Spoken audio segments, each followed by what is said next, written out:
I just got the most deranged message on Tumblr today. Like 2 seconds before stream started. Or no, like 2 seconds into stream.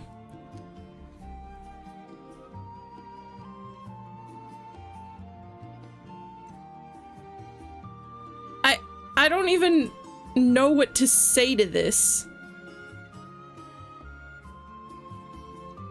Hang on. Let me switch to the let me turn the music off and turn the music for Ace Attorney on, and then I can show you, because I don't understand what's happening. Hello everybody. How are you doing today? Here's the game.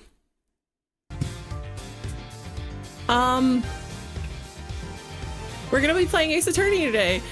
Isn't that cool? I can't stop looking at this message I got. Oh, that's... Hang on, let me adjust this.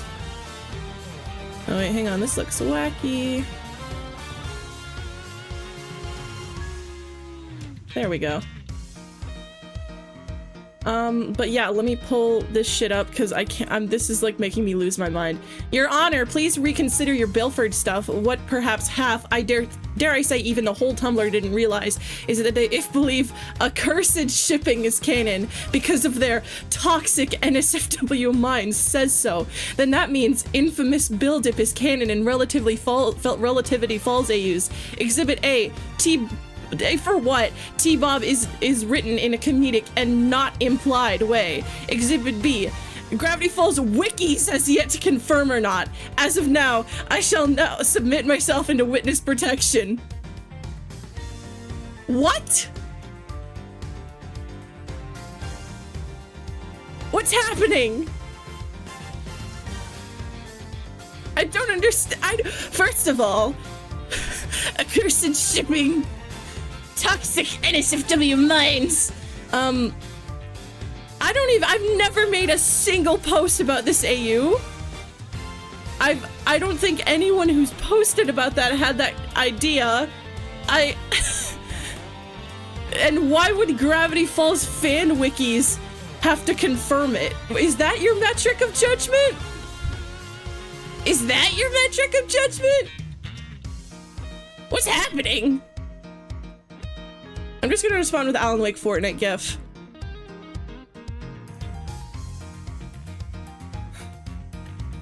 Hi Sydney, retweet if you have a toxic NSFW mind.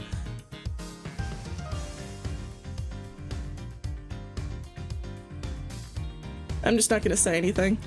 Okay. Anyway. Ati Bill popped off, how's it going? Oh yeah, I guess there's just not enough hobbies in the world.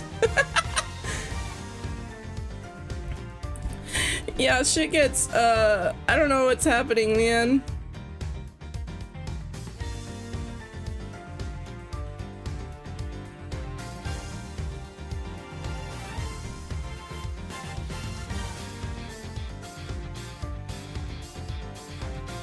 Hang on. Okay, there we go. Anyway, how are you guys doing today? How's your day going? Have you had breakfast, lunch, / dinner? / Dindar. VIP that guy. I listen to the entire Bada discography nonstop and I want to relax and look at my lovely wife, Miles Edgeworth. I'm doing great. That's great to hear for both of you. Ati Bill popped off. I eated pizza and mozzarella fries. I had some chicken strips today.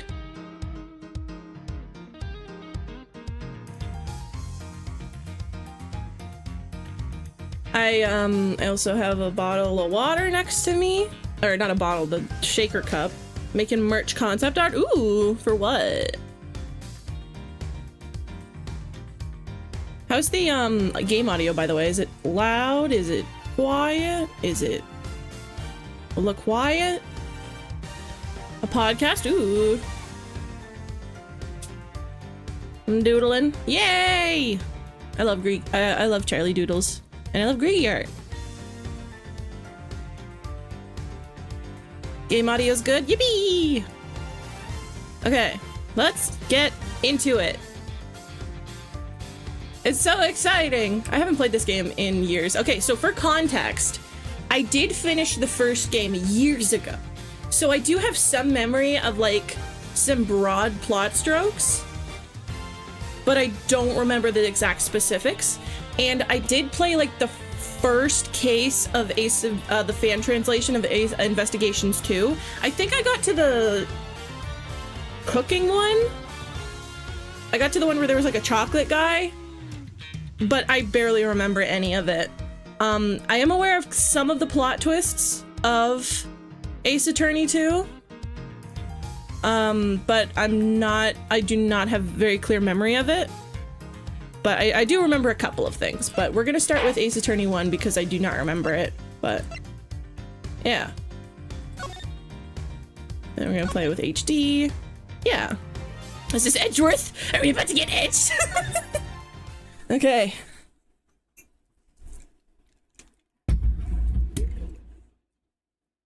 Let me get my water. March 14th. The day crabs fries.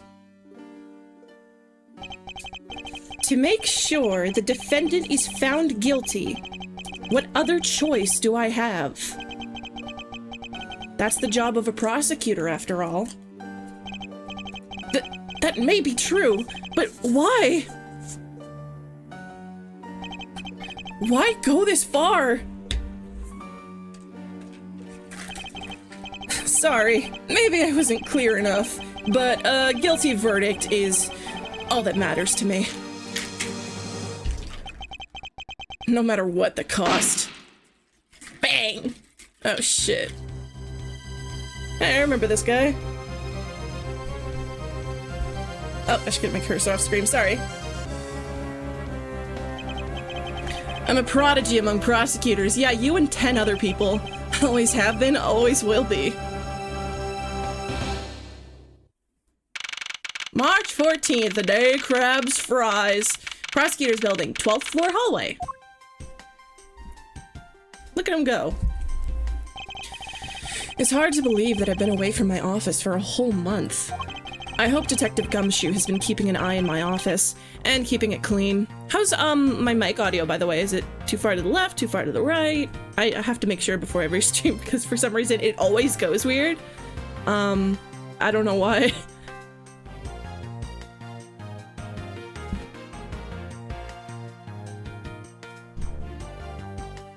Edgeworth walking animation kills me. Hi, Gio! Alright. The door is unlocked. Detective Gumshoe? What's the smell? It's very familiar. Blood? Look at him go! Look at his face! What the?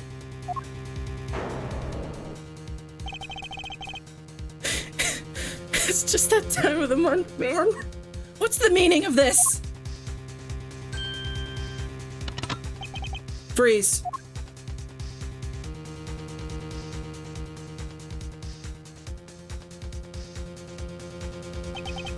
Identify yourself. Shut up. You've got some nerve committing murder in a prosecutor's office. Is that a threat? Let me make one thing very clear. What? No one gets away with committing murder in my office. No one. Not even me. Hang on, let me move my mic closer. There we go.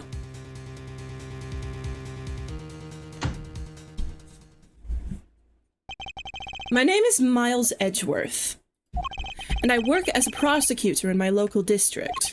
Little did I know that upon my return home after a month abroad, I would be thrusted into a multitude of cases and some very frantic and busy days. March 14th, 2:56 a.m., High Prosecutor's Offices, room 1202. I finished photographing the body, sir. You could just put a mask on him and that's, what the fuck was his name? Kaniza! That's his name. Never heard of this guy. Who's Miles again? I finished photographing the victim's body, sir. Very well. Please continue your investigation. Your Ace Attorney investigation. Yes, sir!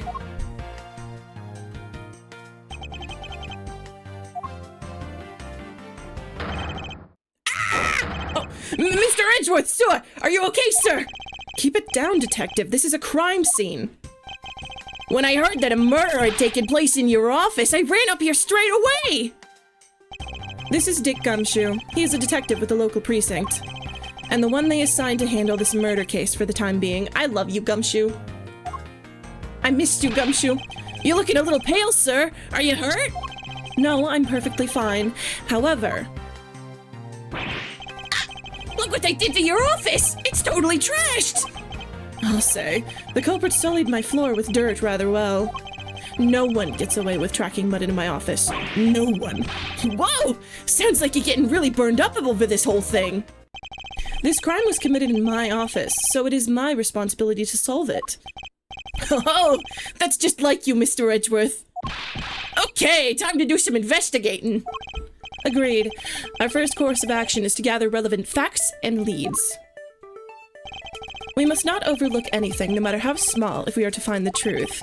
So I'll keep any leads or information we find etched in the forefront of my mind. It's so funny to me. Like, I know this has been said a million times, but it's so funny to me how, like, Phoenix has this magical thing that lets him see locks whenever someone lies to him. Apollo has a magical bracelet that lets him see the, like, zoom in on people's tells. Athena, super special magic ears that let her hear the tiny little emotions in someone's voice. Edgeworth, basic logic. No one else has this power. Hi, Oliver. Speaking of things that pique my curiosity, why of all places did the murder occur in my office? Is it really coincidence that the murder took place in my office? That's just how attorneys are. I get the nagging feeling that this is something important to keep in mind. Yeah, I was wondering that myself, sir. I mean, you can't really say it's just a coincidence, can you? No, not really. Especially because of this. The key to your office? For security reasons, this office door has a lock built into it. That's his domain expansion. What do you mean, sir? If you think about it carefully and use logic, it should become clear to you. Logic? By finding the connection between two pieces of information and connecting them, new information is born. That is the end result of using logic. I have to explain it to you. So how do you use it? First, I recall the information that we've gathered with Q, and then I connect them together with T. What? What does that mean? Now use Q and recall the facts. Okay.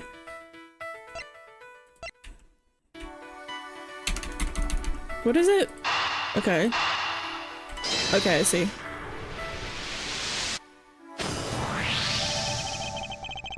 I got an achievement. For security reasons, all prosecutors' doors are outfitted with locks. Which means it would have been hard for the murderer and the victim to get in here. Edgeworth is the only QT I see. Drum room shot. What about Gumshoe? Ergo, it's impossible to dismiss the location of this crime as mere coincidence. Yes, that's exactly what I was thinking, sir! There must be a reason why someone infiltrated my room. What was the killer after? You're really on the ball today, Mr. Edgeworth.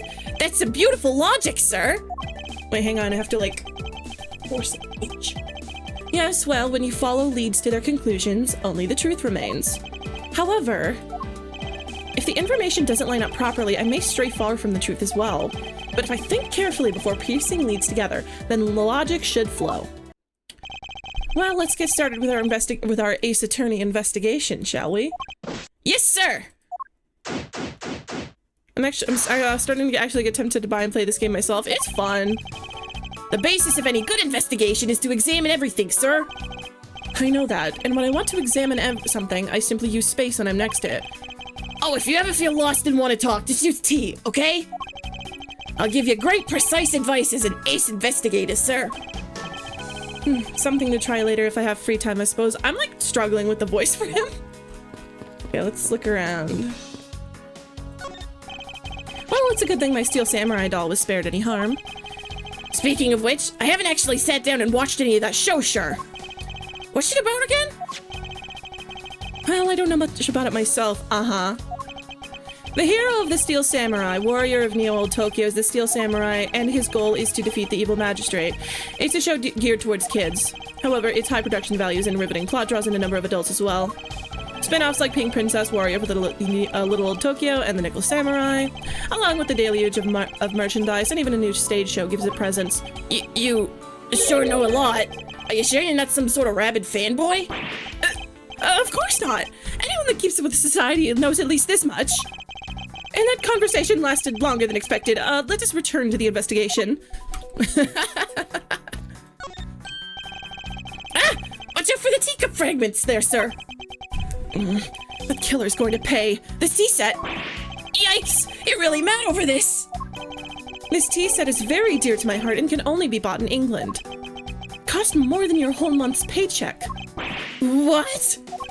Now I feel like the killer's wasted one of my monthly paychecks.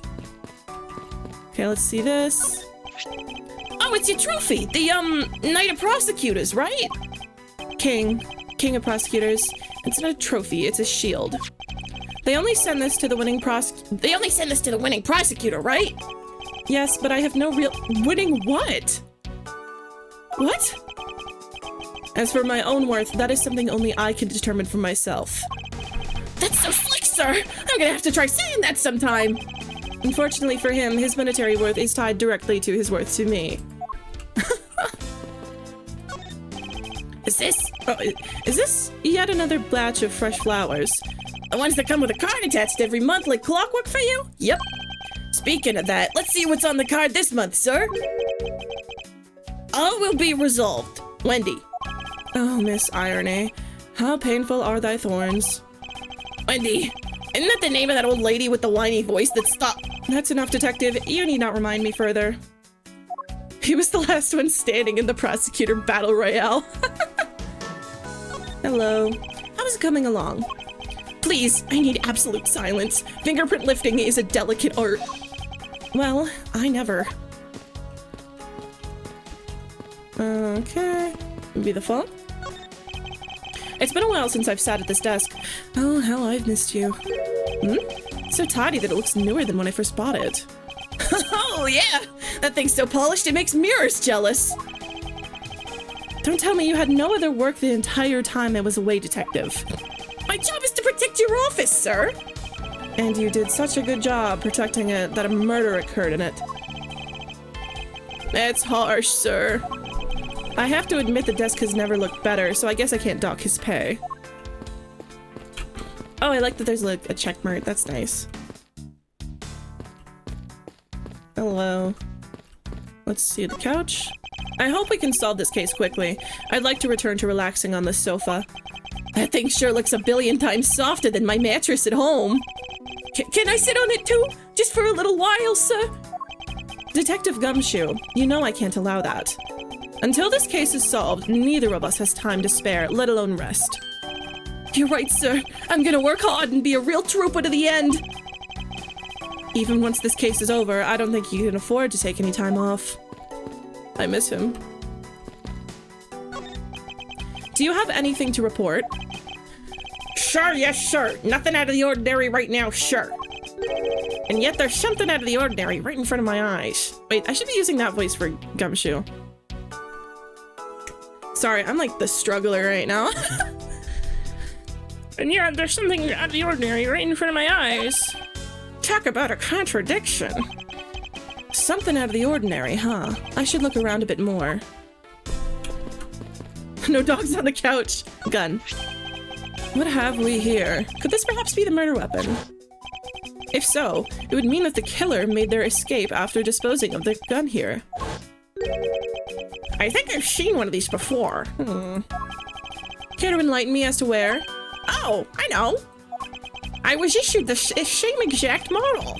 I think. Detective. I don't really like guns all that much. I mean, they're really dangerous. But now that I think about it, you do see this model around the precinct a lot, sir. I don't use mine much except in emergency, so that's why I didn't recognize it. So it's the same type of revolver as the one used by this precinct's detectives. Let's look at the books. They finished photographing the body, so it should be alright to examine this area. I won't rest until I've inspected every suspicious-looking nook and cranny. Okay. Really was that time of the month, man. Let's see. What do we have here? Hey, I think I've seen one of these before. It's a police badge, detective. Oh, hey, I have the exact same thing, actually. What a coinky-dink. Let's take a look inside. Mr. Buddy Faith. It would appear that our victim was a detective, just like you. I seem to have gathered a few pieces of pertinent information. Now to calmly use some logic and find out if any of them are connected to each other. Okay. Let's see here. There's blood all over his lower abdominal area. It looks like the bullet passed clean through his dick, sir. In other words, he was shot. Yup, and until the autopsy's done, I don't think we'll know much more than that. Please have the body sent to the morgue once they're done processing the crime scene. Are you going to be okay with keeping track of the evidence we find, sir? Of course. This is the safest way I know to keep track of it all. Alright, if you say so. I keep all the evidence I find either in or with my organizer. When I want to re-examine a piece, I have but to press E to open my organizer. But the organizer isn't only for evidence. I keep people's profiles on hand in it, too. It's probably a good idea to make a habit of checking the facts often.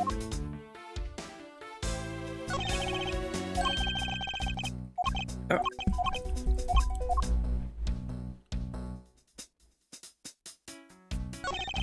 Nothing of interest here.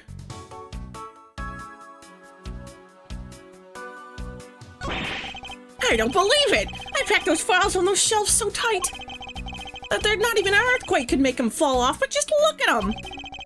This rate, the rest of the files won't be able to withstand an earthquake at all! A problem, to be sure. Well, once the investigation is over, we'll put them back up on the shelf. Do you not see what that says? Nothing of interest here? Okay. Oops. Gum! Gum. Let's see. Your files are all over the floor, sir. They probably fell during the struggle between the victim and his killer. Aw, and I tried so hard to keep this place spotless while you were away. I mean, this just rendered all the time and effort I put in pointless. I don't recall ever asking you to clean my room. Well, I watered the flowers every day just like you requested, sir. I just added cleaning to the list as a weekend special. For about half a day every Saturday, I'd come in and clean this place until it sparkled. Does he have a life? Come on, be grateful, man.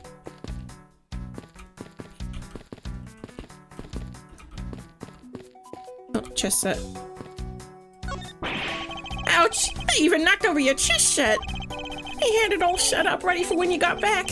I figured we could play a few games. I had no idea you were interested in chess.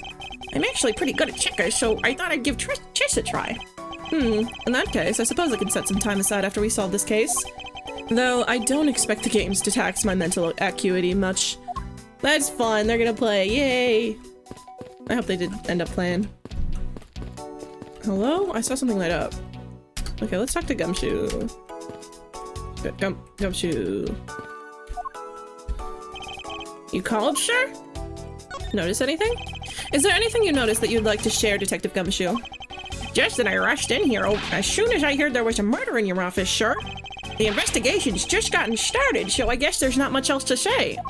So, were you the one that found the body, Mr. Ridgewood? Unfortunately, upon my return, I found my office door to be unlocked. And what awaited me inside was this whole messy affair. Ouch, that's rough. Even though I left the security of this room to a certain detective. Sorry, sir. Aww. I assume you understand how to conduct investigations, Detective Gumshoe? Of course, sir. And examine anything and everything with space. By checking various things out, we can gather all sorts of evidence and information. You can see the evidence we've collected with E.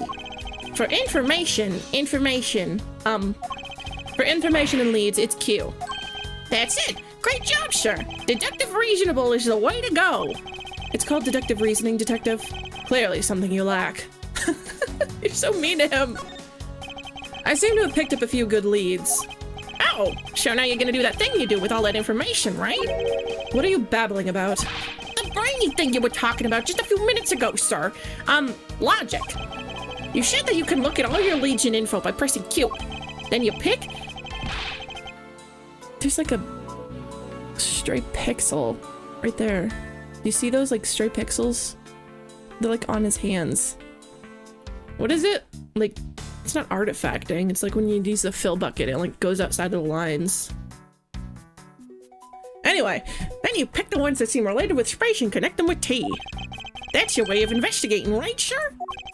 Yes, which is why this exercise in explaining my own method to me was unnecessary. Okay, then how about I explain my logic to you next? That is even more unnecessary. No, I want to hear his thoughts. Here. Your prosecutor's badge is really tiny compared to my police badge.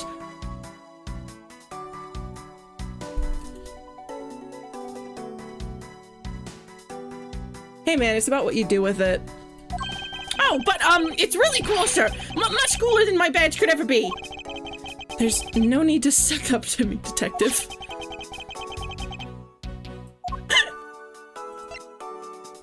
Here you go. I'm just a lowly detective, so I'm not sure what I should do with that other than to arrest it. Is that the only talent you have? Oh, wait. Uh-huh. Okay, let's see. Detective in this precinct and the victim. Why was he killed in my office? Homicide detective of the local precinct in charge of the initial investigation. Okay. Okay, let's use some friggin' logic.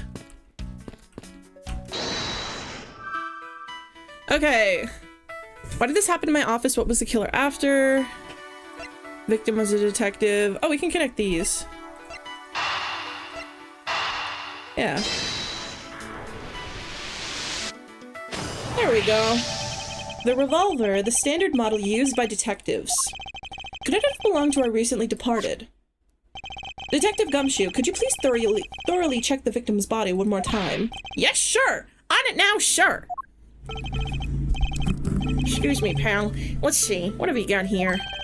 Mr. Edgeworth, sir! This guy's wearing a gun holster! So it appears that our killer somehow managed to take the victim's gun from him. I see, I see. It's all coming together. Let's see what else we can find out about this revolver. As I always say, you gotta look really carefully at each piece of evidence. You can use... How did you say that with your mouth? To rotate an object, there's no such thing as a bad angle. It's cute to zoom in and get at the nitty-gritty. Okay.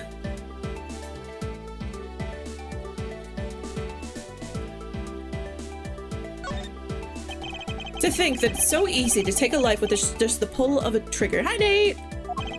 You know, I can't ever see myself really liking guns. Oh, but I love the ones they use at track and field meets to start races. If you take off before it's fired, everybody always ends up following your lead. To chase you down for a false start, Detective. Now that you mention it, even when I finished first, I always ran up in last place. Do it.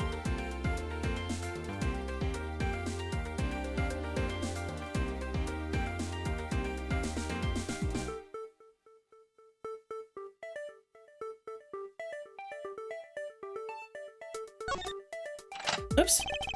It looks like the only one round was fired from this. Wow, so the killer killed the Vic with just one shot after wresting the gun from him? Wait, no, cause he shot it. He shot the guy, and then he shot the painting, so that would mean that maybe the guy has his own gun? Sounds like the guy really knew how to handle a gun, huh, Mr. Edgeworth? We have no proof for now, but that is a distinct possibility. I guess this is about all we're going to find out. We should send the body to Jim! Uh-huh. Why? How could this have happened to a guy like you? Bye, wench! Yeah, does that mean 2 guns or a reload? I'm assuming probably 2 guns. That would make the most sense. Are you alright? Don't touch me! Leave me alone! Just let me be! Sorry, but I can't do that. The investigation is still ongoing, so please refrain from touching the body. The body? The body? Don't talk about him like he's just some lump of flesh! Look at him! Jim looks like he's just turned in for the night.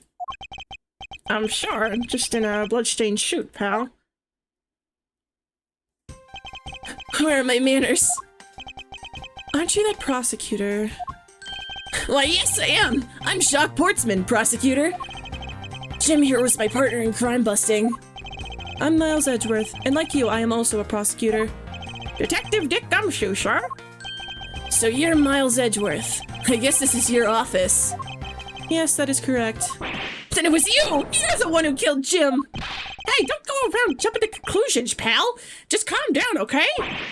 I will not! I know how things work around here! High prosecutor's office doors all have locks built into them. And only the owner of the office has the key to his or her own office door. You mean they? That is correct. However, I was not the one who killed your partner. Yeah, Mr. Edgeworth has been overseas on a business trip this whole time, pal. And the key to the door was with me the entire time, okay? So the only one who could get in here was me. Ha ha ha ha. Wait, that means... I'm not sure what that means. So it was you then! You're Jim's killer! No way, pal! You got it all wrong! Everyone calm down! Mr. Portsman, correct? If you're a real prosecutor, you should know to stay collected. The investigation has only just begun. Isn't it too early to be drawing conclusions? All right, I get the point. You're right, my mistake. I tend to get a little too hot-headed sometimes. You sure are one cool customer, though, Mr. Edgeworth. I've heard all the rumors about you. You're the great genius prosecutor. You're something of a legend, you know. Anyway, let's call a truce and work together, okay? Now, how about a handshake to seal the deal? Bill? A pleasure to work with you. You guys were conducting your investigation, right? Sorry for barging in like that. Carry on then, it's your room after all. Thank you, I intend to. I just want a little more time to say goodbye to Jim. You there! Sir! I want you to capture this scene on film for me. My final farewell to my partner, Jim. What? I should probably give them some space. All of the rumors, including that one Christmas party where you were found making out with that one defendant. Do you mean that one defense attorney? Talk to me. Ah, oops. Talk to me. How's it coming along? Please, I need absolute silence. This picture is too important to mess up. I'll leave the man to his art. Anything more? Oh, right, because he moved. Ah! Your jacket, sir! What you doing on the floor? The power balance between the police and prosecutor seems really sketchy in this universe. Dude, the legal system in this world is so messed up. For some reason, there's like only prosecutors are allowed at a crime scene. When you're a defense attorney, it's like seen as weird when you want to go to the crime scene and investigate. You have to like sneak in every time. But for some reason, prosecutors are just like able to do it. And like people get pissed off if like a trial takes more than a single day, and they can only last 3 days.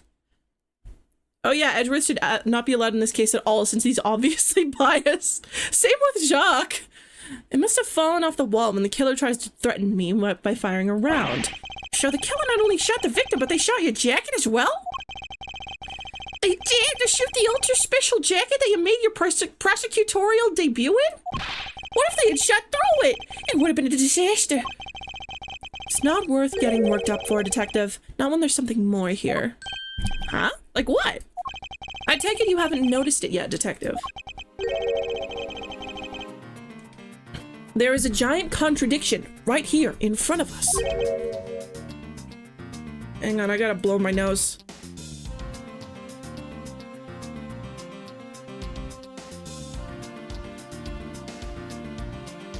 Okay. Really? Do you think you noticed the bullet counts already? Definitely. Did I say contradiction? He must be rubbing off on me. It's starting to sound just like him. I wish I could rub one off on him. But I have my own methods and I will conduct this investigation my way. When the scene before me contradicts a piece of evidence or seems off, that's when my detective skills come into play.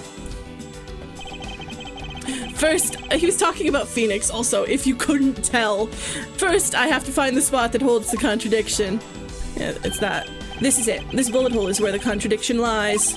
When I spot something that's off, I should point my cursor at it and press T with conviction. And when I have found sufficient proof to prove the contradiction, I present it. This is how I do things. Yes. Gun. Eureka! Eureka! This bullet hole is the contradiction. What do you mean, sir? Edgeworth doesn't run from the gay thoughts, you just prosecute them. It's elementary, my dear Gumshoe. 2 shots were fired in this room. The first felled the victim, and the second felled this frame. Hey, that's right. However, this gun was only fired once. Hey, that's true too. Which means that one of these 2 bullets was fired from a different gun. See? Exactly. Did the killer have another gun prepared for tonight? Huh. By the way, I noticed something, sir. Yes? What's that thing sticking out from behind the frame? Ah, that. It's a secret safe. A secret safe? Oh, I smell money. I'll spare us the trouble and just say it. Nothing like what you're imagining is inside. Now, if you could kindly move this frame out of the way. Roger that. Talk about dusty. I suppose that's what happens when I'm not here to dust it once in a while. I had no idea there was a safe here. I would have kept it clean for you, sure. So when did you put this thing in? It wasn't something I had installed personally. Every prosecutor's office has one. Really? I had no idea. Oh, okay, so yeah, Jacques is a prosecutor and we saw him obviously doing it at the beginning, so he probably knew that this safe existed and he wanted to get whatever's inside from it. That's what I'm assuming. Well, only prosecutors are supposed to have knowledge of their existence, exactly. So what's inside, Mr. Edgeworth? Right now, nothing. We only use them to store especially important evidence when a trial is in session. That's it? Talk about squashing my hopes and dreams. Undertale mentioned? Each prosecutor has one in their office, only they know of them. See, they're like making sure to emphasize that because obviously he knows, like, the Jacques guy. Oh wait, we're supposed to already know. They showed it at the beginning. Sometimes they show it, sometimes they don't. A lot of times it is just like a matter of like finding the. It's not about the journey. It's about the it's not about the destination. It's about the journey. Some cases have it. Some are like you do have to figure it out. But this one, like usually, with the very first case, you are told ahead of time. That's a pretty common thing with these games. But they did show Jacques shooting the guy at the very beginning. Let's see. Now this is odd. You found something, sure? Yeah, open our cases to reveal the killer. This keypad, don't you find it to be a bit too clean? Yeah, there's a thick layer of dust all around it, but not on the keypad itself. You there, the forensic scientist. Yes, sir. Could you please dust this area for fingerprints? There are occasional exceptions. Yeah, I think, what was it, Justice for All? They only showed that nightmare that, no, wait, they showed the nightmare that Phoenix had, but they also showed that guy bonking him in the head, so I think that was still, like, kind of showing the culprit almost. And then Trials and Tribulations, that one they didn't show. I think it just showed baby Phoenix in the, it just showed Feeny in the Trials and Tribulations case. They didn't show anything about Dahlia. I couldn't find or unlift a single print. Looks like it was wiped down well. Alright. As I thought. It appears that logic is the only way around this setback. Time to rationally and calmly connect the dots with the information we have. Let's see, is there anything else? I've already finished examining this area, but it never hurts to look again. I never knew there was a safe hidden back here. Well, if detectives knew about them, they wouldn't be secret now, would they? Are there any other secret hidden things in this room? Even if there were, it would defeat the purpose of them being hidden if I told you. So don't bother looking for them. Sure, there's no, like, hidden camera around, right? Hmm? And what if there was? No, it's nothing. Forget I said anything. Do I even want to ask what he's been doing in my office while I've been away? I don't want to. I don't know. I don't know. Oops.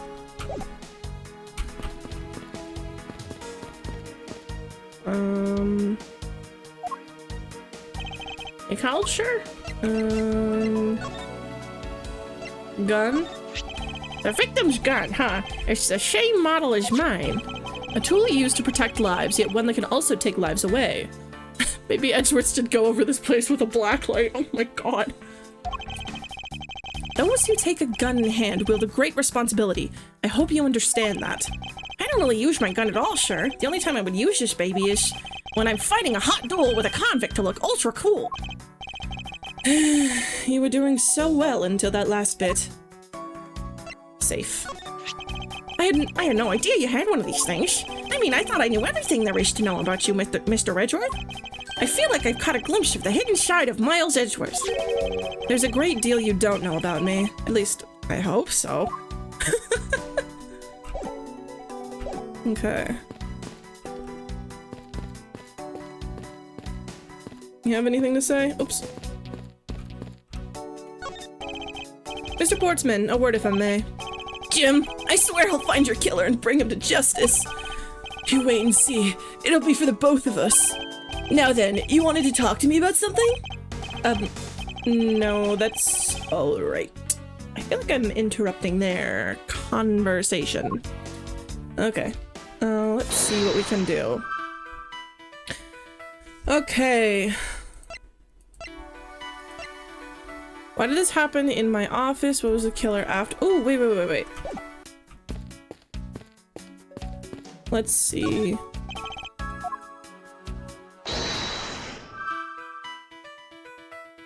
Wait, okay. Right here, and then you press Q. Okay. What was it? Can I not present it to anything?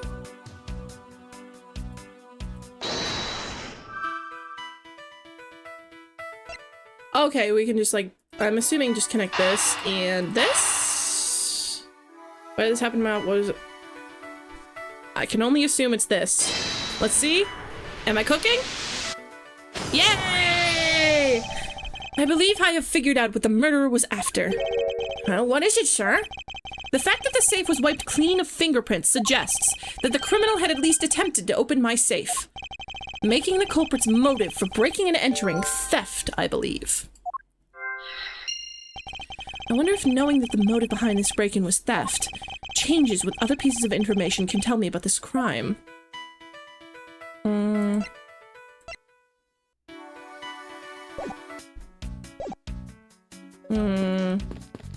Oh, wait, I saw something.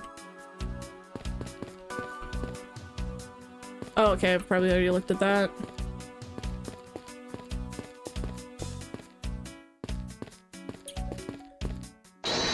Okay, let's just see what we can do. Okay, signs of a struggle. My files are a mess, pointing to a struggle between the victim and the killer. Could there be another gun at play here? Motive theft. Maybe? Let's see. Yay! There is a possibility that the files splayed on the floor are not the result of a struggle between the victim and his killer. Oh, you mean like it could be from when the killer tried to find something, sir? Precisely. Precisely! We need to figure out if any of the files have been stolen. Yes, sir! I'm gonna shelf files like you've never seen before, even at a library! Sure. Let's give that a try. Why do all the good ones always die young? Surely you must ponder that every once in a while, Mr. Edgeworth. No matter how much we lament, the dead will not come back to life. Aw. All we can do is search for the truth. Aw. And? So what are we supposed to do? How do we go about finding the truth? First, we calmly restore their files to their rightful place. You got it. Here, let me help. Dude, So this file goes here, and this book goes here. you sure don't know a lot about where things go, despite it being Mr. Edgeworth's office. Because I'm the one who keeps it tidy, pal. Okay? Done. Blood. Fan stuffs when able. Oops. Okay, let's... One sec.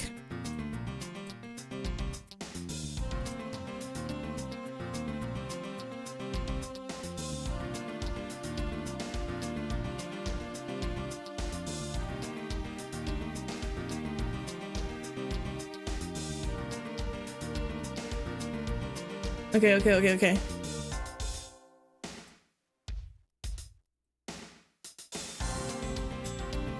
Let's see. Wait, did... Oh my god! Oh my god, Soul! Soul, this is so good! I love how I look like a little sheriff with the star. Oh my god, this is really good. Thank you so much, Soul. Oh, this is delightful. This is shrimply delightful. Oh my god. I'll be honest, the blue suit kind of makes me look like a Saul Goodman type, and I feel like that's accurate. Thank you so much, Soul. Oh, this is really good. Okay. Back we go. It would appear that the murder was definitely committed here. The bloodstains on the bookshelf are still fresh.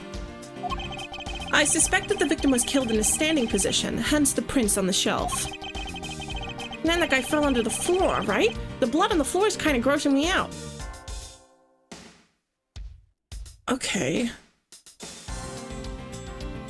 So, this is clearly not where the bullet went, because it was in his... It was like period cramps area. So we can... And then if he was standing up... I think what happened, if I'm remembering this correctly, I don't think this is... I don't know if this is like a memory or just a theory, but I think maybe what happened is that the guy was like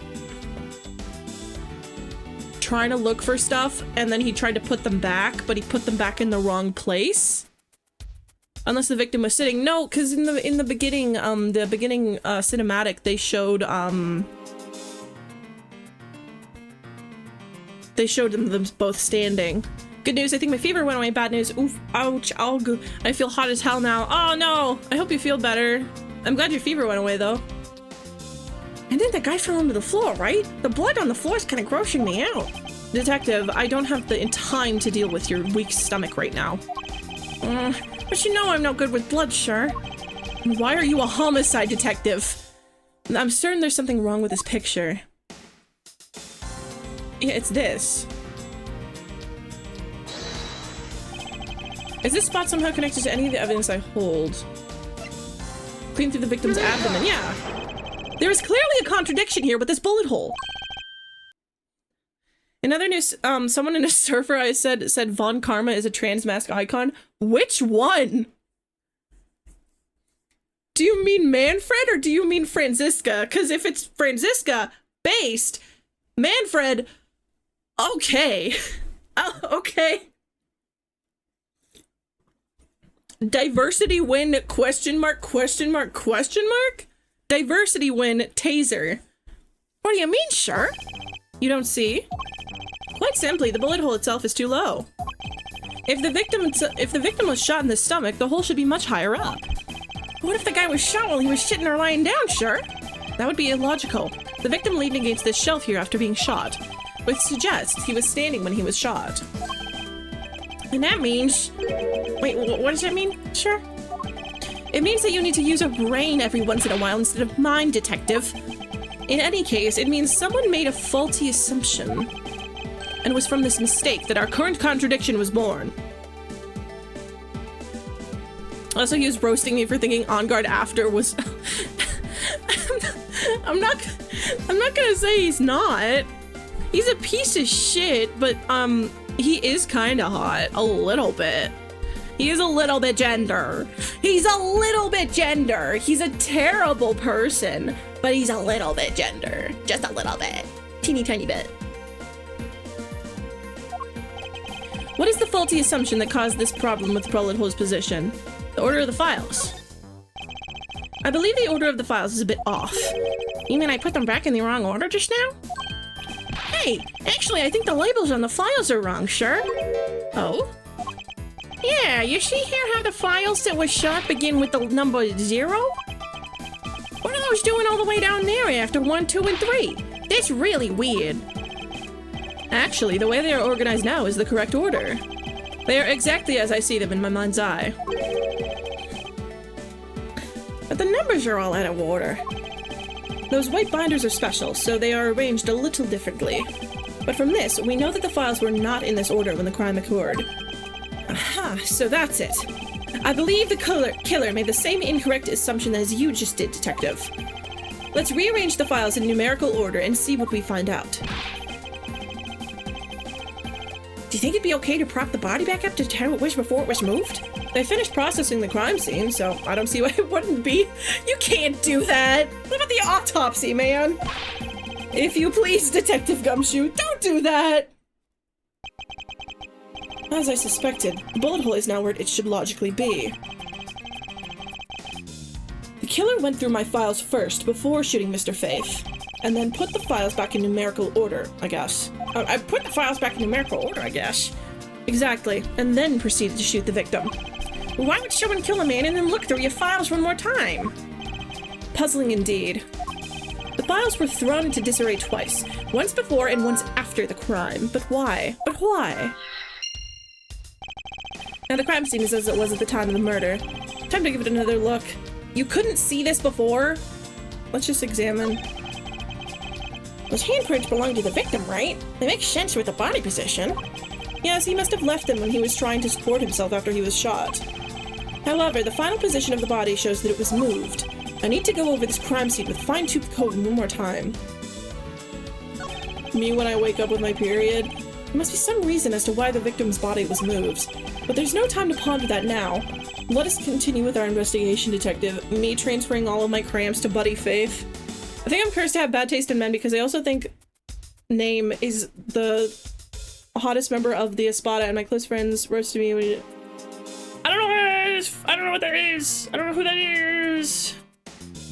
I don't know who that is. I'm sorry. I don't know who Zaire Poro Francis.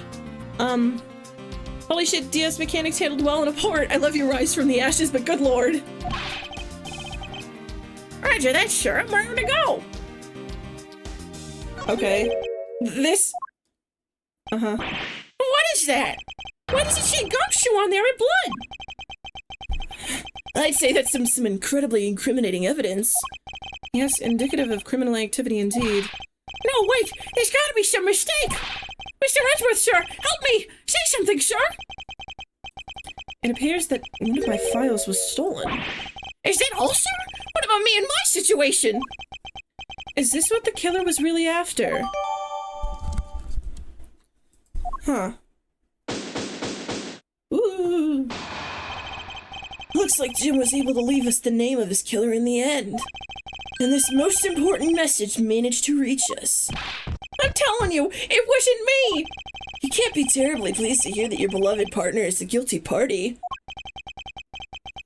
If you're going to accuse Detective Gumshoe of being the culprit, I sincerely hope you have some proof to back it up.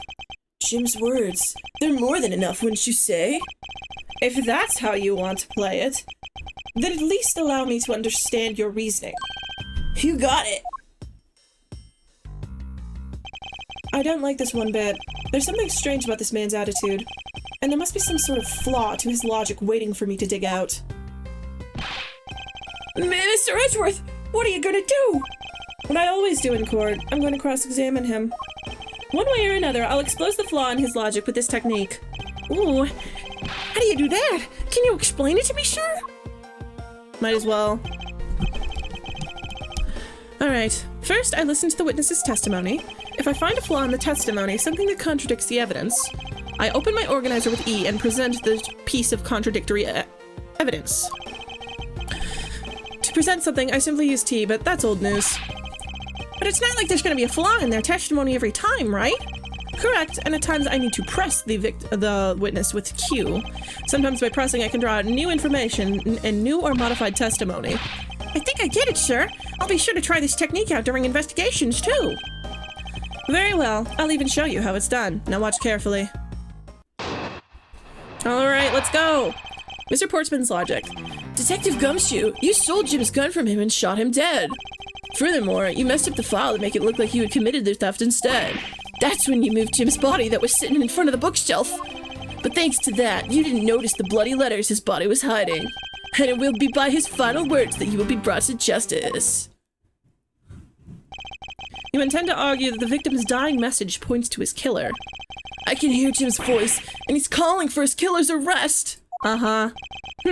Are you sure you're not mishearing his words, Mr. Portsman? There is no way Detective Gumshoe is the culprit here. I will find the flaw in this man's logic, and expose it with credible evidence. Alright, let's see. Let's just press on everything and see what we can get. You stole Jim's gun from him and shot him dead. Press. You know, there's something I've been meaning to ask. What is it? Why do you call the victim Jim, when clearly his name is Buddy Faith? Isn't it obvious? Jim is the perfect name for my companion.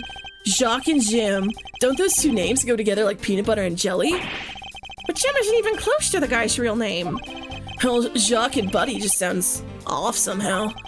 Besides, he was the third of a bunch of guys I decided to nickname Jim. What?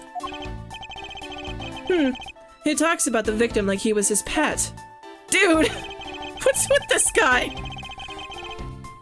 Furthermore, you've messed up the files to make it look like you had committed theft instead. Jim. Jim. Jim. Stanley. Oh, not present, not present. Hold it!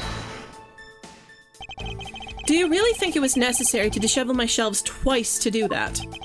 That's true. Okay, then maybe his real intent was theft. Hey, are you accusing me of stealing something from Mr. Edgeworth? Wait, is Buddy Faith a joke on Buddy Holly because Holly, holy faith? I'm assuming it's like, maybe just like, faith in your friend or something? I don't know. It's a possibility. Maybe your salary's been cut so much that life is getting a little too rough to handle? I'll have you know that I eat 3 square meals a day, pal. Okay, so all 3 of them happen to be instant noodles, but... Poor thing. What an evil prosecutor you were paired up with. And what a motive, no? Uh-huh.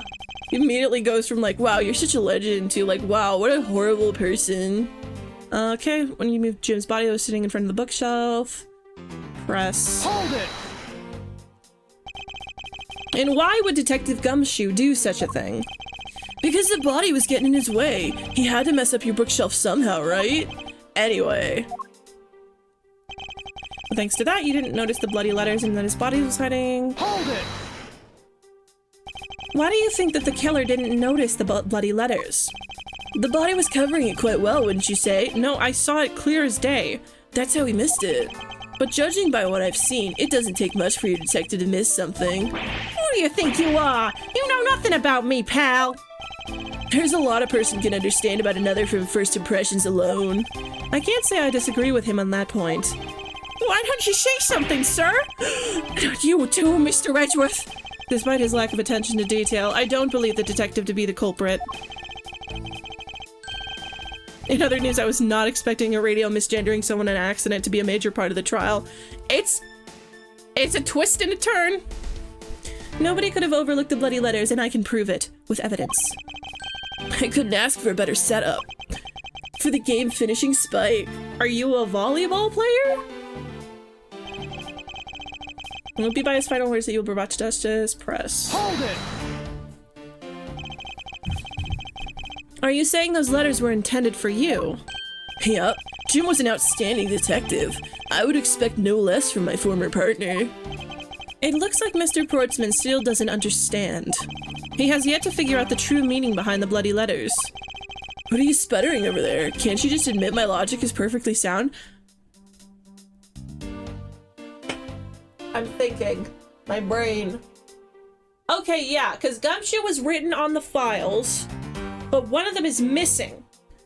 Like, cutting off the gumshoe. So clearly, if the intent was, like, theft, he probably went for the files.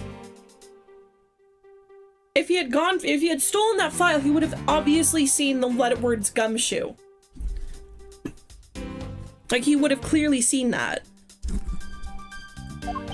Actually, there's a gigantic flaw in his logic.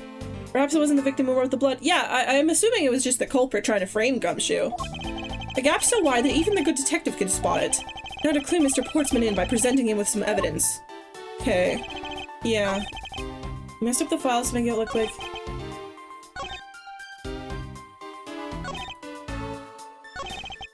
Okay, I'm assuming it's this. Objection! Yay! Perhaps you're not aware, Mr. Portsman, but there is a serious flaw in your logic. Bringing a bit of the courtroom into this, I see. No problem, I'm game. Hey. Hey, what's up? Hey. I can't help but find it odd. Excuse me? Odd that a fellow prosecutor would be brought down by the power of his own office. Oh.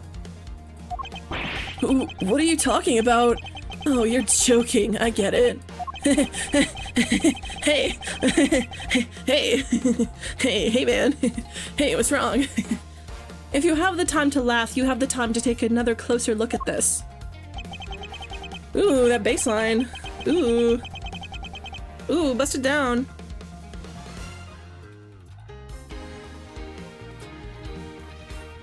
Ooh.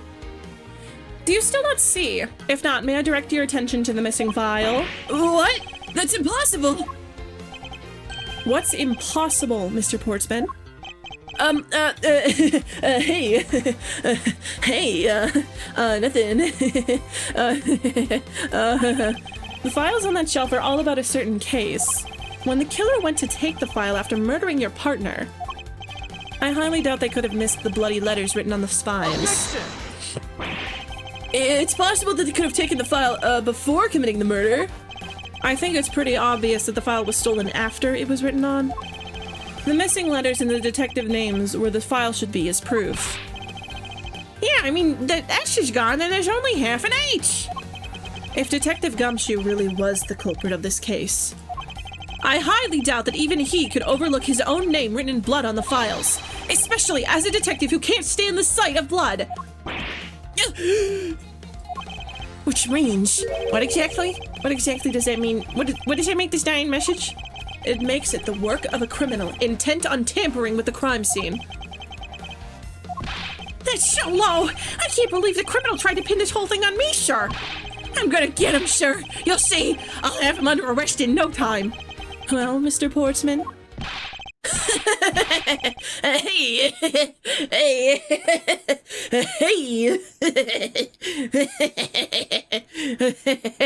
Hey! Brilliant! Absolutely splendid! Logic deserving of Olympic gold. I appreciate the praise, but it doesn't change the fact that your reasoning is flawed. Yeah, you win some and you lose some. That's how life goes. Glad everyone's so cheery, even though I feel more dead than alive at extreme beach basketball, or volleyball. But you know, it really is a shame. I really didn't want to have to bring this up, however... What is it this time? Are you still after me, pal? Humor me for a second. Who has the key to this office? The words for the most... Hey! That would be me! But Mr. Edgeworth just proved that I'm innocent, pal! What? That's absolutely right, and I acknowledge your innocence. It's like... stupid Cabanella. He looks like stupid Cabanella. Why did he just flash us? That's absolutely right, and I acknowledge your innocence. And why do I sense that you still have something to say? Stop. What? Why? Well, I was thinking, did you know that there's one other person with a key to this office? One other person? Hey, you there! Yes, sir. What is it, sir? Cabanel Knot. Would you kindly fetch and escort that lovely young lady here for me? A lady? This girl is a member of this building's security. Think of her as a material witness. Security? Did you say security breach? No, stop it, pal, don't! What's wrong with him all of a sudden? Oh no, Maggie! I believe she needs no introduction. I have called upon Miss Maggie Bird, a member of the security. Oh, Maggie! Detective Gumshoe, sir! Maggie! Mrs. Bird is a security guard on watch tonight. I see, and your point is? My point is that she could very well have used it. And by it, I mean the master key, which can open all of the office doors in this building. What? If you're not the guilty party, Detective Gumshoe, then the only other person with access to this room is Mrs. Bird. I feel like you're tapping it. Oh my god, that does sound like chills. Shit. How dare you! I would never sneak into someone's room! That's right. I refuse to believe that Maggie's the culprit, pal. It was me. That's right, I did it. Can we take that as a confession, Detective? Well, it wasn't really me, but it definitely wasn't Maggie, pal. So yeah, it was me. If it was, you'd have no problems with that, right? Please, refrain from flying off the handle, Detective. There's no need for such theatrics. Listen to your boss, Detective. He understands what I'm saying here.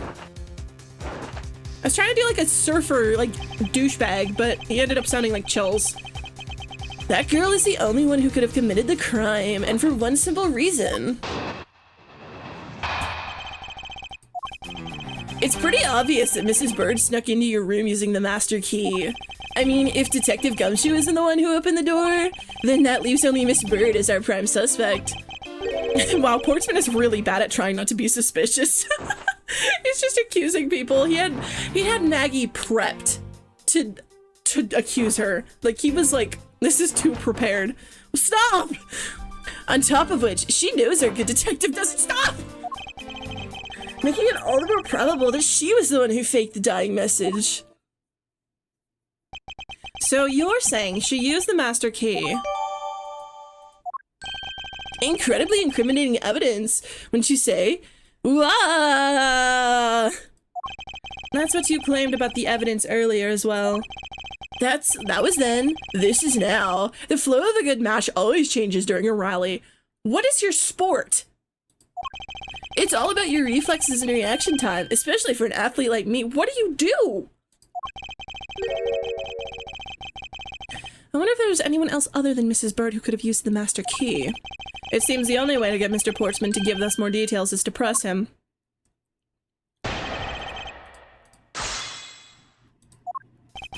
Pretty obvious that Mrs. Bird snuck into your room using the master key. Hold it! Are you sure Mrs. Bird is the only member of security who could have used the master key? I play sports ball. I'm on national team. This sport probably involves some sort of stripping from what I can see. He keeps doing it. Also, that is the highest collar on a polo shirt I have ever seen in my entire life. His last name is Jacques? His name is literally Sportsman.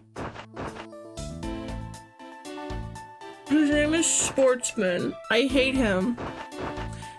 That is like literally the tallest collar on a polo I have ever seen in my entire life. And there's only one person on staff at this time of night. And tonight, she's it. Isn't that right, Mrs. Bird? That's, true, but I wasn't able to use the master key at the time of the crime, sir. Bailiff, kill this man. Wasn't able to. What's that supposed to mean? Yes. Moving on. I'd hate to get sidetracked by something unrelated. What do you mean unrelated? I want to hear what she has to say, pal. But you can't really trust her not to tell lies. Plus, I hate wasting time. Wait, his name is Jock Sportsman. Shut up! That's so stupid! Should I hear Mrs. Bird out? Yes. Not so fast. I too am interested in hearing what Mrs. Bird has to say. Didn't I just say it'd be a waste of time? We don't need to hear her lies. I'll be the judge of that. Miss Bird, if you please. I discovered that the master key was missing at the time at around 1 a.m., sir. What do you mean by missing? As in, it wasn't anywhere in the security booth, sir. The killer must have stolen it. Mr. Portsman, I believe this to be an important piece of testimony, don't you? I can't believe someone like you would be taken in by such words. I'm not lying, sir. Objection! If that's the case, then I'd like to know, why do you have the master key now? What's his fandub name? Oh, this is Ace Attorney 1. This was officially localized. Only the second one wasn't. This is... The second one wasn't localized. That one had the fan translation. But this is the actual official. I don't quite know. It just reappeared all of a sudden, sir. A likely story. And where's your proof that the key was stolen to begin with? So he was always Jock Portsman, yeah. I bet you just forgot where you put it and then found it again. I never lose things. I can practically guarantee that. With me, if something disappears, it's usually because someone stole it. Yeah, pal. Trust me, you don't want to test just how bad her luck is. Unfortunately, I can't deem this piece of testimony as conclusive. Glad you agree, Mr. Edgeworth. But you still haven't established Maggie's motive for breaking into Mr. Edgeworth's office. Her motive? Didn't we already establish that it was theft? Stop! I mean, the culprit clearly went through the bookshelves and at least tried her the safe. It is as Mr. Portsman says, Detective. I can't ignore the fact that all of the evidence points towards a motive of theft. But I'm done taking blows. It's time to counterattack with a few facts of my own. The left trembles before my facts and logic. Hold it! I concur that the culprit's motive appears to have been thievery, however. Glad to hear that the great Miles Edgeworth is in agreement with little old me. However, with regard to the investigation of the bookshelves and safe... Hey, good thinking asking for my opinion on the matter. Would it be too much for you to allow me to complete a full sentence? Dick and Gumshoe are synonyms for detective, so his name is Detective, Detective, Detective. Yeah. Hold it! Strangle him. I love that prosecutors are like celebrities in this world. It's really funny. I thought we had established Detective Gumshoe's innocence pretty thoroughly. It was just a theory, one hypothesis among the many possibilities. It's just a theory. A game theory. Thanks for watching. I mean, I had my doubts about Mrs. Bird from the very beginning. If that's the case, then why didn't you mention her first? They straight up own the police, yeah. Now, don't make that face. See? There goes the truth, running the other way. Let's pick up the pace and see if we can catch up to it. Shut up. I don't think you're catching my drift. But we are in agreement that the detective isn't the killer, right? If so, then I hope you'll understand when I say... $5 says that metal is actually chocolate. Such that she is the only one who could have opened your office door. That leaves only Mrs. Bird as our prime suspect. Hold it! Don't you think it is a bit early to be jumping into conclusions? The voices are blending together. It's only been an hour. Are you saying that there's another way to open the door other than with the master key? Ooh, I get it. Perhaps you had a spare made for someone else. I'll have you know, I have never made a spare, so what are you insinuating? The only person who has another key is Phoenix Wright. He can come in whenever he wants. Nothing. I guess I should have known better than to suggest like someone like you would. Okay, press. Is there anyone in this district who hasn't at least heard of Detective Gumshoe? Good point. He's practically a celebrity of... Oh my gosh! Oh my gosh! Oh my god! Oh my god! among us prosecutors. Really? I never knew I was so talked about, sir. We're holding our collective breath, you know? For when you screw up so badly, you're literally chased off with the force. Wait, what? Is it true, Mr. Edgeworth? Of course not. It's hogwash. Don't scare me like that. I almost had a heart attack there. Aww. Oh, poor Gumshoe. Hold it!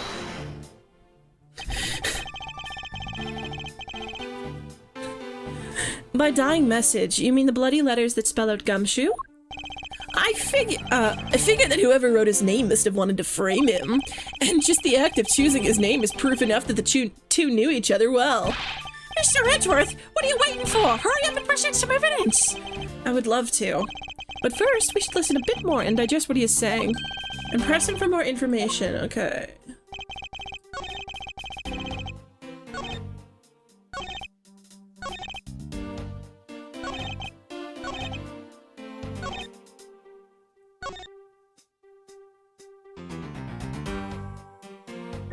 What do we have to present?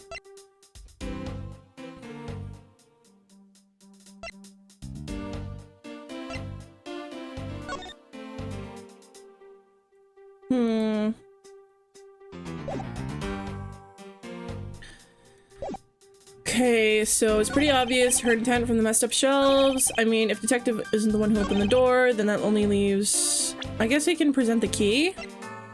Objection! Shit. It would behoove you to take a good look at this. I see it, but I fail to see how it has anything to do with me.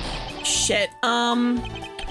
What's the victim's name? Buddy Faith. You're not at the top of your game day, are you, Mr. Genius Prosecutor? Shut up! Can't allow him to set the pace here. I must remain calm. Only by doing so can I find the fatal flaw in his reasoning.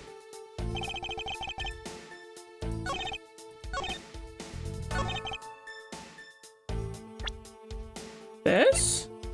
Objection! No. Damn it.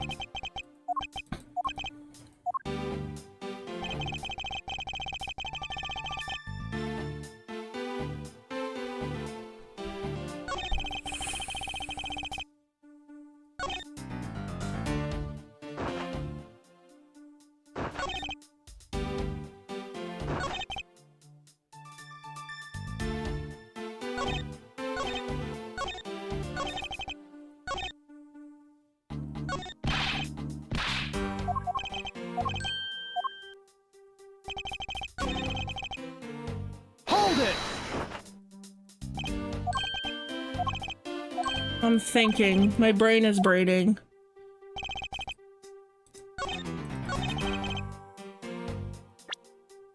I don't want to present. No. Press again? Are you sure Mrs. Bird is the only member of Mrs. Bird is the only member of security that could have used the master key? There's only one person on staff at this time of night. And tonight, she's it. Isn't that right, Mrs. Bird? That's, true, but I wasn't able to use the master key at the time of the crime, sir. Wasn't able to. What's that supposed to mean?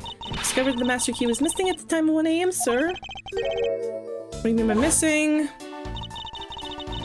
As in, it wasn't anywhere in the security booth, sir. The killer must have stolen it. Likely story, and where is your proof that the key was stolen to begin with? You just forgot where you put it and then found it again. What do you know, pal?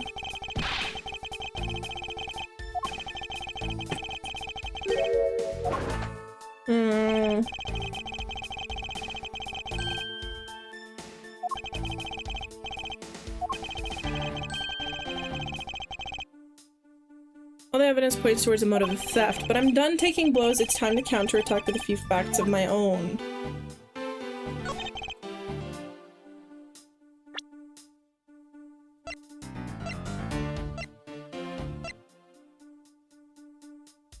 Oh!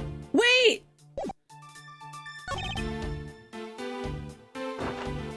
She's the only one who knows it. Only the prosecutors know about the safe, so she wouldn't have known that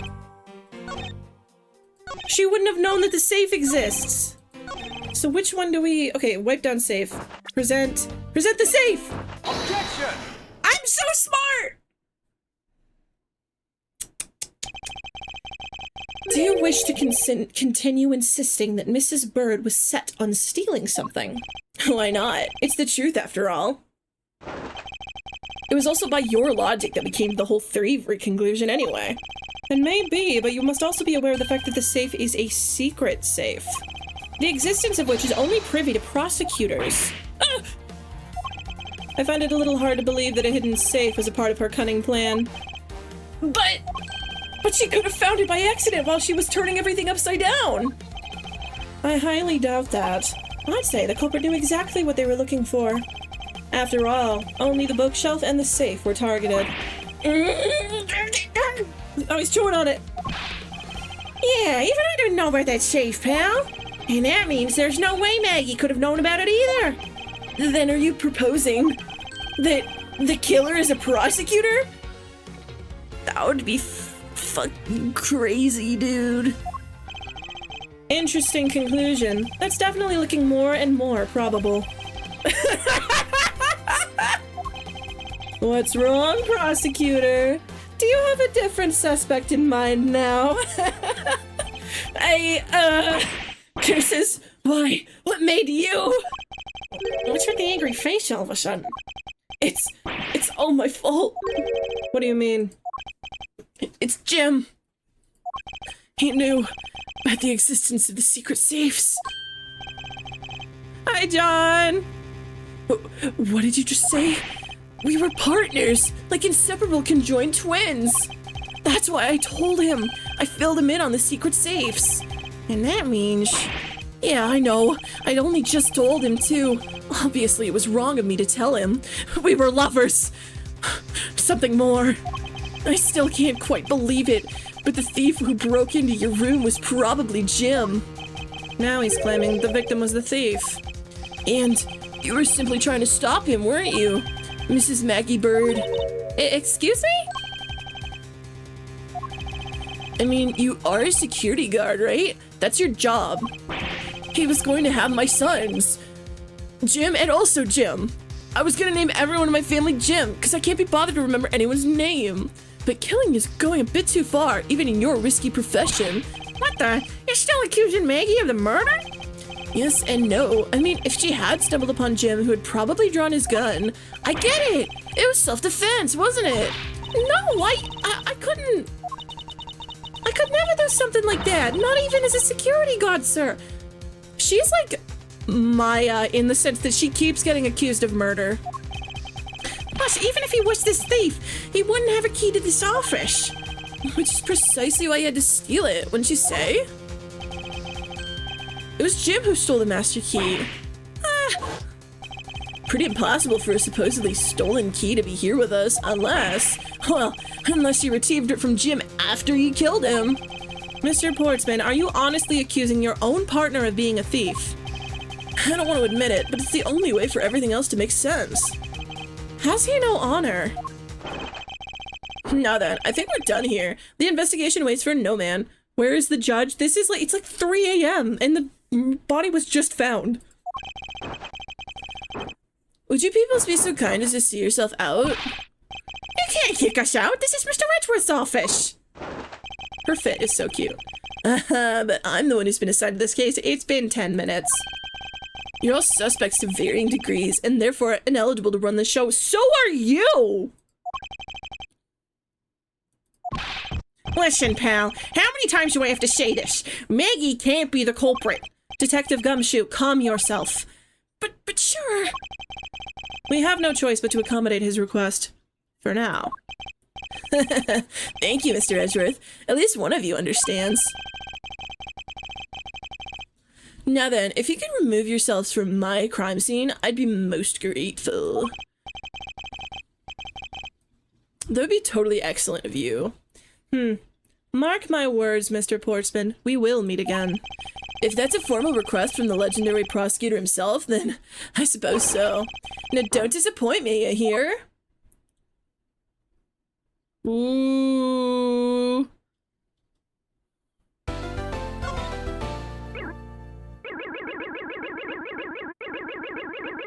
That's fun. Okay. March 14th, 4 a.m. Sure, I'm so sleepy. What is with that prosecutor? I can't believe how rude he was. It was unbelievable. Please maintain your professionalism, detective. I'm gonna find some real solid evidence proving Maggie's innocence. You'll see, sir. But we've been kicked out of the crime scene, sir. True. So then what now? Looks like my life's fallen into yet another gigantic ditch. Do not despair, Mrs. Bird. We can overcome this as well. There are many other places and things we should be looking into anyway. Eh? Really, sir? For example, this hallway. The linchpin of this argument against Mrs. Bird is related to the master key. In that case, the hallway is the perfect place to look for more information regarding the mystery surrounding my door. My Mr. Door. Okay, let's take a look around. Won't rest until I've investigated every suspicion. Are you serious? You're kidding. Huh? It's... Isn't that a missing O'Sheary's file, sir? No doubt about it. The bloody letters mark it clear as day. Oh my god! There seem to be a few pages missing. Our thief only took what was necessary and took the rest and left the rest behind. So what are these old files about, sir? I guess they've got something worth stealing in them, huh? Not particularly. It's just a collection of court case files.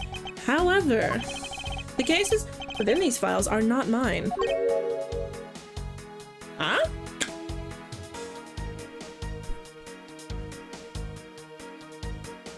There we go.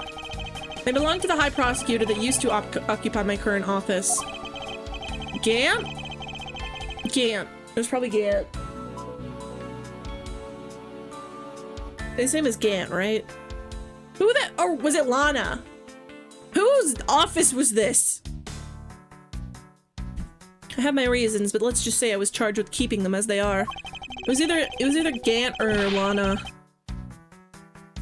Lana Sky, not Lana, not the Lana we both know, Sydney.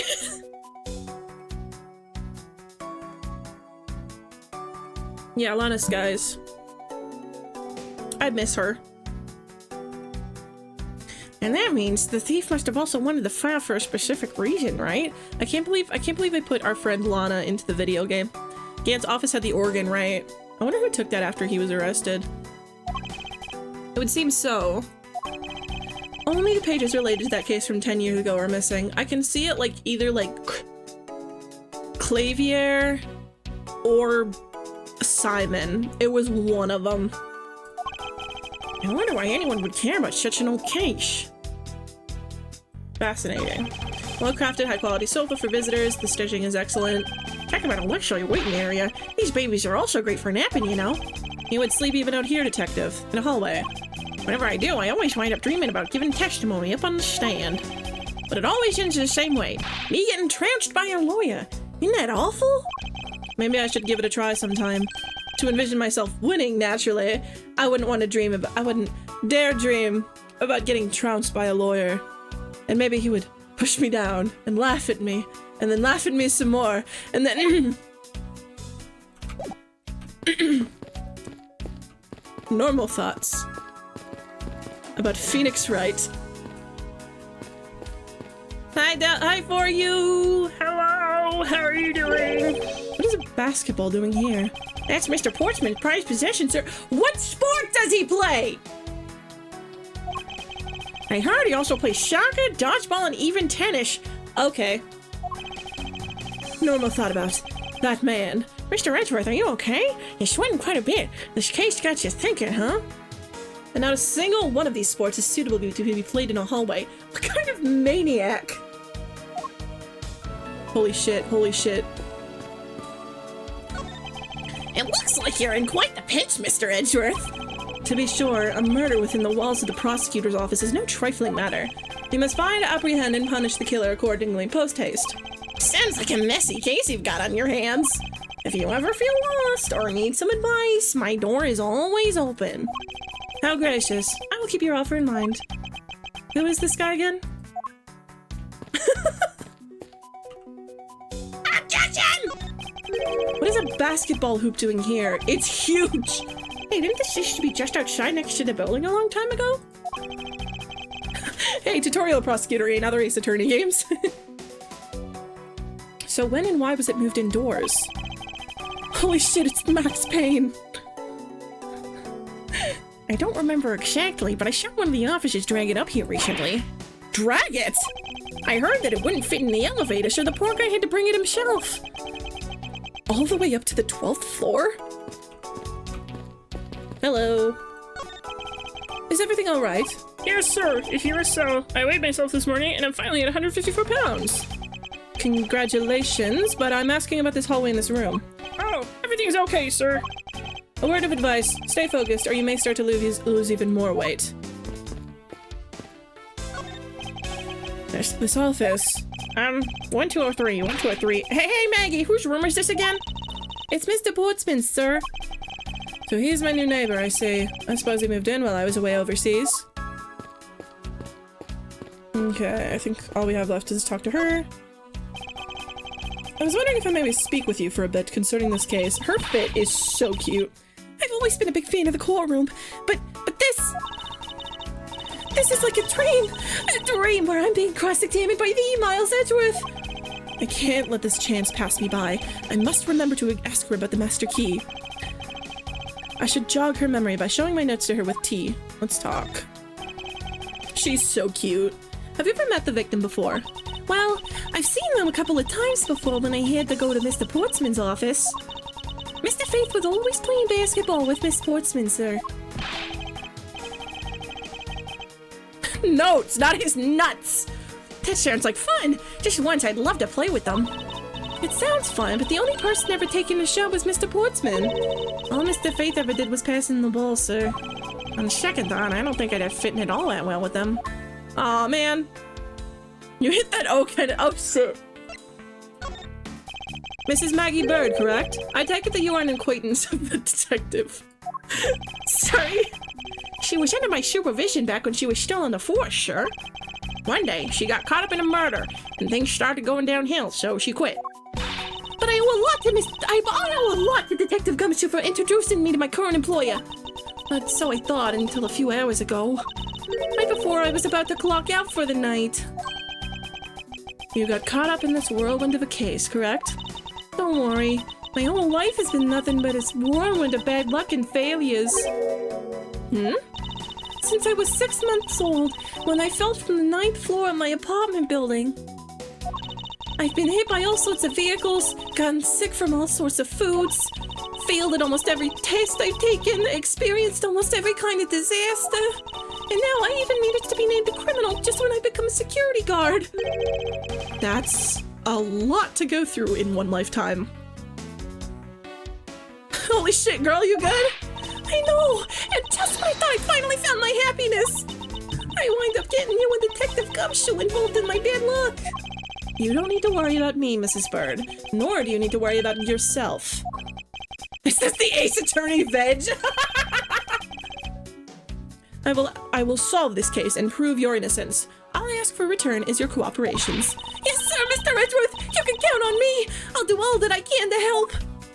Oh, she's so cute. Look at my badge. Look at my badge. That's a prosecutor's badge, isn't it? It proves that you're really a prosecutor. Interesting. Despite all appearances, she seems to know more than Gumshoe. With that badge, even I could be a professional prosecutor. Sir, may I please try that on? Just for a little bit? I don't think that would be a very good idea, do you? I guess not. On second thought, they're actually on the same level. They are kind of... Gumshoe and Maggie are a little cute together. Just a little bit. Oh, I tabbed out. Oops. What do you think of this? I'm just a lowly security guard, so... I'm not sure what I should do with that other than to guard it! Oh, she says the same thing as Gumshoe. It's like talking to another Gumshoe. There was also that time I nearly choked on a hot dog! And, what's happened in his life? There was that time that I went out and I tried to pick up a cup of water and I thought it was empty, but it was full, and I picked it up as heavily as I would an empty cup, and it splashed water all over me.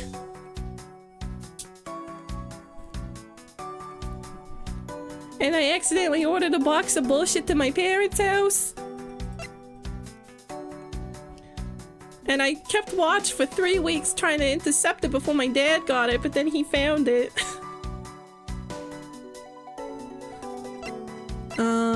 Okay, this one? Slowly security guard, so I'm not sure what to do with that other than to guard it. Safe. No, nothing. This? No. Okay. Come on. Hello? So when did you discover that the master key was missing? By the time I realized it, I think it was around 1 a.m., sir. And I noticed it was back at around 2:30 a.m. It was just sitting there on the ledge where the security room's reception window is. Why would you put it there? But I'm sure that between those 2 times it was not just gone, but stolen, sir. Why is such an important key stored in such an insecure place? There was this time I was at a restaurant and the chef was doing some sort of trick where he was spraying what I thought was water out of a bottle into people's mouths. Turns out it was sake, and I got very drunk. It's not like that, sir. We always keep the key further inside the room, away from the window. Always, you say? Except for this time, correct? Well, I admit that was a bit careless, but I had my reasons. I left it out because I was sort of using it at the time. It was after I had used it that I had left it sitting right out on the ledge. She used the master key. Huh. What did you mean by you used the master key? Oh, I had to use it to open the door for this prosecutor who had forgotten his key. Ah, her little hat. I mean, it's my job as a security guard, right? Ah! What is it? That's right! I just remembered! The prosecutor who had forgot his key! It was Mr. Portsman, sir! What? Please, tell me more, Mrs. Bird, quickly! It was around 12 a.m. Mr. Portsman had forgotten his office key, so he came down to security, sir. And that's when you loaned the master key to him. No way! It's against regulations to loan the master key out to anyone. I walked with Mr. Portsman to his office and opened the door for him personally, sir. I see. And then? What happened after that? Well, he called for me to come up to close his office as he was leaving to go home. That was around 1:30 a.m., I think. So, in summary, for the sake of one forgetful prosecutor, you used the master key twice tonight. Maybe he left a card in the door or something. Heck, about suspicious. I doubt that you can say that. You've never left your keys at home, Detective. I think this calls for a thorough examination of Mr. Portsman's door. Huh.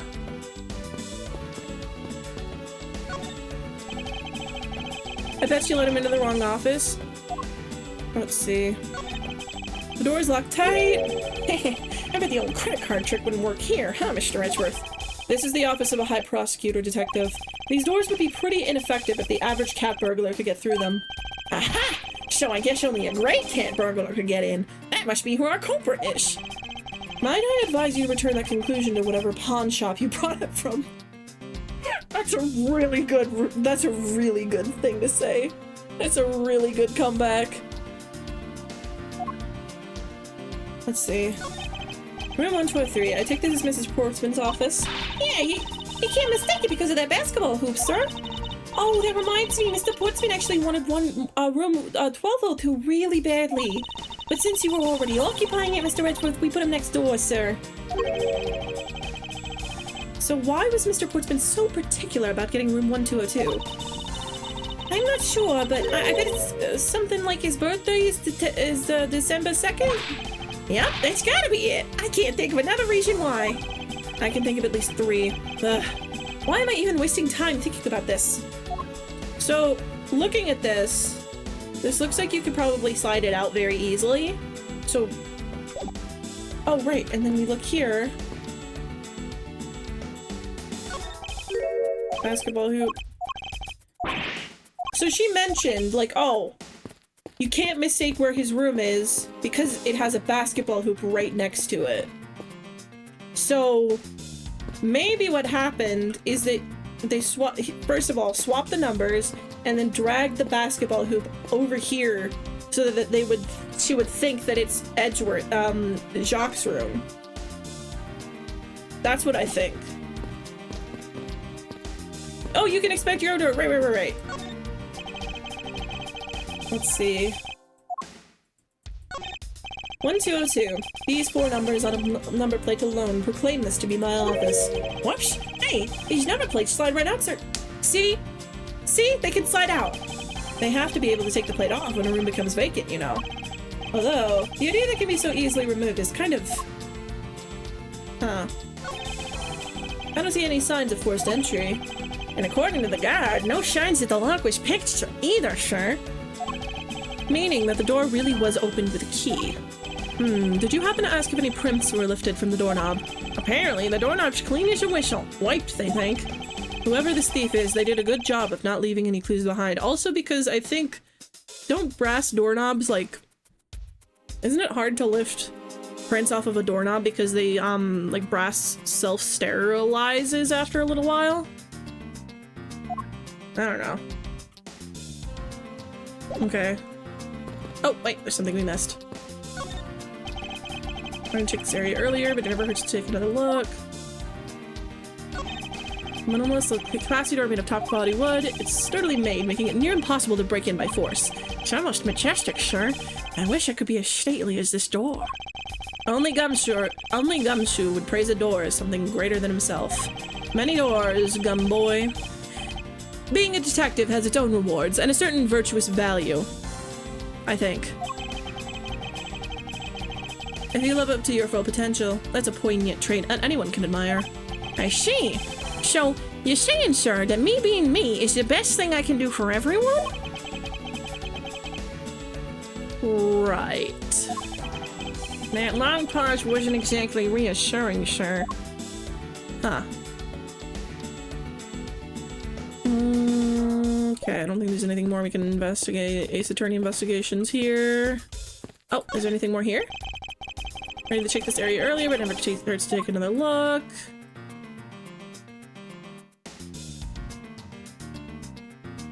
There's something we missed here. Oh, right.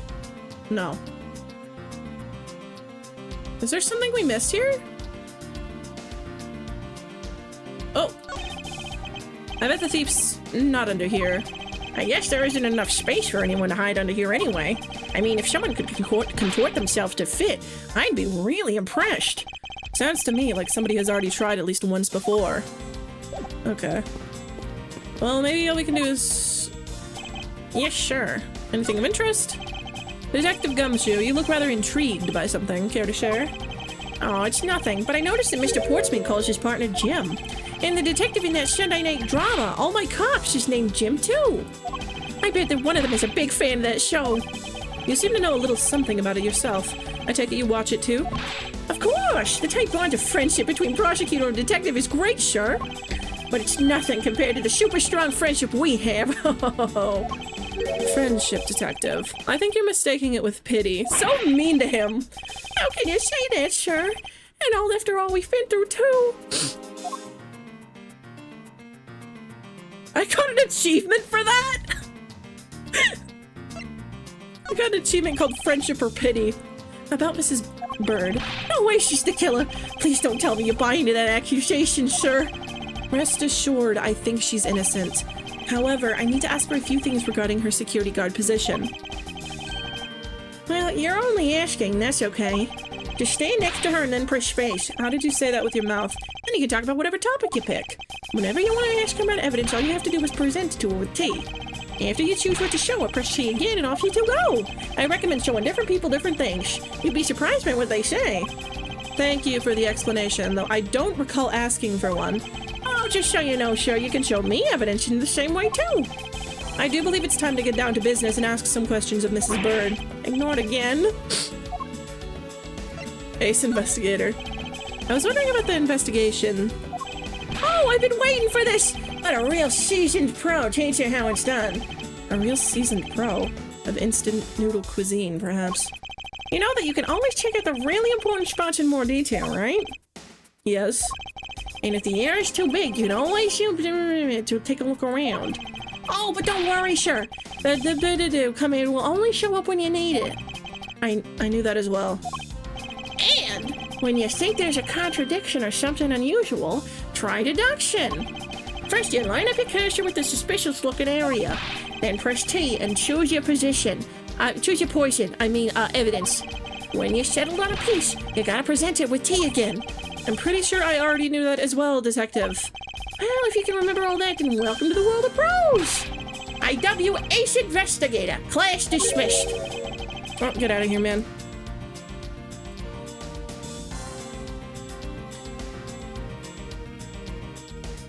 I'm curious if your pronunciation of Miss as Miss. I'm just flubbing it. And all I wanted was an update about the investigation. Okay, let's see if we can deduce anything. That's the wrong button.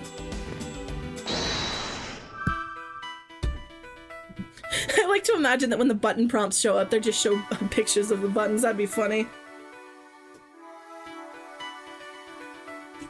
Okay, is there anything we can do here? This, maybe? Let's see. Anything? Is this anything? Yay! Miss Bird, I'm afraid there's a flaw in your story. What? No way, pal! I mean, sir? You said that you locked up Mr. Portsman's office at around 1:30 a.m., correct? However, the master key had already been stolen at that time. Wow! Nothing gets by you, Mr. Edgeworth! You saw that contradiction like a pro! I had totally forgotten all about that, but thanks to you, I remember it now. You're right, it was around that very time that I realized the master key was missing. And? Well, I'm a security guard, sir. I couldn't just admit to losing the master key, could I?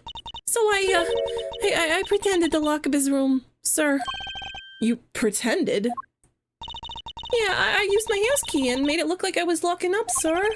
So in actuality, you never did relock the door then? Ooh. Well, I thought maybe I could go lock it after I found the key. Come to think of it, I guess the door still hasn't been locked properly. Yeah, wasn't his office unlocked? Wasn't Edgeworth's office unlocked when he went to go investigate it? Ooh! Okay. Ooh hoo hoo hoo.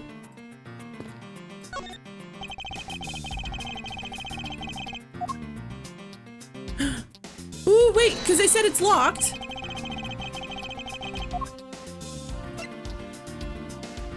Eureka! There's a contradiction here between reality and the evidence. If what Miss Bird said is true, then why is this door locked tight? Huh? You know, you're right. Mrs. Bird, are you sure you didn't relock this door? I am certain of it, sir. And I don't think Mr. Portsman noticed it himself that I hadn't. Which means, what, sir? It either means that he actually does have the key to his office, or that the door Miss Bird opened wasn't this one at all, but a completely different one. She opened a different door? But how can you prove that? There's an easy way to find out. All we need to do is, we need to examine these. Prints on the number plate! The prints on the number plate. They will tell us all we need to know. Everything? Really? Like what, sir? Like, well, for example, and such as, what? I thought it was... Well, we know for sure that Detective Gumshoe's dinner will only consist of instant noodles. Wow! That was amazing, sir! How did you know? Was that supposed to be a joke to cheer me up, Mr. Edgeworth? Yes, that's it. Now should we get back to doing what we need to do, and that is... okay, prints on the master key. Examine the fingerprints on the master key. Well, if that's what you want to examine, sir, that was the very first thing we did. Oh, am I stupid? That's so brilliant, Mr. Edgeworth! So what can we deduce from that?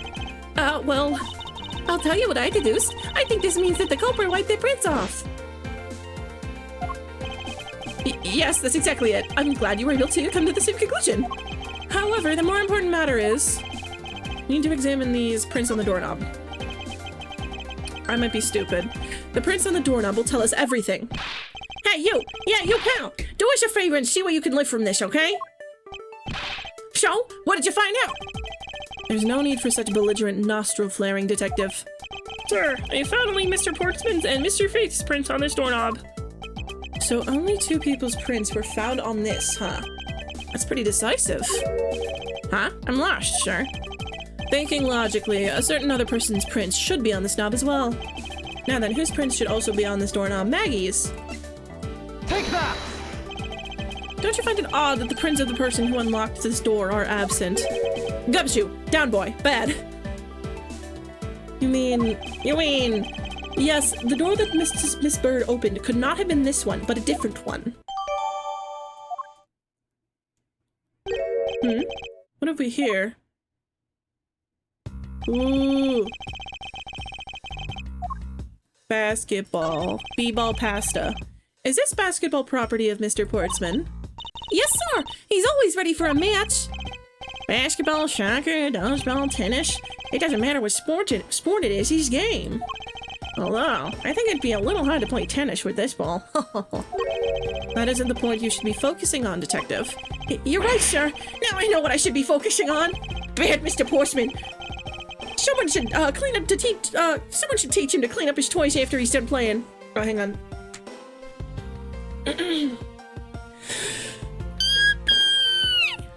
There you go. I think we've reached the end of this conversation. What is this? Looks like a scrap of paper. I'll get it, sir. Let's see. Oh, there's something written on it. Yeah, there's like an indent under the basketball hoop. I think it was moved. I definitely think it was moved. I brought the 3 pieces of evidence by, just like we talked about on the phone, but it looks like you're out. Guess I'll catch up to you later, buddy. Looks like a note from the victim. Yeah, and it's from Mr. Portsman.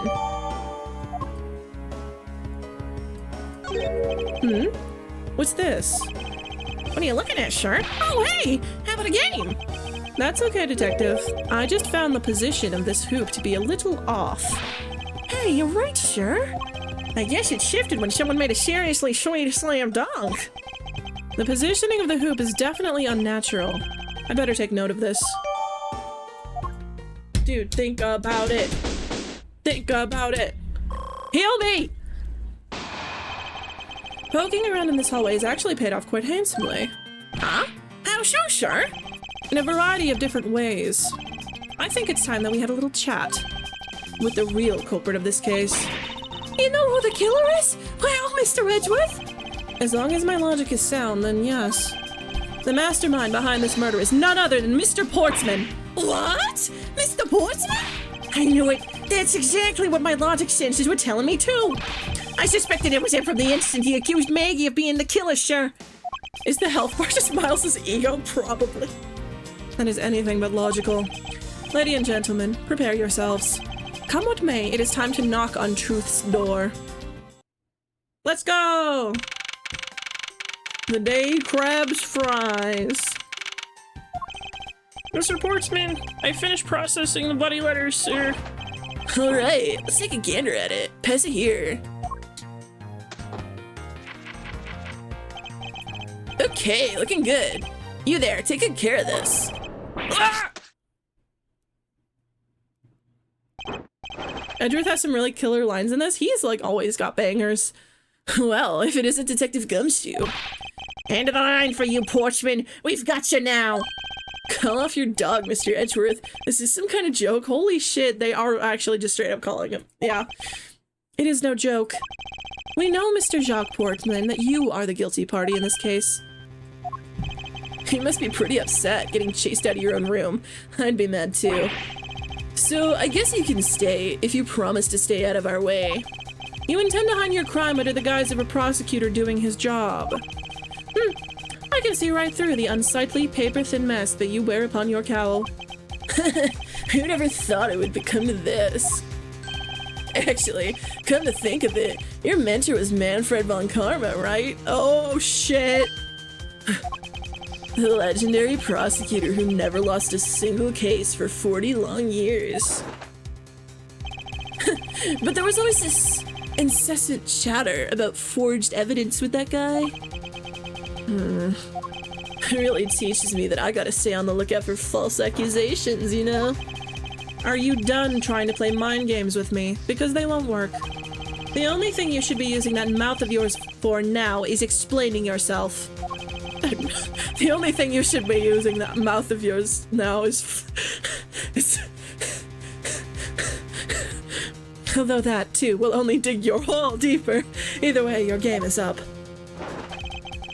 Well, aren't we full of ourselves? Even though you have yet to prove anything.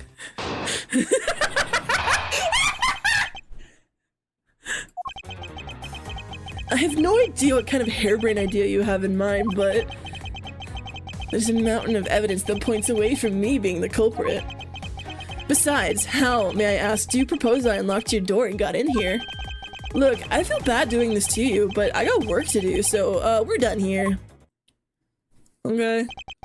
Sorry, but we are not finished yet. Boy, you're stubborn. I suppose you're basing your accusations on something? I'll show you what I'm basing my accusation on. With evidence. Alright, let's see what we can do. I have no idea what kind of harebrained idea you have in mind, but... My accusation is a harebrained idea, is it? You tell me. Hang on.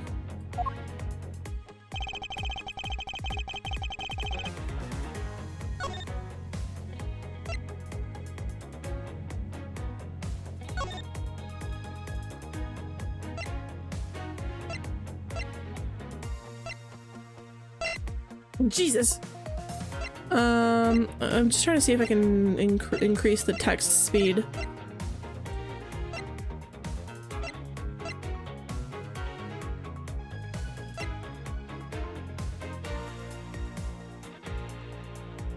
Oh shit, you can just like play it.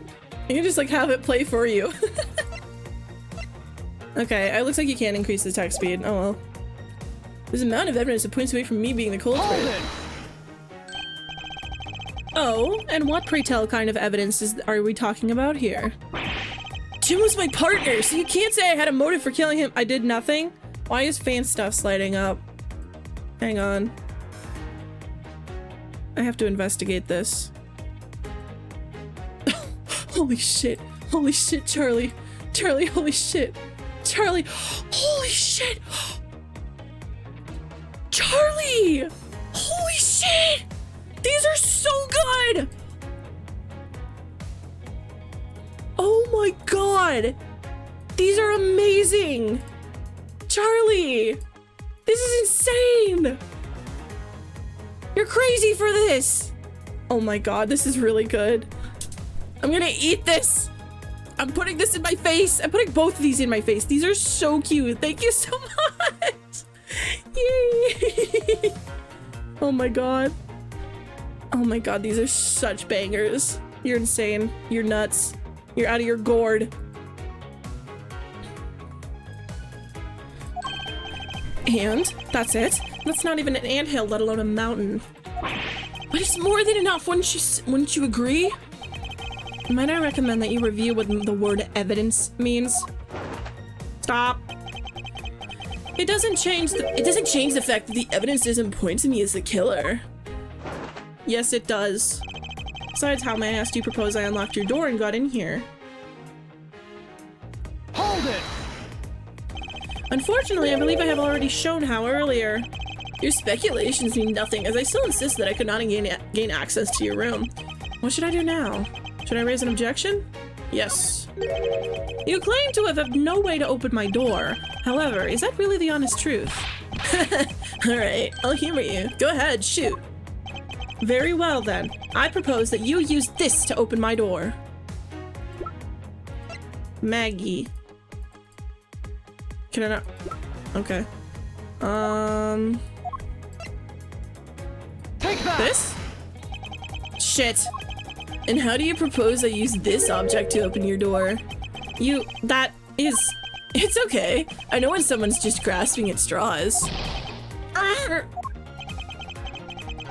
What was that, Mr.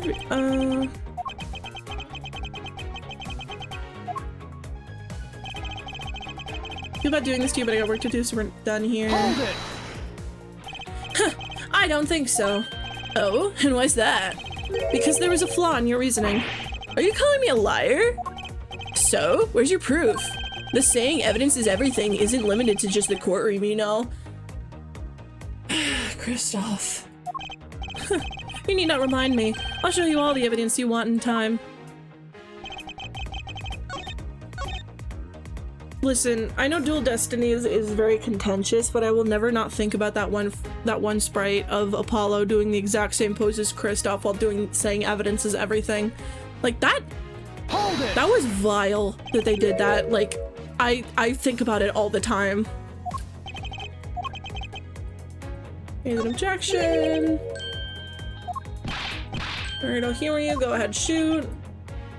Could have used this master key. Take that!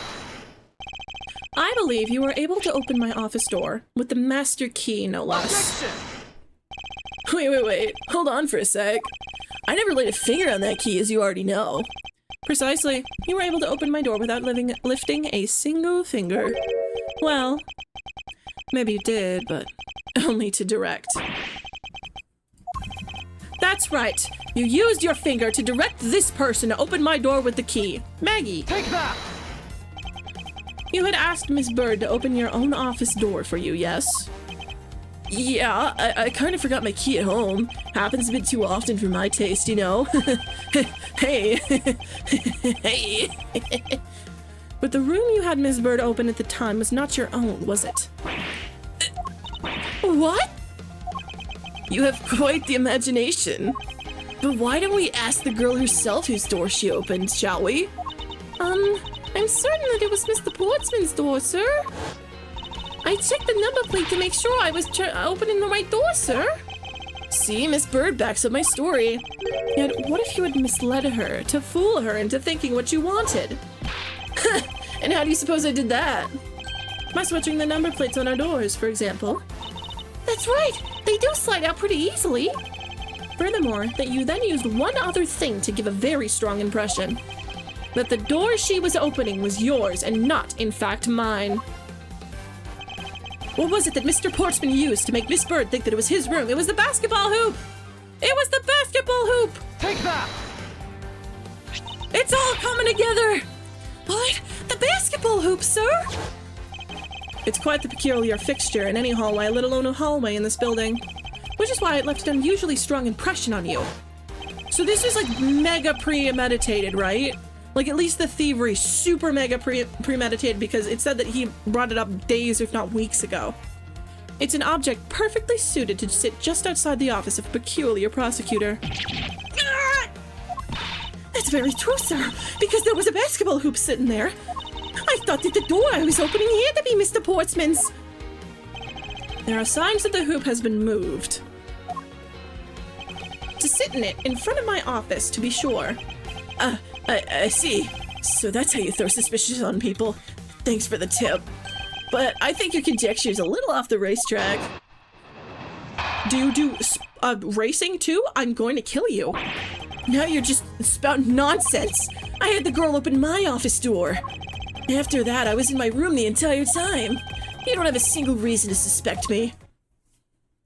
Track and field, maybe? Yeah. So he intends to claim his innocence to the end, does he? Stop! I'm as pure and innocent as my jacket. You are not him! You are not him! You wish you were Cabanella! You are not him! You are not him! Hang on, I'm taking a screenshot of this because he pisses me off.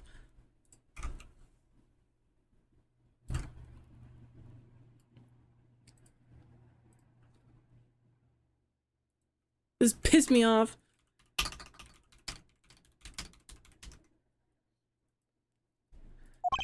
Mrs. Bird is actually as dirty and guilty as the jacket she wears. If it were me, I would wear a black jacket so it wouldn't show any of the stains. Ghost trick moment. My jacket's not dirty, I'll have you know. I just washed it yesterday.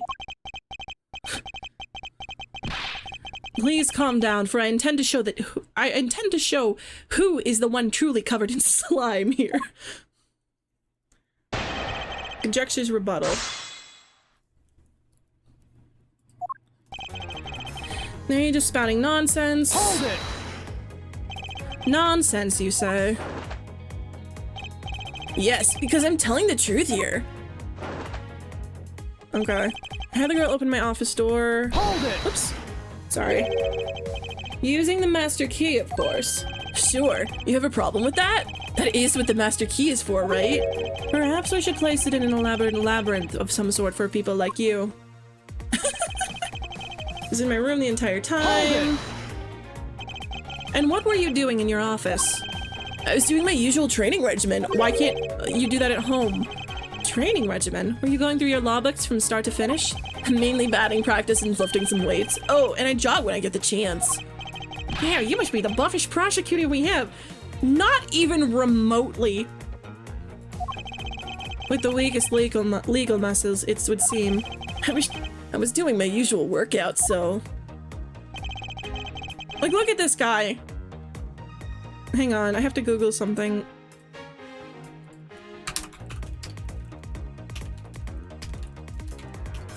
I have to prove something that- I have to prove something. Good God. Good Lord. Die in the labyrinth, okay?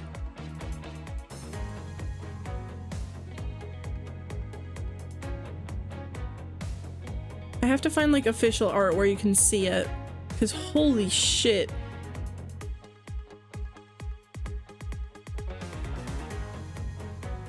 Okay, it's actually a little less than I thought, but like, come on, man. Come on. Come on. I know he doesn't show up until like several years later. What? Did he almost? He looks like Kamina. Did they almost make him look like Kamina?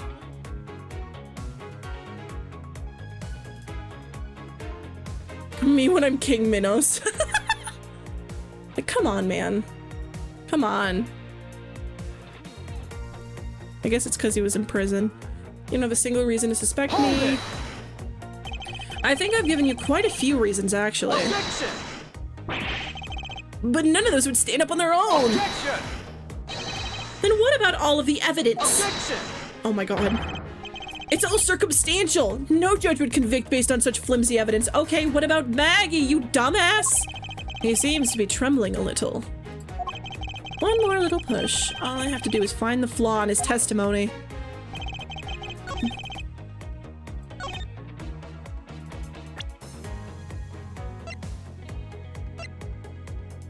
Wait. Ooh, wait.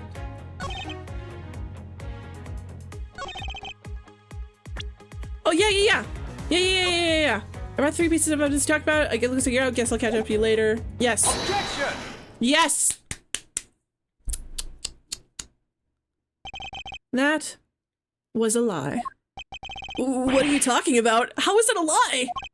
This is a note that the victim left for you, Mr. Portsman. A note? It was left under your door. Or did you not notice? And right here it says, but you're out. You were not in your room when the victim came to call on you. So then, where were you and what were you doing? Ah! Shall I explain it in full detail for you? You were busy snooping around in my room, the very room you had Miss Bird open for you. Objection! Oh my god, yes! This remix is so good! Ah! That's just nonsense! You have no evidence that I made the girl open your door for me. Oh, but I do. I have very decisive evidence. Oh, this music's so good. Hang on, I'm turning it up a little. No way! This is proof positive that you had Miss Bird open the door for you. Take that! I had your door dusted for prints. My door? Before? Come on, I bet you didn't find anything. You sure are good at wasting time. You're right. I didn't find anything. And definitely not Miss Bird's fingerprints. Her prints? What do they have to do with anything? Let's put it this way. This music is so good. If she really was the one who opened your door, then her prints should naturally be on the doorknob she touched. Ah! Further, all of the prints on my office's doorknob have been wiped clean off. I can only assume it's because Miss Bird's fingerprints were on it. Don't you think it's time you gave up your charade? We know you stole into my office with the intent of stealing something from me. And Detective Faith found you out, possibly because he heard sounds coming from a room whose occupant was on leave. Mr. Portsman, you killed Mr. Faith to silence him. And I had the misfortune to return when I did. You had to threaten me as you escaped. As I said when you had the gun to my back, no one gets away with committing murder in my office. Hey. Hey. Hey.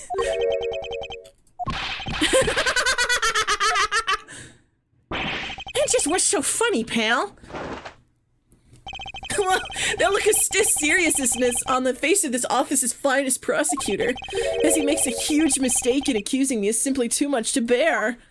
Most excellent, dude. There's just... Dude, you are not him! You are not him! You wish you were him! You are not him! You are not him! You wish you were him! You wish you were him! You are not! You are not him! You wish you were Cabanella. You wish you were Cabanella. Nothing like him, baby. What? Mr. Redwood just explained it all, and he even backed it up. You are the murderer. Stop trying to be slippery and just admit the crime already. And as I said earlier, it's all so circumstantial, so full of conjecture. You say you checked my doorknob for prints? Let me turn the music down a little bit now, because we're back out of that. Well, I can readily confess that I had wiped that knob down well. Eh? I'm a little obsessive compulsive, you see. I got OCD. I got like that. I'm like one of those people who says I have OCD when I'm just like saying like, oh, I like things to be clean, you know. I just like when things are clean. I'm so OCD. I have to.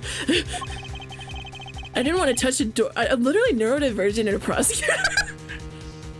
I didn't want to touch a doorknob that you had just touched, which is why I whipped the knob down as soon as I could after you opened the door.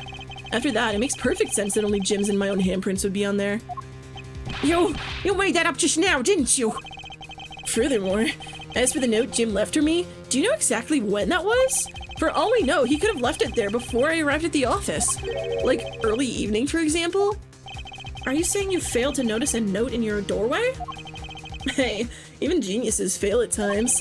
I was probably too preoccupied by work-related matters, although that's no excuse.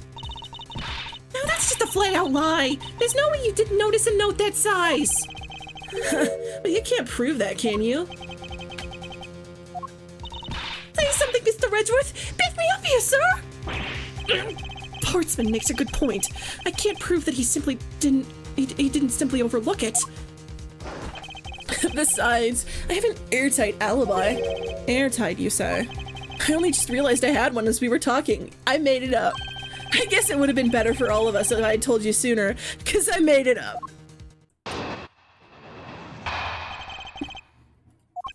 If memory serves, you came back to this office at around 2 a.m., right? And it was then that you had that unfortunate confrontation at gunpoint with the culprit. But exactly that time, I was down in criminal affairs. Ask around. I'm sure the other detectives will corroborate my story. It's the perfect alibi. Do you really think it's that perfect? Like I said, I don't care. Ask around all you like. You'll see for yourself. Detective Gumshoe? Sure, yes, sure. I'll go check out his alibi, sure. Be right back. Am I being too loud also? I can turn myself down if I'm like shouting too loud. Mr. Edgeworth, sir, I think we're in trouble. It's just like Mr. Portsman said. The guys down in criminal affairs said that they saw him around 2 a.m. You see? All of the evidence points to him being the culprit. So there must be a contradictory point in his alibi somewhere. Yeah, I gotta blow my nose again.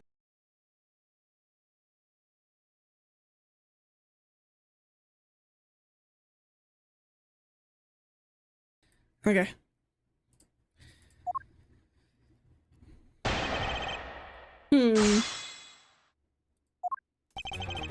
Okay, press. Hold it! You are correct. It was around 2 a.m. Are you sure? It's really important to me that you're spot on with the time.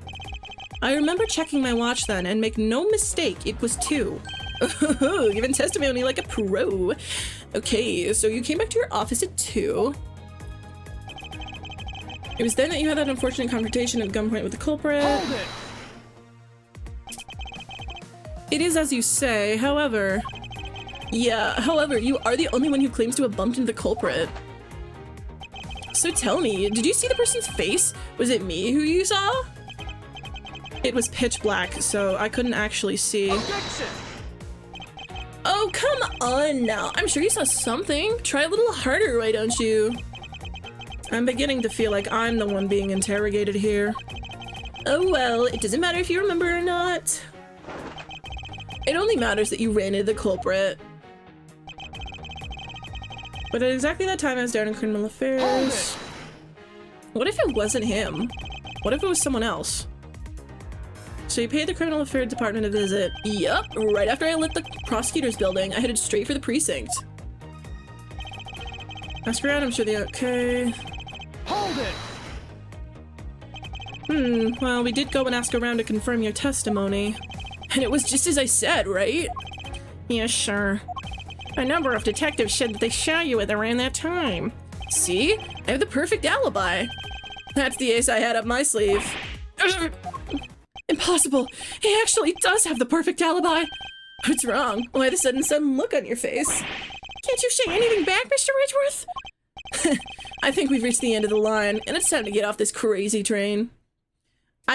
What if it wasn't him that was, like, I think he killed him. Like, we saw him kill the guy. But what if he wasn't the one that bumped into Edgeworth? I don't think it was two culprits. I think it was, like, that was just someone else there for something else. You there. Sir! Please escort the young lady out. But remember, be gentle. Maggie! Detective Gumshoe! Is there nothing I can do? There must be a way to turn the situation around. If only I had a clue. Did I miss something that can help me cast doubt on his alibi? Huh. I need to calmly think this through one more time, and with logic. Right! No. Okay. Yeah, okay. Rearrange my files twice, once before and once after the murder. Could there be another gun in play here? I think it's two people. No, okay. Not exactly a shining example of the perfect line of logic.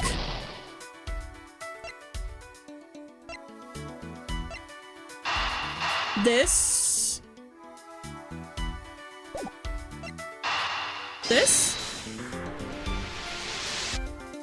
There we go! There were 2 bullets left at the scene of the crime.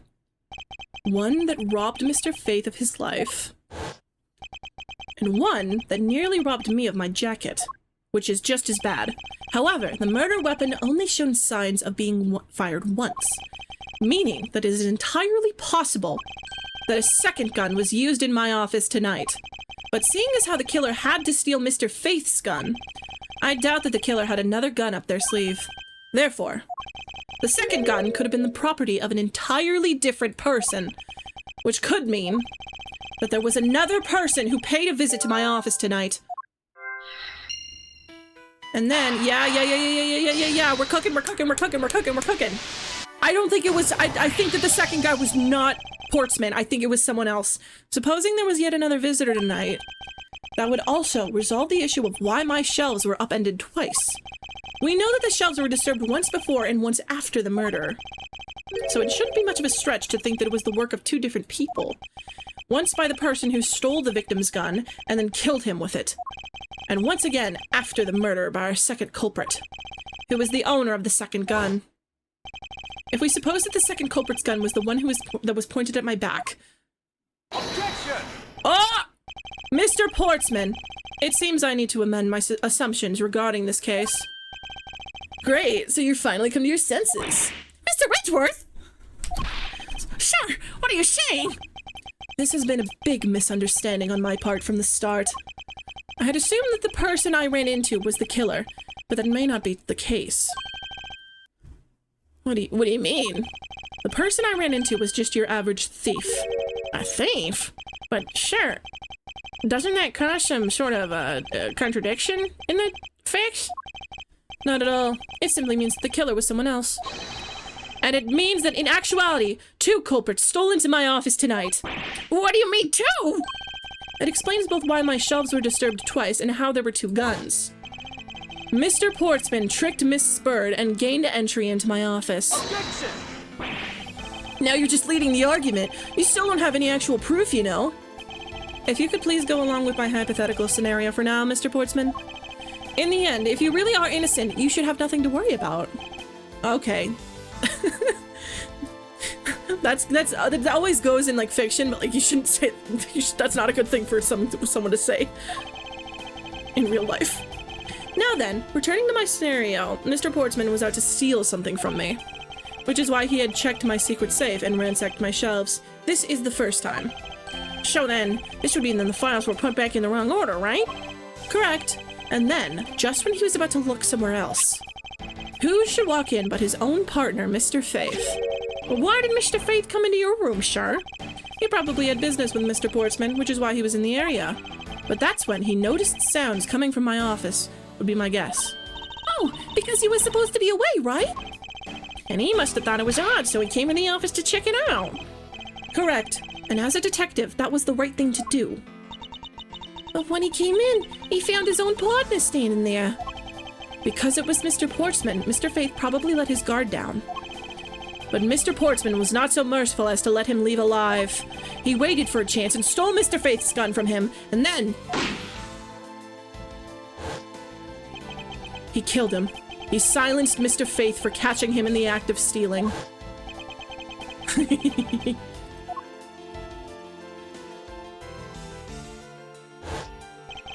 This was the moment in which the first shot was fired, the one that landed in my files.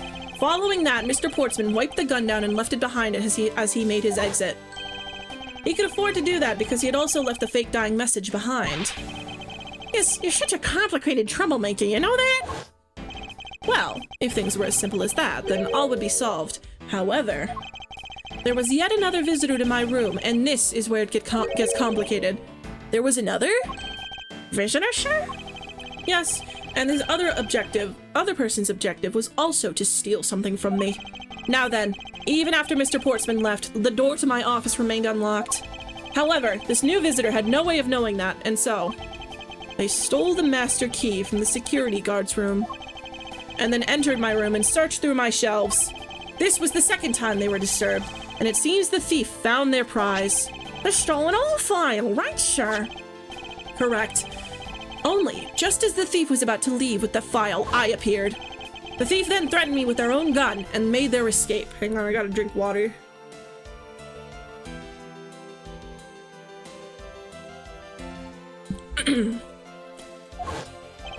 The second bullet was fired during that brief encounter. So the shelves getting messed up twice in the 2 bullets. It was all because 2 different people were doing those things at 2 different times. Precisely. So now do you see, Mr. Portsman? The person I met was just a thief, and was it not, in fact, Mr. Faith's killer? Your alibi for the time frame in which I ran into the other person is now irrelevant. Because we now know that the murder took place during the first culprit's visit. Objection!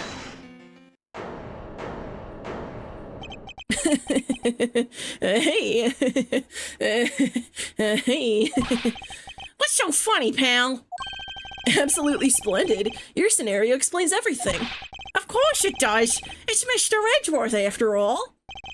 But you know, it still doesn't change the fact that it's all circumstantial. Supposing if, and that's a big if, your theory is right, it would indeed render my alibi, which has withstood scrutiny, mind you, irrelevant. Stop. But if there is still one defining point of your argument, for which you have no evidence, your supposition that I was the first visitor. Mr. Edgeworth, you can't let him get away with that, sir. But he has a point. I have absolutely no proof that at this point. Don't say that, sir. I don't believe this. Don't worry, Maggie, I'll do something if I must.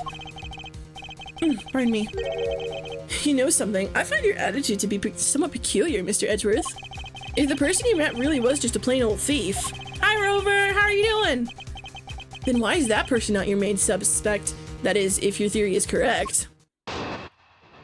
Alright, this probably is the last testimony. Whoa! Oh my god! Oh! Oh, this music's so good. Oh! Hey, yo!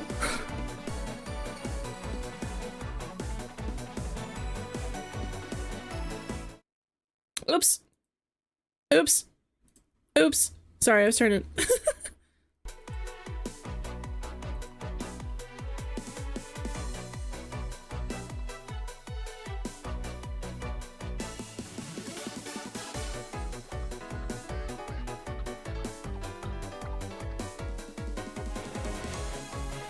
Oh, yay!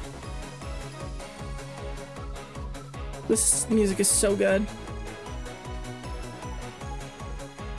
Sorry, I like had a stroke for a second there. Just trying to bring up Mobius busting it down. We should be out there looking for that thief right now. They might still be nearby. I hate to repeat myself, but I've already said I was training in my room. And when Jim came to deliver some evidence to me, I was down at Criminal Affairs. So I can't be expected to know what happened around here after I left. Is this song in the original? This is a remix. So you think we should be out there looking for the thief? Of course. Now isn't the time to be having these dead-end discussions. I don't think it's at all dead-ended. I found your alibi to be fascinating. Let's continue where we left off, shall we? I know he's lying. I know he was here at the scene of the crime. I just have to find a way to prove it.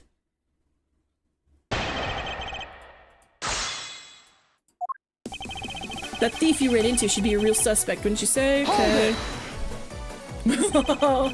Actually, no, I wouldn't. Why not? That's elementary. The dying message, of course. Mr. Fate's killer very clearly left those letters on the spines of those files. And it was after they were there on there that the thief stole one of them. You mean the Zero files, right? And that's how we also know that the letters themselves were a setup and not from Mr. Faith. If the thief was the killer, do you think they would try to undermine themselves? Ah! Maybe the killer just didn't think of that either? Yeah, that must be it. Maybe, just maybe... We should be out there looking for that thief right now. They might still be nearby. Hold it! Once escaped, I highly doubt that a thief would linger nearby. Well, you never know. Maybe they didn't get what they were really after? Oh, you talk like you know quite a bit about this thief. It's nothing like that. I have no idea about anything after all. I hate to repeat myself, but as I've already said, I was training in my room. Hold it! But according to Mr. Faith's note... Hold on, I thought we already cleared that up. Didn't we say that Jim left that note for me in the early evening? If you have proof that he left it at a different time, say just before he was murdered. I don't have any, no. You see? So I insist again that I was in my office the entire time. When Jim came to deliver some evidence to me, I was down at Criminal Affairs. Hold it! Why didn't you go there with Mr. Faith? That's because he said he was tired and was going to take a quick nap. You know those sofas in the hallway? He likes to sleep on those. It's one of his habits. And what of the evidence he brought? There were things related to yesterday's case. Just 2 items, a gun and a pendant. Huh. Interesting. This piece of testimony seems too crucial to let slip through the cracks. He brought me 2 items, a gun and a pendant that are related to— Hold it! Didn't the note say that he had 3 though? A gun and a pendant. Yes, this gun, which was the murder weapon, and this pendant, which belonged to the victim. That seems familiar. And why were you taking him to Criminal Affairs? There was something in a past case file I wanted to compare these two to, but all of it has nothing to do with this case right now. Anyway, I believe you'll find the long paper trail left to find... Wait, no, because... 2 items. 3 pieces. Yeah. Objection! Dude. Or C. Only 2 pieces. I believe the proper phrase here is, you fail. Excuse me? You fail as a prosecutor, Mr. Portsman, as you intend to keep evidence hidden from me. Yes! Yes! What are you talking about? I haven't hidden anything from you. Well, here's a piece of evidence. Here's a piece I think you should read carefully. It says that Mr. Faith was bringing 3 pieces. Yes, and this is the victim's real dying message to you, Mr. Portsman. I can't believe to get tripped up by simple arithmetic. Where is the missing piece of evidence? It's... You have it, don't you? Only the guilty would make such a face. Detective Gumshoe! You don't have to say it, sir. I'll pat the guy down from head to toe. Don't come any closer. This is all part of the investigation, pal, so don't even think about stopping me. No! Hey, what's this? He had this on him, sir. Despite what you've said, it would appear that you do have something to hide. The story takes place in like 2023. Why has he got a VCR tape? What the hell is happening? Why would he hide something like that? There's only one reason why anyone would hide evidence of this caliber, because it would unequivocally point to that person himself as the real killer. Let's examine this videotape in a little more detail. Do any of you have a VCR? I don't. It's like 2023. For the section of the tape that will drive the last nail into his coffin. Oh. That's KG8. The KG8 incident... That's a police number, sure. What do you mean, Ace Attorney? Hang on. Let me...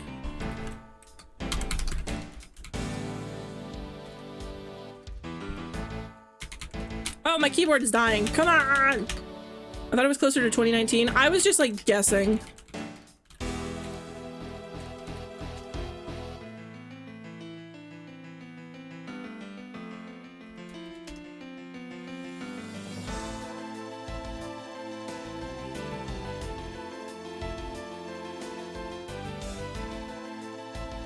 I'm, like, looking... It's like starting with the Meiji era. Hang on.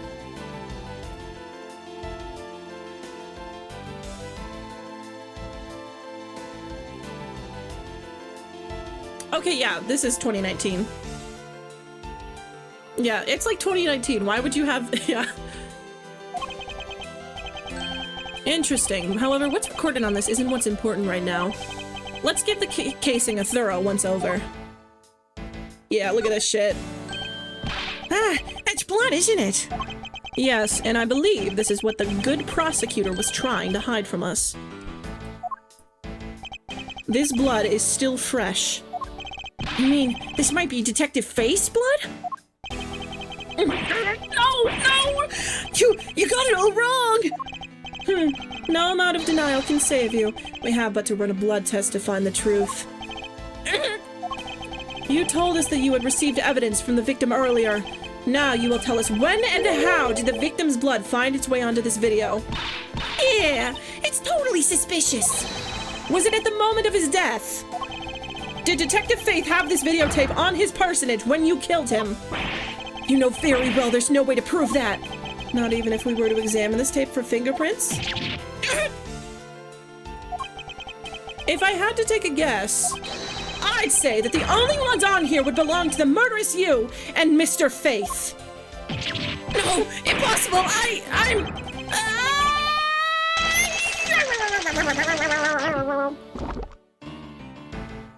Yummy. My main goal is to blow up and then act like I don't know nobody. Mr. Portsman has been placed under... Oh, thank you so much for following Hunter the Golden Guard. Yay! Yahoo! We reached a follower goal. Mr. Portsman has been placed under arrest for the murder of Detective Buddy Faith, sure. Very good. And the results we got back from the lab techs on the tape turned out a real solid, sir. Yeah, we reached the follower goal. Yahoo! The blood work came back, and it was definitely Mr. Faith's blood on there. And as a bonus, they were also able to lift a few of Mr. Faith's fingerprints as well. Thank you so very much, Mr. Edgeworth. I still can't believe I got to see your cool deduction skills outside the courtroom. I'm impressed beyond words, sir. It was nothing. I'm just sorry you got caught up in a murder in my office. Please accept my apologies. Aw, it was nothing. Really, compared to what I've been through, I mean. I consider myself lucky there was only a burglary and a murder this time, sir. If it had been a hold-up or a hostage situation, I'd have thrown my hands up in the air.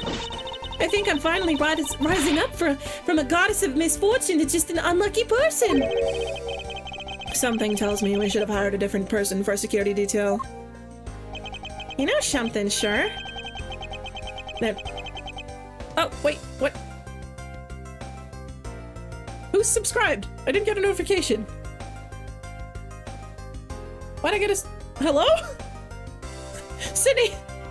Was it you? It was you? I didn't get a notification that you subscribed. Thank you so much. Thank you so much for subscribing to my channel. I don't know why it didn't give me a notification though. That's weird. Maybe it'll give me it in a second. Oh, hang on. There you go. You know something, sir? That Mr. Portsman really was one corrupt prosecutor. And why would you say that he was corrupt? Well, he murdered someone, sir. I'd say that's pretty corrupt. There's even rumors about how some of the evidence he uses is forged, sir. Forged evidence, huh? And they say they even decided not to prosecute a few cases for some really vague reasons. Ooh, that guy was a complete disgrace to the entire profession! We never did get around to asking what his reason was for breaking into my office. Yeah, whenever we got near that topic, he just clammed up. Although, we can be pretty certain that it was to steal something. This is between you and me, sure, but there's a rumor that some sort of huge organization is involved behind the scenes. Oh? Well. With Mr. Portsman not willing to divulge anything, it certainly lends credence to that rumor. It would seem that we haven't heard the last of this. Huh? Then Mr. Portsman isn't the bad guy? I didn't say that. But rather, there are still many more mysteries for us to solve. For example, we still haven't figured out the significance to this piece of evidence. This, I think. Take that! The person who stole this file, the other villain of the night. Yeah, I wonder who it was. And what happened to the stolen pages? I wonder, who in the world was it that held me up at gunpoint? Mr. Edgeworth, sir. Yes? I came across this while I was processing your office earlier, sir. This card! What is it, sir? Is it a bird or something on there? It's not just any bird. It's the mark of the raven. A three-legged raven. Even you should know what this is, Detective. Oh, it's about that thing, isn't it? That great thief everyone's talking about. Is it the Phantom Thieves? Yes, it is the mark of the great thief, Yatagarasu. Under the mark of a legendary bird, the Yatagarasu is noble to the end, a modern Robin Hood. Labeled mysterious and phantom life, the Phantom Thieves! Holy shit! The Yatagarasu appears and vanishes at will. Though we don't know much about this thief's ultimate goal, we do know the targets. The Yatagarasu likes to find and make public evidence of corrupt dealings of all sorts. It's Joker! The thief is always performed in silence and always with perfection. Once a target is chosen, no dramatic calling card or announcement is sent forth. So it's like the opposite of the... Instead, the chosen corporation is infiltrated without even the target noticing. Some days later, the evidence that was found is sent out to the mass media, along with this single card. Although, it has been a while since the Yatagarasu's last appearance. Hey, Mr. Edgeworth, look, something's written on the back. What? Let me see. Holy shit, Bill Cipher! It's the location of where the thief put the stolen files. So the person who stole the contents of the file was the Yatagarasu. Yatagarasu. Organization. Quite a few key words are popping up in this mystery. The murder in my office. The return of the great thief, Yatagarasu. Looking back, I can't say I didn't see these events coming. For they were heralded herald of darkness, for they were heralded by darkness that began to occur 2 days ago. We reached the end of the first case. Yahoo! Wahoo!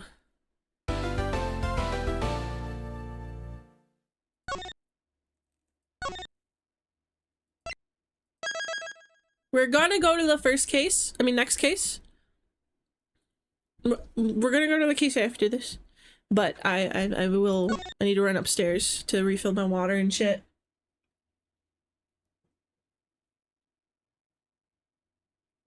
So I will be like 2 minutes. I'll be right back. Let me leave you with some music. Be right back.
I'm back.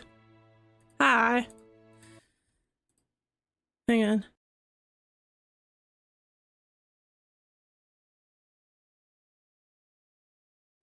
Okay, back we go into Ace the Attorney. Let's go!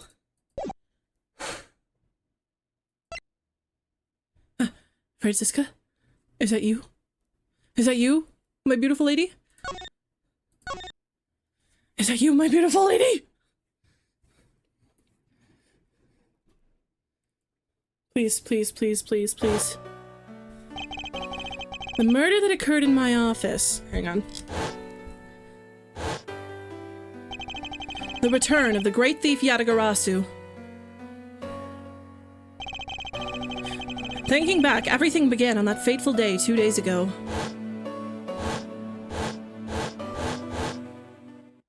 Two days earlier. Oh, he's dead.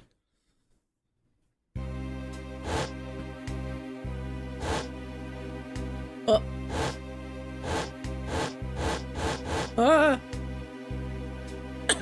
Go you! You go, girl! Yes, everything began high up in the air. 9,000 feet in the air, to be precise. Thank you for flying Dingle Airlines. We're currently experiencing some flight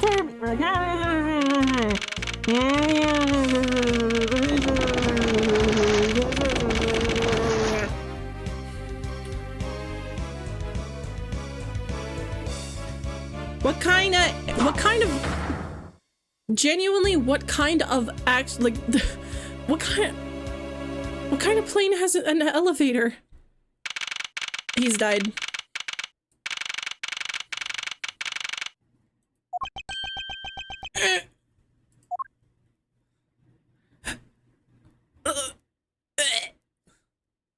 Oh god.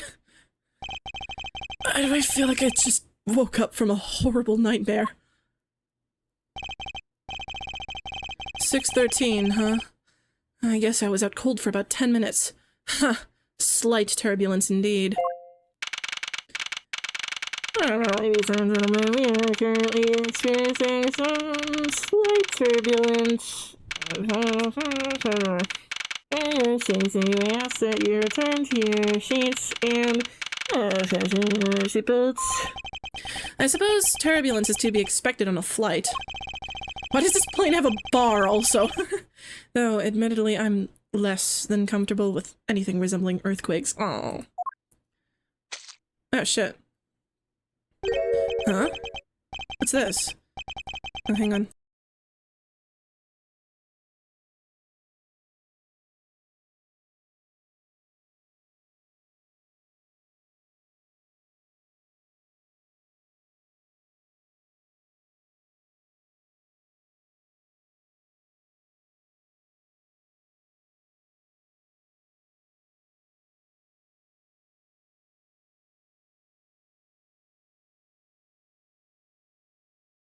Okay, I'm back.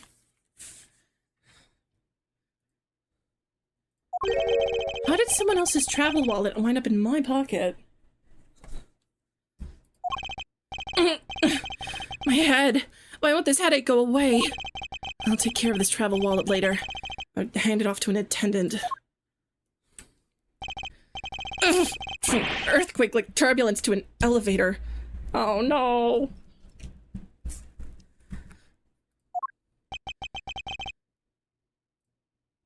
Pain. What am I doing hesitating like this? Actually, I know full well why I hesitate. It was when I was still but a young child. I was caught up in a murder that happened in an elevator. But how long am I going to let my past haunt me? It's just an elevator. I'm a grown man now. I need to behave like one. What? What the? What in the world happened?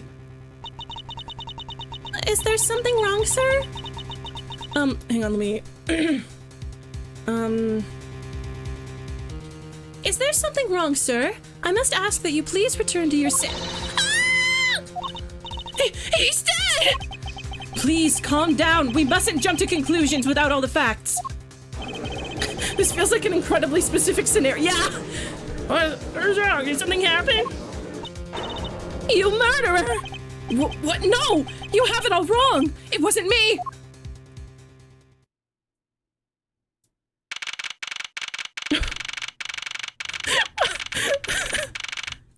Hang on, you guys can't see this. Hang on. Look at him. He's so pissed off. Why does he have a book that just says law on it? Everyone, I am sorry to interrupt, but I have an important announcement. I am one of your flight attendants today, Rhoda Tenero. Unfortunately, we have just had a minor accident on this flight. An accident? Don't treat us like we're stupid! I caught a glimpse and it was a murder! What? Murder? What's going on with this flight? Everyone, please calm down. There's no reason to panic. This flight will stay on course and make its scheduled landing. We are still currently in the middle of a rough patch of turbulence. So until we are out of this area of turbulence, I ask that you please remain seated. There's someone who's killed, right? I mean, what about the killer? Let me off! Please, there is no need to feel threatened.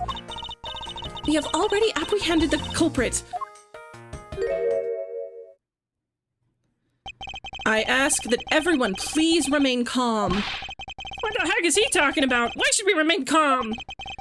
My name is Miles Edgeworth. I am a prosecutor, and I assure you that I am not the killer. Being a prosecutor doesn't make you incapable of murder, buddy. Now you listen here. I am not the killer. I simply found the body. So you say, however, I'm sure that you are the perpetrator of this crime. I swear on my honor as a professional flight attendant. Oh, was that right? I know what I saw. And there's even very strong incriminating evidence to back me up. What kind of incriminating evidence is she talking about? We've already alerted the proper authorities at our destination. Until we land, you will remain in our custody by the powers vested in our captain. I am very sorry, but please understand our situation. Your situation? I'm more concerned with mine and the direction it's going in. I'm not just about to sit idly by while I get accused of murder. Miss Tenero, is it? Yes. She's kind of bad. I was wondering if you might give me a chance. Yeah, give me one chance, milady. Please, one chance. A chance to do what? A chance to plead my case. And a chance to ask what you meant by incriminating evidence just now. To accuse a passenger of such a grave crime without allowing him to give a proper defense. Can the professional flight attendant inside of you really call this action righteous? Oh, high five! Hello! Welcome! Hi, how was your stream? You were playing, Ace Attorney. No, I'm playing Ace Attorney. You were playing Aloha. You're playing Genshin Impact, right? You're, Natlan? How was it? How'd it go? You guys have fun? We're playing Ace Attorney Investigations right now. I'm doing some silly voices. We just finished the first opening case, and we're gonna be playing a little bit of this one. I don't think we'll be able to finish the second case today, but I think we'll make some good progress in it. It's gorgeous so far. Yippee! That game is very pretty. I love the environmental designs in that game. Very well, I'll listen to what you have to say. But be wary of what you reveal. I'm afraid you'll only look even more suspicious if your explanation fails to satisfy. Miles just got Maya. I also do not have the time to deal with you all day, so please make it quick. Of course, as you wish. Good. Very well then. Let's get started. I know for a fact that I didn't kill that man in the elevator. I gotta run as usual, but have a great rest of your stream. Thank you so much for dropping by! Have a good rest of your night. Get some good rest. Do some hanging out. Thank you so much again for the raid. Yeah. I know for a fact I didn't kill that man in the elevator. What I don't know is what sort of evidence she has up her sleeve. But I'm certain it doesn't fit with how the crime really occurred. Let's go! What Miss Tenero saw. I swear to tell the whole truth as a professional flight attendant. Unfortunately for you, Mr. Edgeworth, I'm certain that you are the killer. The scene I saw in front of the elevator, it was you standing there with fresh blood dripping off the murder weapon. So, if you would please cooperate, we'll turn you over just as soon as we land. That's it? That's her evidence? I don't think you could ask for a more perfect witness testimony. Wouldn't you agree, Mr. Edgeworth? Not really. It's hardly perfect when there's a gaping hole in it. Alright. What murder weapon? Exactly, it was a wallet! Okay, press. I just want to see what she has to say. Tell me, what exactly puts the pro in professional flight attendant for you? Because without it, you would just be official. Well, it means we are very professional about how we take care of our passengers. Services like fetching papers and responding to calls are done with speed and accuracy. This, button is, what's going on with this? I can assure you that I give testimonies with the same level of professionalism. But I'm sure you've already realized that by now, right? It's a bit hard to appreciate your professionalism when I'm the one under suspicion. And there you have it. My professional testimony is accurate and reliable. Unfortunately for you, I am certain that you are the killer.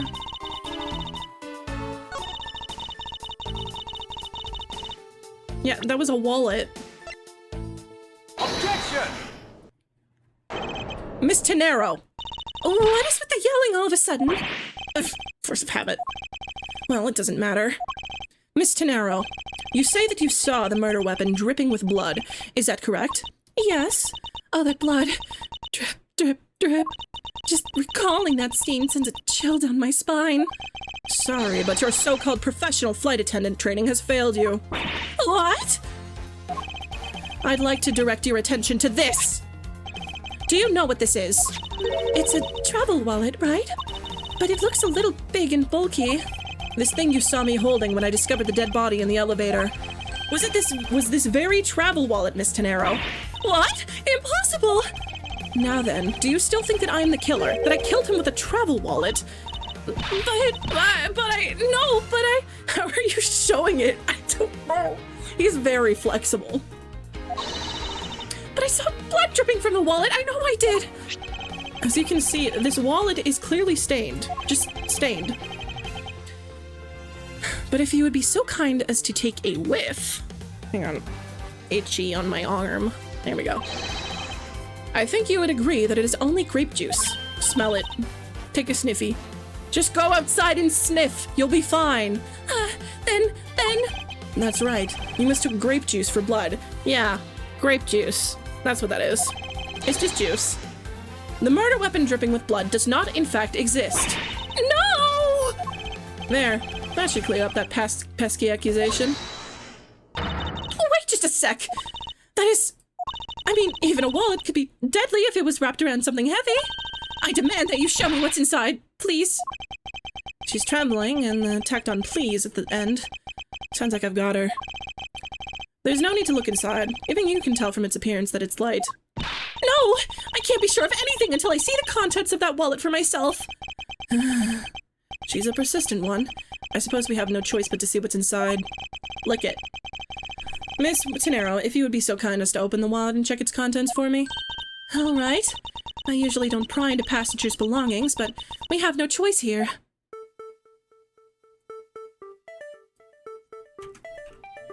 What's this? Grape juice stains at the other cover. Yeah, that's just grape juice. True, it was I who dropped in the juice, however, I didn't do it out of ill intentions. Yeah, open the friggin' thing. Open the clasp. Open. There we go. It seems this passport is all that's in here. As you saw, there is nothing but a passport inside. This renders your wallet was the murder weapon argument moot. Wouldn't you agree? Please, hear me out, Mr. Edgeworth. What is it now? Hang on.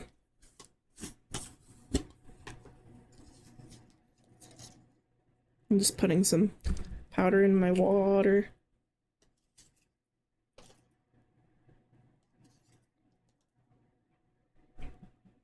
Here we go. Well, I was wondering, whose passport is it exactly? Can I take a look? Why not? I'm rather curious myself. This is... Byakuya Togami?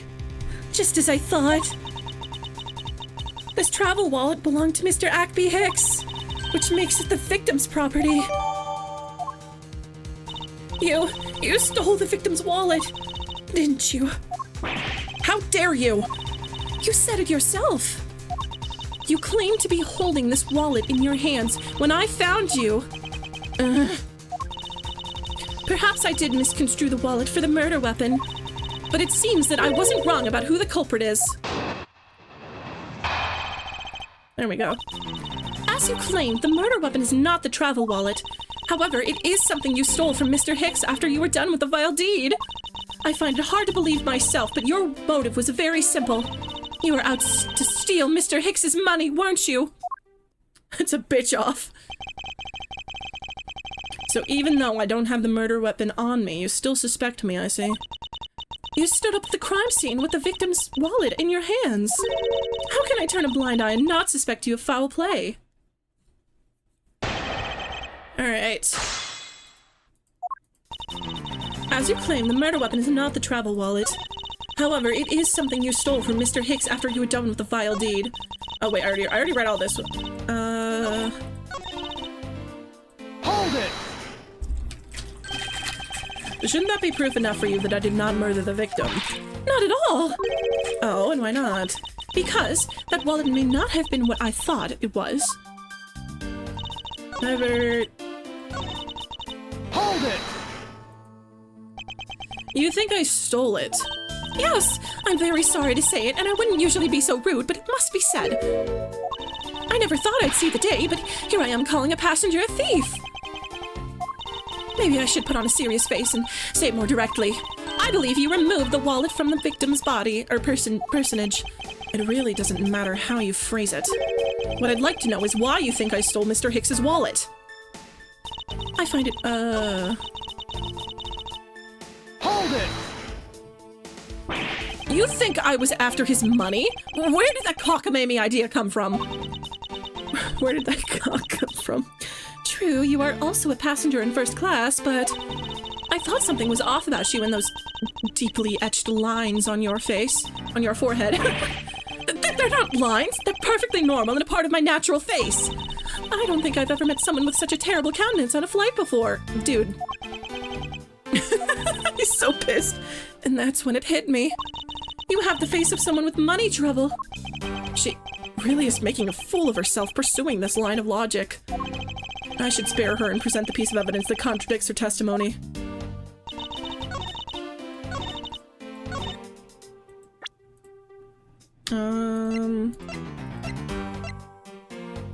There's no money in here. Objection!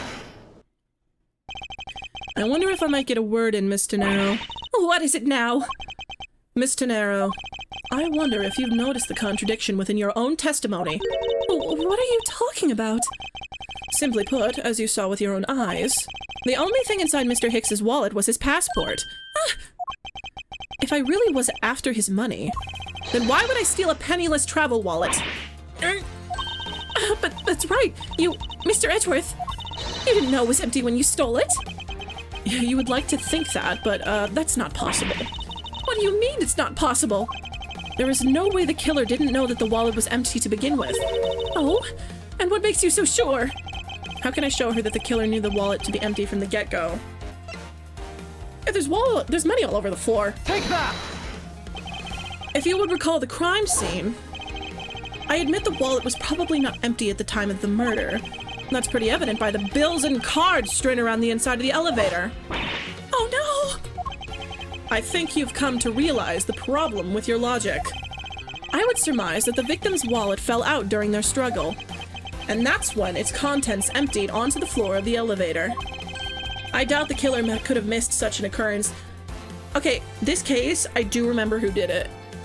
I don't remember, I think I remember kind of how. I don't remember the specifics though, but I do know who did it. And you're saying?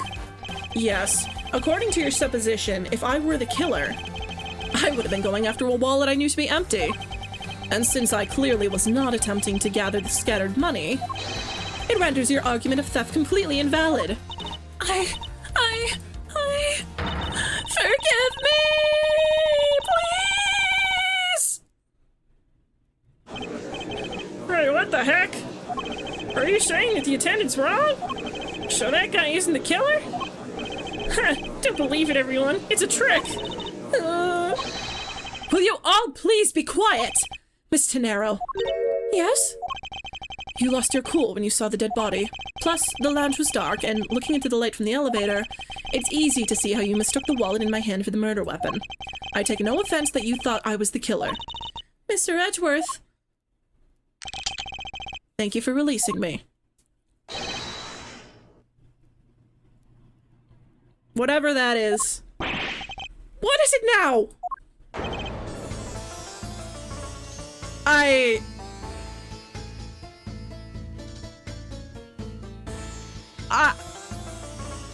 don't... Miss Tenero, if you could please translate, I'd be much obliged. It sounds like Virginian, but how are you saying that with your mouth? I don't understand any of it. There's another attendant on this flight who...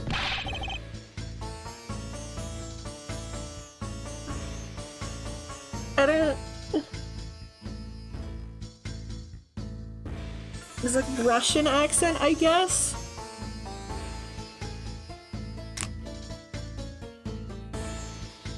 I said that he is giving me runabout. I don't require an interpreter. I speak English just well. See? You, the attendant. Yes, sir? I want this person to be under the arrest until we arrive at the airport.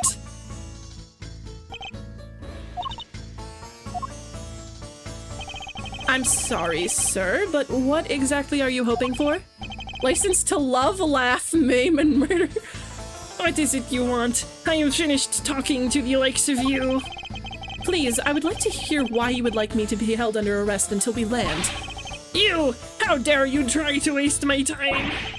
You are the one who stuck your nose into my affairs. I wanted to spend even at least one more second with my precious art. I have no time for other things. I know what you are. I see through you. I know what you are. Insolvent. Yes, I am pretty sure that is how you say it in English. And I didn't know what voice to give him, so I'm just doing Kermit. Well, I should hope I'm not monetarily bankrupt, but I don't think that's what you meant. I'm sorry, but I don't think I caught your name. I am Zinc Blanc II. I am a very wealthy man in the Virginia. But I am not an ordinary rich man. I am an art dealer, a rich seller of beauty.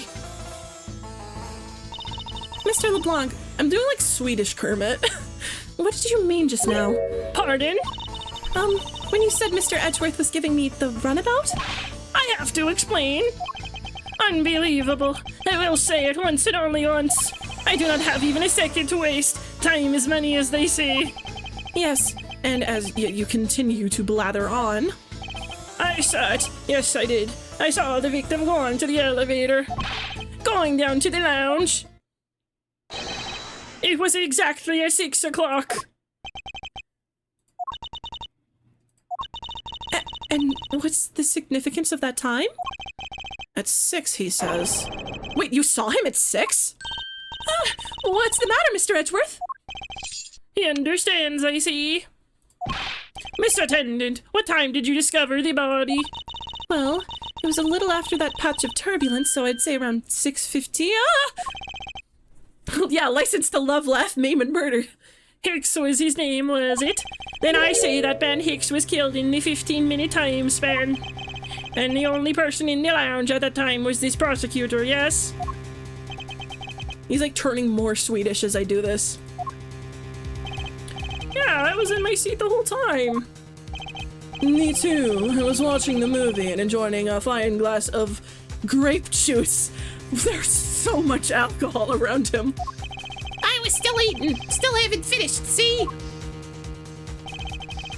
The other passengers have an alibi, so you have no problem with them, I suppose. No complaint, I see. Not a single word against these, right? I have no way of discounting what you have put forth at this point, but it wasn't me. Oh, so you say, but you have what you say, the evidence. Mr. Edgeworth, are you really the culprit after all? Mr. LeBlanc, I suppose you are quite certain what you saw, enough to give testimony? Of course, I was looking at that man the whole time. He was playing with that annoying little, small machine the whole time. Machine? Is he also drinking medical alcohol? Those bottles, holy shit, dude. He's getting smashed. Yes, that is what you people call it in English, yes? It was making me crazy with the click, click, click. From that description, it sounds like some sort of small computer. I believe what Mr. LeBlanc is talking about is a cell phone. I have to say that I did see him playing with it quite a bit myself. He was playing Genshin Impact at full volume. A simple cell phone, a laptop, and an organizer I can see, but that's kind of low budget. I mean, it's 2019. I hate that noisy little machine in his hand. Not the fragment of beauty. All it produces is ugly sounds. He was playing Genshin Impact at full volume. Anyway, I know what I saw. Miss Tenero. Yes? I was wondering if I might be granted permission to examine the crime scene. What? You want to examine the crime scene? If you would grant me a little measure of time, I'm sure I could produce the real culprit. I don't like the sound of that. Fox in the duck pen. Yes, I think that is how you say it in English. It's Fox guarding the henhouse, and I believe my innocence was proven earlier. And if I'm given the chance, I can clear up all the remaining doubts. Miss Tenero, if you wait until we arrive, there is a good chance that some evidence will have been destroyed by then. I understand. Let me see what the captain has to say. Huh, this should not be approved. Please, Mr. LeBlanc, in an emergency, all decisions are to be made by the captain alone. Now please, wait here while I go ask the captain what to do. I'll be right back. Hang on, I gotta blow my nose again.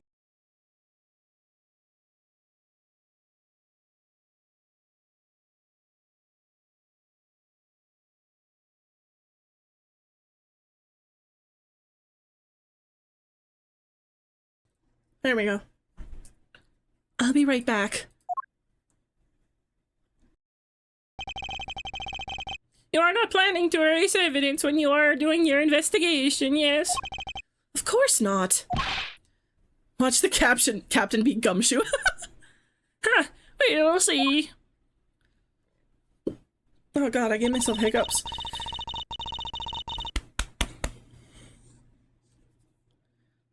Mr. Edgeworth, you have the captain's permission to investigate the crime scene. What? Unbelievable!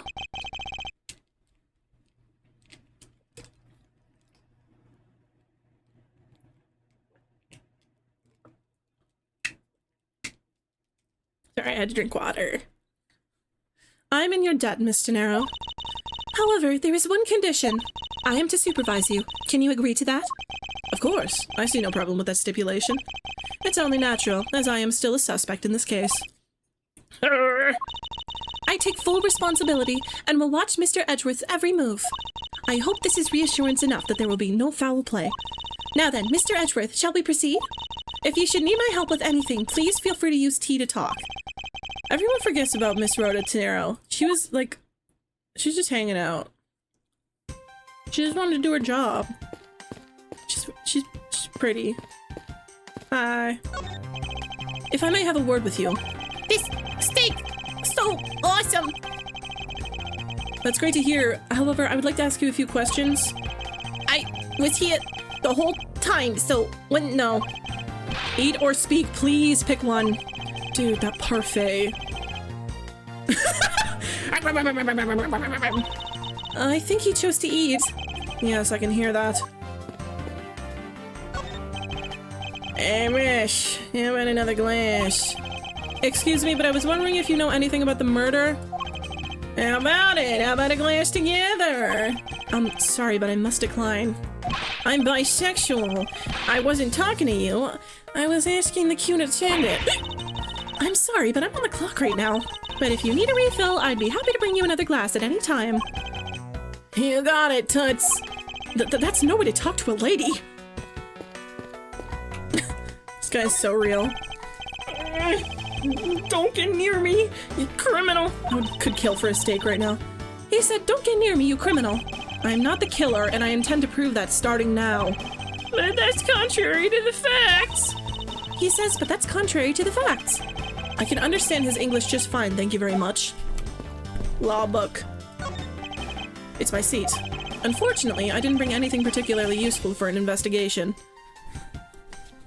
Edgeworth completely flabbergasted that he isn't someone's exception. He is constantly that, so one person not doing it is obviously going to be a surprise.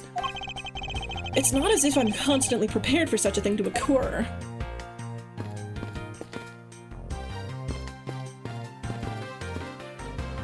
This guy's about to blow a gasket. This was Mr. Hicks's seat. I don't see the machine Mr. LeBlanc was talking about. Perhaps it's in the elevator? Maybe. We should probably head down to the crime scene now. Oh, it's my favorite bitch! I love her. I love her. It's a movie poster for License to Love, Laugh, Maim, and Murder. That's a Go You Airlines sponsored movie. It's a suspense, hard-boiled action. It's a suspense, hard-boiled action, romantic horror comedy flick. Is that the genre listing for this thing? Yes, it's a movie that can be enjoyed by anyone because it encompasses all those genres. I can't even begin to imagine what the plot would be. It's a Marvel movie. They try to do everything. But you have to admit, it has piqued your curiosity, right? I heard that the main strategy with this genre listing was to make people curious. Well then, consider the mission a successful one.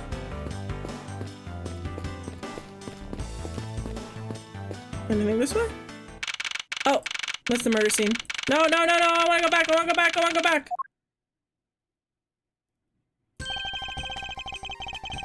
No, no, no, no, no, no, no.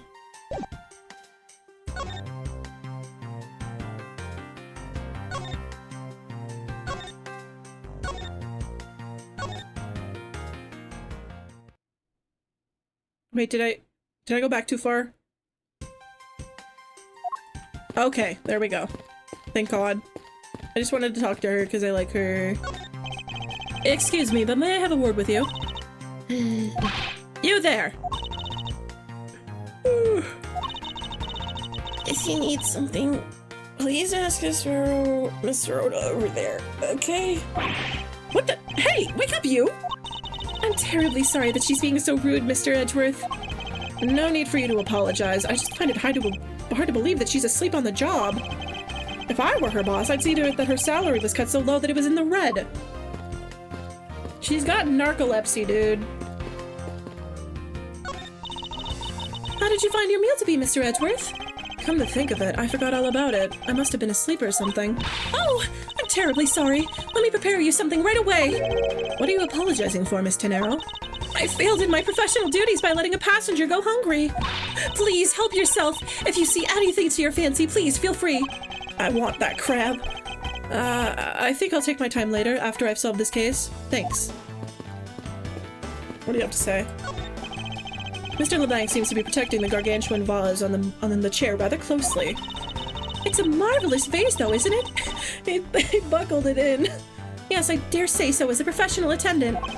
I don't think there's any real connection between a piece of art and being an attendant. Or do cats go swimming? I don't know. Cat pool? I'm a professional flight attendant.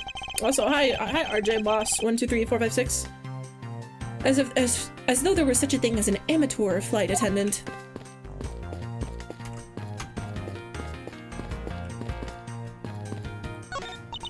In order to preserve the crime scene, I'm afraid the elevator is not in service. To get to the first floor lounge, we should take the stairs. Okay.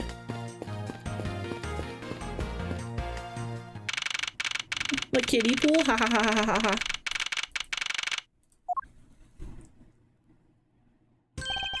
I want to thank you for your help back there, Miss Tenero. It was nothing. You should thank the captain for granting you permission.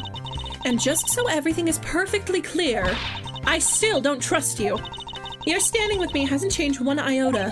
I see. I will bear that in mind. I received an order from the captain earlier. He wanted you to know that we reserve the right to stop your investigation if we feel you are not making progress. Stairs in an airplane? There's like an elevator, dude. And when we do, he asks that you please return to your seat at that time. So my time runs out at his and his crew's discretion. Is that it? I have to find a way to discredit Mr. LeBlanc's testimony before time is up. I understand. By the way, is there any place you can think of where the killer might hide on board? I don't think so. After every first-class passenger was accounted for at his or her seat, you mean we made a thorough search of the plane. As for business and economy class, no one can move between those two classes in first class without a staff keycard. And we found no record of a keycard being used at all. Which means that I have a first-class killer on my hands. At least I know that much for sure. And one other thing. No one else has been allowed near this crime scene since the murderer was discovered either. Alright, let's go! Now then, let's get started. But where should we start from? Let's start with Mr. LeBlanc's statements. The crime scene occurred between 6 a.m. and 6:15 a.m. During that interval, the only person in the lounge was myself. Which would make me the prime suspect. This is a long-ass flight. Don't some flights take like 16 hours? He must have been coming back from like Bahrain or some shit. However, since I did not kill Mr. Hicks, that means that the killer was around somewhere. Where's the killer? What clues point to where the killer might have been? If you're to believe what you say is true, then yes.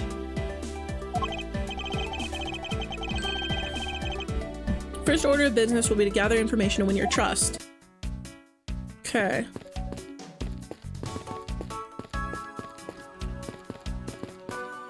President. This door leads to the flight attendant's room, but please understand that it's off limits to unauthorized personnel. This room is giving off the scent of women's perfume. One would think that perfume would smell great, however to me it simply smells. It sure smells. Not that I have any interest in what lies behind this door. Perhaps we should return to the investigation, Mr. Edgeworth? Mr. Edgeworth? Sorry, I spaced out for a second there. What? These bottles and glasses must have been broken by the turbulence. There's quite a bit of broken glass here. Please be careful when passing through the area. Thank you very much for the warning, Mr. Edgeworth. However, no matter how kind you are towards me, know that it does not clear up any suspicions I have about you. I wasn't warning you for the sake of clearing my name. Let's see. These counter windows offer a glimpse of the sky, but these clouds, they tell me nothing. Mr. Edgeworth, you look like you're talking to the clouds. Is that so? Then tell me, what do you suppose I said to them? I don't know, but it looked like a rather one-sided conversation. These clouds, they tell me nothing. Let's see. There are a few copies of Sky Magazine in the magazine rack. This month's special is an English trivia quiz. That's not a bad idea. I've heard that the youth of today don't know a particle from a particle from a participle. Now, please don't go around confusing people with made-up words, Mr. Edgeworth. Who's ever heard of such a silly word as participle? Case in point. What the hell? What or who is this? This is a bronze statue of the founder of Go Airlines, Mr. Hugo Hughes. Hugo Hughes. The one on the left is when he was in his 40s, and the other one is of him in his 80s. Did the man age at all over those 4 decades? Maybe I need to squint more. Piano. This grand piano is the pride of this plane.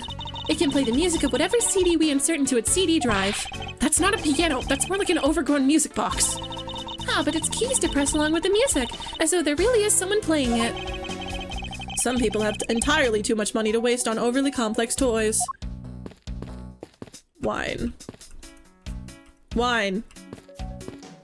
Would you like some wine with your coffee?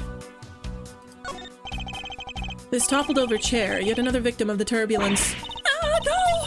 Look at all that grape juice! Grape juice staining the back! Imagine when you find out who the criminal is and you confront him.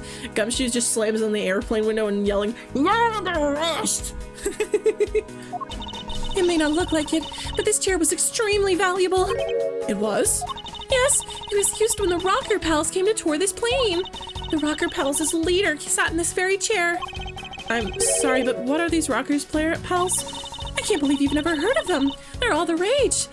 I call them the Rocker Pals, but they're more well known as King Gizzard and the Lizard Wizard. The King Gizzard and the Lizard Wizard are an extremely popular international band. They added the Lizard Wizard as they became more popular, especially among white guys. Ah, that explains it. I'm not really one for the music of today. Perhaps I should ask Detective Gumshoe about the King Gizzard and the Lizard Wizard later. On second thought, I can already see how confusing the conversation would get.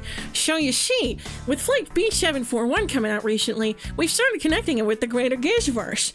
What I think happened is that Raw Feel is actually about Hantayumi, and that actually says that maybe Hell's Etch is actually about Hantayumi. So I think that the guy from Paper Mache Dream Balloon who, you know, used to kill people and take their skin, he was actually turned into the cyborg from Cyboogie, right? But now, with Flight B741 coming out, we think that maybe Hantayumi turned the guy from Paper Mache Dream Balloon into the Soy Protein Munt Machine. As you know, so the Soy Protein Munt Machine was what Hantayumi invented to make sure that he can learn how to vomit and die. It makes all sense when you think about it. And I think that also, Flight B741 also chronicles the events of Venusian in Invade the Rat's Nest. If you know the plans of Invade the Rat's Nest, you know that they accidentally flew into the sun once, and then they all went insane and went into the sun again on purpose while they were trying to go around the building. around the planet. They accidentally slingshot it into a star. And that's how they found out the entire world is a hallucination, all perpetuated by actual Satan. And that's how the conversation would go. That's the... what, you don't want talking about the Gizverse theories? Glasses and candles thrown into disarray by the turbulence. It's been a while since I've seen this big of a mess. It's terribly embarrassing, but I thought it was an earthquake for a second, and I frantically started searching for gas valves to shut off. Is King Gizzard Blizzard Wizard just Homestuck Phantom in music form? Worse. I guess the shaking of the plane was bad enough to be mistaken for a real earthquake. Not that I would know, since I was unconscious for most of it.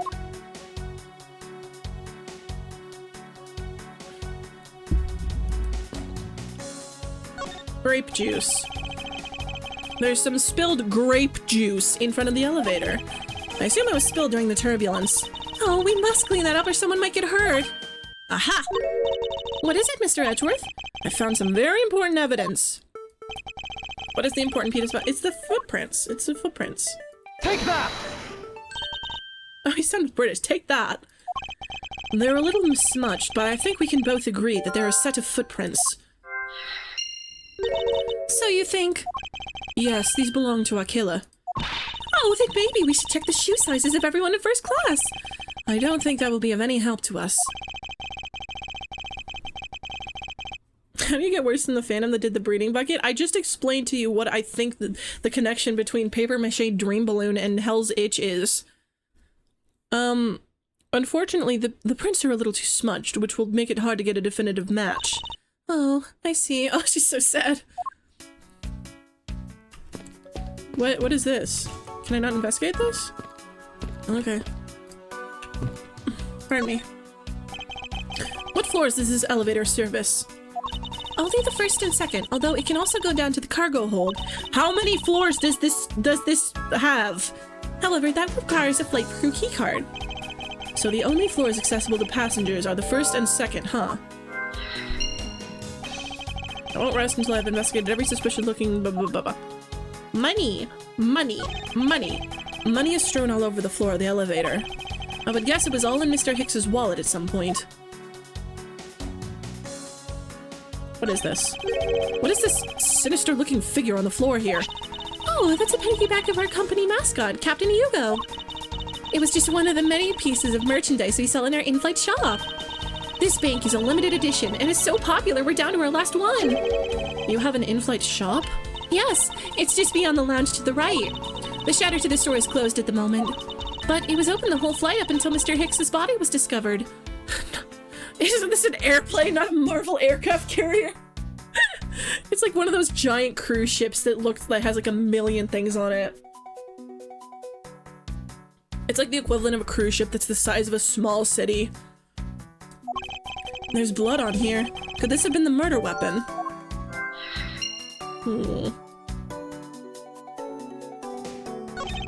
Nothing unusual about this area. Not anyone is expecting to find a dead body in an elevator on this flight. The writers just forgot that this isn't a ship. They had to have turbulence somehow. So Mr. Hicks, he's really dead? Yes. She's trembling, although I can't fault her for that when there's a corpse right there. Mr. Hicks, if you're really dead, then please answer yes. I'd see she's over the trembling now, although a new symptom seems to have appeared. Anyway, I should focus on the victim's body. Let's see. There's blood on the back of Mr. Hicks's head. Could this be the cause of death? He appears to have been struck very hard. Oh, there's something in his pocket. Even his glasses are broken. Hello. There's something sticking out of his pocket. Hope you won't mind if I take a look at what's inside. It's a picture. It looks like it was taken inside of a building somewhere. Me when I...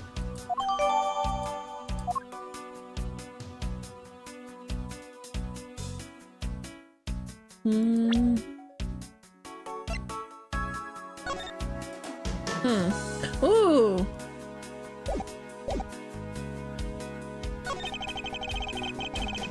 I wonder what was hanging off of this lanyard. Something's missing from this picture. Now if I could just put my finger on it. Yeah, he had a cell phone on it. The spot somehow connected to the evidence I hold. Yeah, this. Eureka! Mr. Hicks's machine is nowhere to be found. His machine? His cell phone, Miss Tenero.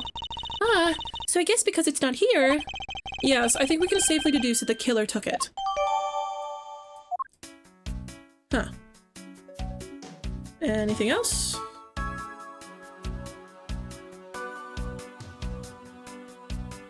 Don't see anything else. Let's talk. Are you in need of assistance? Miss Tenero, I'd like to ask you about investigating the lounge. As long as you have the captain's permission, I can't stop you from looking around. If you could pass a message along to him, tell him I'm grateful for his spirit of cooperation. I will. However, please realize that you are still under suspicion. To be honest, I still have my doubts about you. Of course, and I take no offense. Do you really understand what I'm saying? Yes, verily. Do you pinky swear you do, on your honor as a professional prosecutor? I pinky swear I do, on my honor as a professional prosecutor. Well, I guess that settles that. I feel my honor as a man slowly diminishing. Did you notice anything? I was wondering whose footprints those are next to the elevator. I'd say the killers, wouldn't you say? Even if they aren't, I'm sure they are a vital clue to solving this case. So he bought a gift from the store, and as he was putting his money away, he got smacked in the back of his head and his money spilled. Oh, maybe there are clues waiting to be found in other places. Come on now, Mr. Edgeworth. Let's go find them together. A word of advice. Nobody likes a credit thief, so stop stealing my lines. Edgeworth is a himbo attractor. I was wondering if you noticed anything, Miss Tenero. Yes, I can't help but notice the sad atmosphere in here. Yes, it is a rather tragic crime. I'll say, robbing the poor man after bludgeoning him to death. Talk about rubbing in the salt. I can't forgive someone who would do this to a passenger of mine. I swear, as a professional flight attendant, that I will capture the culprit with my own hands. And I promise as a prosecutor to solve this case with logic and deduction. I should go over all the leads I've collected so far one more time. The key to solving this lies the intersection of my logic and the evidence. Okay. Look at my prosecutor's badge. Well, wait, I can examine this? This badge's design is said to reflect the relentlessness and discipline of law enforcement. Would you class Phoenix as a himbo? I think so. Feeny, definitely. It comes from the authority vested in us as strict prosecutors of protectors of the law, and executors of sentences, much like harsh winter frosts and blazing summer days. To wear it is identify oneself as a prosecutor, but I have no interest in doing so. Look at this. Even if you show that to me, I cannot allow you free reign. I'm sorry, but I must admit that I still have my doubts about you. Guilty until proven innocent, I see. Okay, let's do some logic.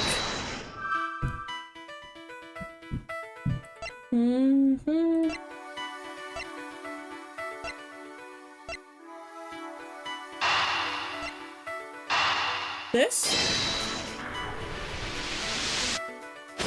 Yahoo! A statue with blood on it lying next to the body of a man who was beaten to death. Oh, Mr. Edgeworth, I think I figured something out. Yes? What is it? The way the blood is on this, it looks like it matches up with the wound on his head. Well, aren't we deserving of the master of the obvious title? Well, what do you think, Mr. Edgeworth? Don't you think that's worth investigating? It would appear that this figurine is our murder weapon. Oh, I just knew it. I mean, I can't think of any other connection. Perhaps Master of the Oblivious would be more befitting.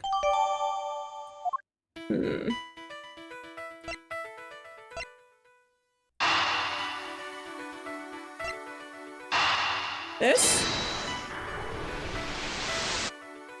Dang. Can't see a clear connection between these two pieces of information. Shit.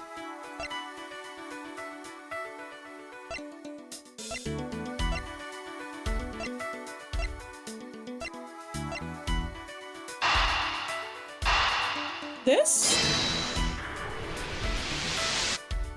There we go. True, there wasn't anyone else in the lounge other than myself right before the turbulence. But if the killer was in the elevator along with the victim, then that's a different story. Okay. Only I could prove the killer rode the elevator with Hicks. This? Yay! I have it! I'm sorry, but I don't understand, Mr. Edgeworth. I can prove that someone other than myself was here around the time of the murder. What? Really? Yes, it's rather simple, actually. The proof is in the pudding, or rather, the grape juice in this case. These footsteps here confess to me this very fact, that someone exited the elevator alive. Seeing as the victim is dead, that would mean a second person. I love how this game is like, we're gonna show people who have been murdered, but God forbid we show anyone drinking wine. But couldn't the footprints have been from Mr. Hicks himself? Ah, but if you take a look at our victim's shoes, you can see the soles are spotless. Which means... Mr. Hicks wasn't alone in the elevator. In fact, it's quite the opposite. There was actually one other person inside the elevator. Yay! What's going on over there? Ah! I can't... Unforgivable. This is unforgivable. You understand what I am saying? The movie is late. It is the same level of bad as if the plane arrived late. But the movie... We can show a corpse and someone literally bludgeoned to death, but alcohol and cigarettes are out of the question. Alright, I will not talk to you anymore. You are just wasting my time. What is the matter, Mr. LeBlanc? If there is no emergency, please return to your seat, sir. Do not tell me what to do. I do not need to sit down. Well, Mr. Prosecutor, did you prove that you are innocent yet? I feel like it's easier to influence kids to drink than it is to influence kids to get murdered.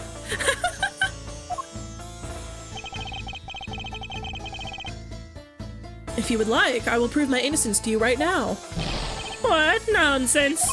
Are you saying my eyewitness testimony is mistaken? Not mistaken, merely that there is room for doubt. I'd be most honored if you could please tell me what you saw in detail once more. Fine, suit yourself. This guy's design is crazy. I am certain that I saw Mr. Hicks enter that elevator. It was when the needles on my pocket watch pointed to the 6 and the 12. The body was discovered 15 minutes after that in the lounge, yes. Then you, the only person in the lounge at that time, must be the criminal. He's either Finnish or Swedish, Kermit, I don't know. Mr. LeBlanc's conclusions seem to make logical sense. After all, the only person in that lounge at the supposed time of the murder was me.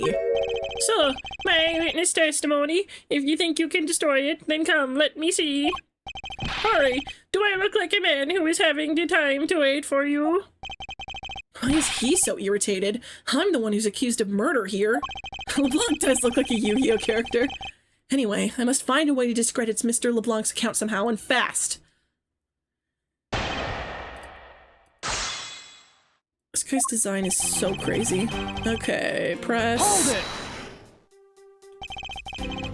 Mr. LeBlanc, were you able to get a good look at the inside of the elevator at that time? Of course, I saw what was inside. And you are certain that the victim was in the elevator alone? Yes, the only person inside was that Mr. Hicks man. This last outburst is a bit too important to let go. The only person inside was that Mr. Hicks man. Then what about this? Objection! Mr. LeBlanc, What is it? there is a very glaring contradiction in your testimony. What do you mean? Please, take a look at the area in front of the elevator. There, at the spilled grape juice. Yes, and will you also admit that you also spilled it with the blood? No, it spilled itself during the turbulence. But the interesting thing here is that the set of grape juice footprints. Footprints? Yes, the one that lead from within the elevator out into the lounge itself. It's evidence that proves that someone other than Mr. Hicks exited the elevator, alive. Please look down at the Wii U gamepad. There must have been another person in the elevator with Mr. Hicks. Now then, I'm done playing games. Why don't you just tell us the truth? Hieroglyphics. Can you please translate for us? She's so hot. No, it's totally impossible. I guess is what he said. No way! That is totally impossible! I know there was no other person in there. I saw it with my own eyes. If you want to know what I think, Mr. Edgeworth, I don't think Mr. LeBlanc is lying to us. I suppose she's right. He doesn't seem to be lying. But then what does it mean? What about this contradiction? Mr. LeBlanc, please, just once more, will you recall the details of what you witnessed for me? Please look down at the Wii U gamepad.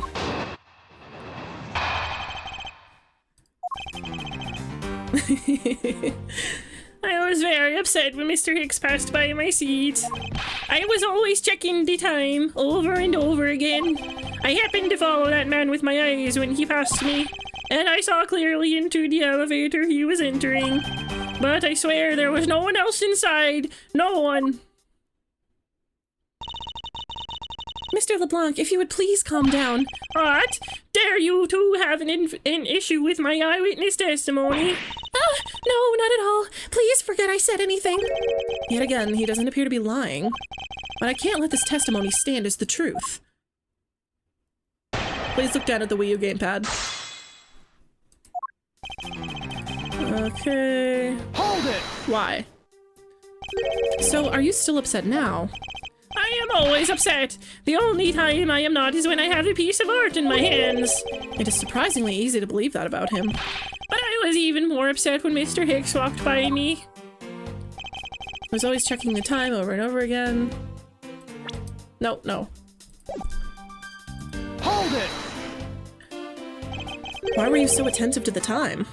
Because something unforgivable was happening. Come to think of it, you were yelling about something unforgivable earlier. I was giving a complaint to the attendant about the movie starting time. Return me back to my time. Return back to me my time and money. You understand the point. Movie? Is he talking about the in-flight one that's mentioned in the magazine? Ah, they put her in the magazine.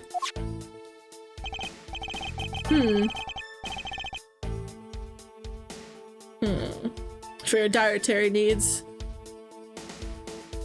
Dude, I'm so hungry right now. I'm gonna eat so much after stream. A summary of the plot and its start time. Interesting.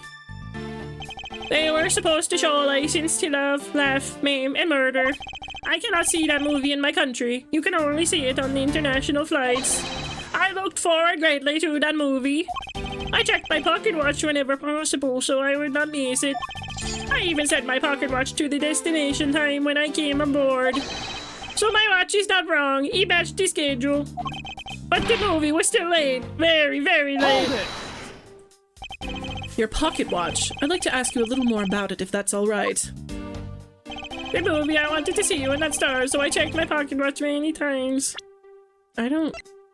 Objection! No, that's wrong. Mr. LeBlanc, could you please take a look at this piece of evidence? In American dollars, I say it is worth around $9.99. What are you talking about? What are you talking about? Were you not intending to sell it to me? It's not for sale! $10 for a magazine? Okay. Hold it! So this movie you mentioned, is it the one listed in the Sky magazine? Yes! I was so looking forward to watching License to Love, Laugh, Maim, and Murder. Miss Tenero, was this movie shown on this flight? Yes, it was shown at the scheduled time. Man, Edgeworth should have taken that deal, for real. Isn't it possible you simply slept through it by accident? Nonsense! You doubt me? No, stop pointing at me like that! Odd. How did he miss a movie that he was clearly hoping to see? I checked my pocket watch a great number of times. That much I know for sure.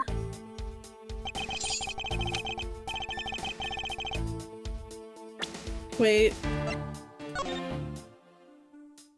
Departure time zone. Objection!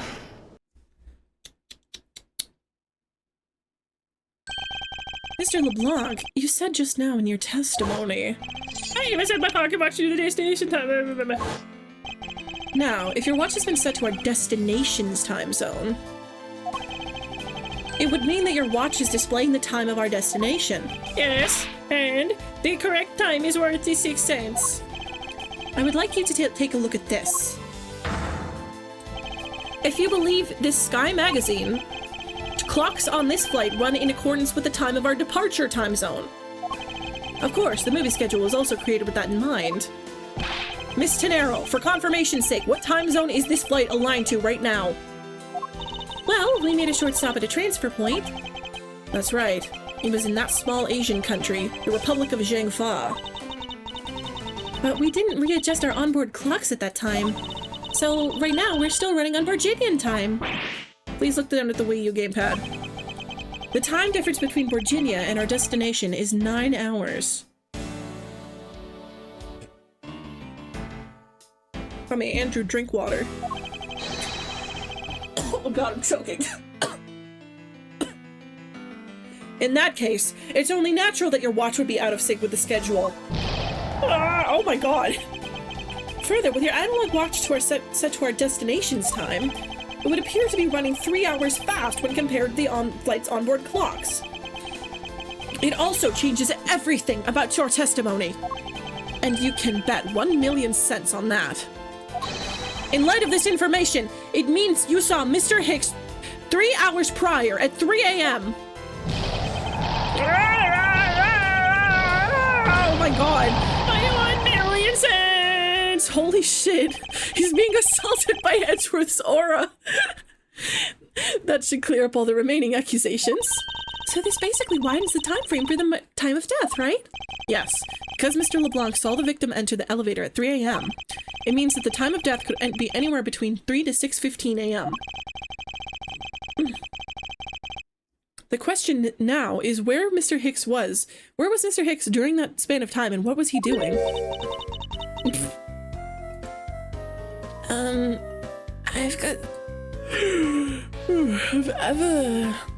I've got something to say. And you are? I'm Cammy Meal. I'm a flight attendant. And what is it you wish to say? I think your story is a little different from how I remember it. Dude, she's so hot. What do you mean, Cammy? I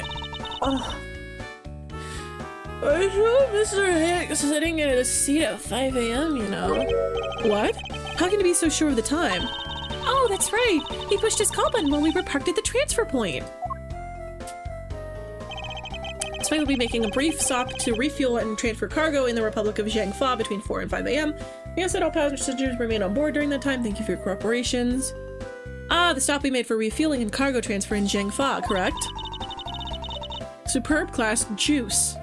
Yes, it was from 4 to 5 a.m. according to our clocks. And during that time, did any of the passengers leave or do any new ones board during this flight? No. Not a single person got off or on in Zhengfa. What about the flight crew? The few who were handling the cargo transfer might have temporarily gotten on or off, but eventually everyone, including Cammy and myself, came back on the plane. So basically I can assume that no one left or got on since our initial takeoff. Interesting. I should keep that in mind. And I answered his call. I can tell you Mr. Acme Hicks was there in his seat when we took off again at 5 a.m. Alright, and that puts the time of the murder between 5 and 6:15. Alright. No. What time did you come down into the lounge, Mr. Edgeworth? I remember coming down here almost as soon as we left the Republic of Zhengfa. You were here the whole time from 5, yes? Then you are the only one who could be the killer. Mr. Edgeworth, were you really here in this lounge the entire time from 5 a.m. onwards? Unfortunately, yes. But then how do we explain the footprints? Is that not obvious? This man waited for Mr. Hicks here in this lounge, waited to kill him, and then he put the corpse into the elevator. That is when the turbulence happened.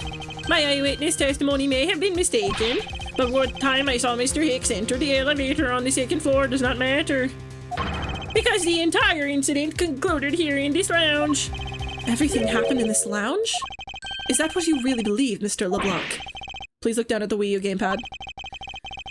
I simply feel that there's something out of place in the scenario you presented. There's something that can tie this crime to a location other than this lounge.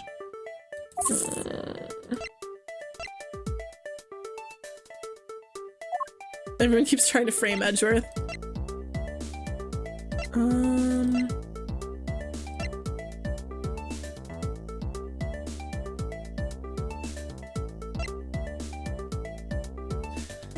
Yeah, because chamomile makes people sleepy. Dude, I would love some chamomile tea right now.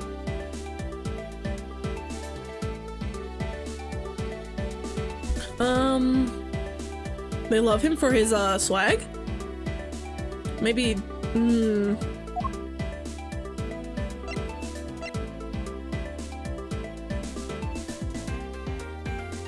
I don't know. Maybe this? Take that! There we go. These footprints, in what direction do you think these are headed? That would be the inflate shop. Correct. They are headed in the direction of the shop. But they look disconnected. They end all of a sudden. You are right to point out that they do not form one continuous trail to the shop. However, there is another piece of evidence that connects the shop to our crime scene. Besides the footprints, what else points to the in-flight shop? This thing. Take that! The murder weapon. This little piggy is sold at the in-flight shop. It is sold there and only there, and it is not displayed here in this lounge. How then did it find its way here? Don't you find that a tiny bit suspicious? Such a trivial point. It only means that you prepared it, take it from the shop first before coming here. It doesn't prove that you are innocent at all. Is there no way to win with this man? If I may. What is it? You see? Well, it's just as Mr. Edgeworth says. Oh, and why do you know this so well? Well, it's just that the piggy bank was there in the shop. I saw it with my own eyes. And when was this? It was maybe around 5:40 a.m. Isn't that just before we hit that patch of turbulence? That's right. You were in the shop just before the turbulence? Yes, I was. Come to think of it. Miss Tenero, when I found the body, I believe you came out of that door. Yes, I did. And what is beyond that door? That's the flight attendant's room. Then you were on the first floor? Yes. I had to do something at the shop and in the flight attendant's room. So I went to the shop first and then to the flight attendant's room. Are you saying you passed by me at some point? Yes. You seemed really into the issue of Sky Magazine you were reading at the time. I don't suppose you noticed me walking by. I vaguely recall someone walking by, but I didn't take notice of who it was. Anyway, the piggy bank was definitely there at the shop when I went there. Why did you go to the shop in the first place? I went there for a work-related matter. Work, you say? Yes, the upkeep of the shop is also one of my responsibilities. Why did you not say anything about that now until now is what I want to know. In any case, I believe it's clear that the shop needs to be investigated as well. Shall we head over there then? Hold it. What is it now?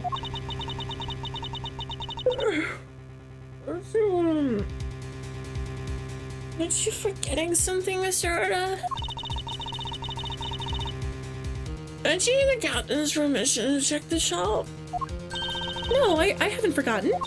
But I have already asked him for permission to search the entire plane. So I think we're all right. That's weird. What is?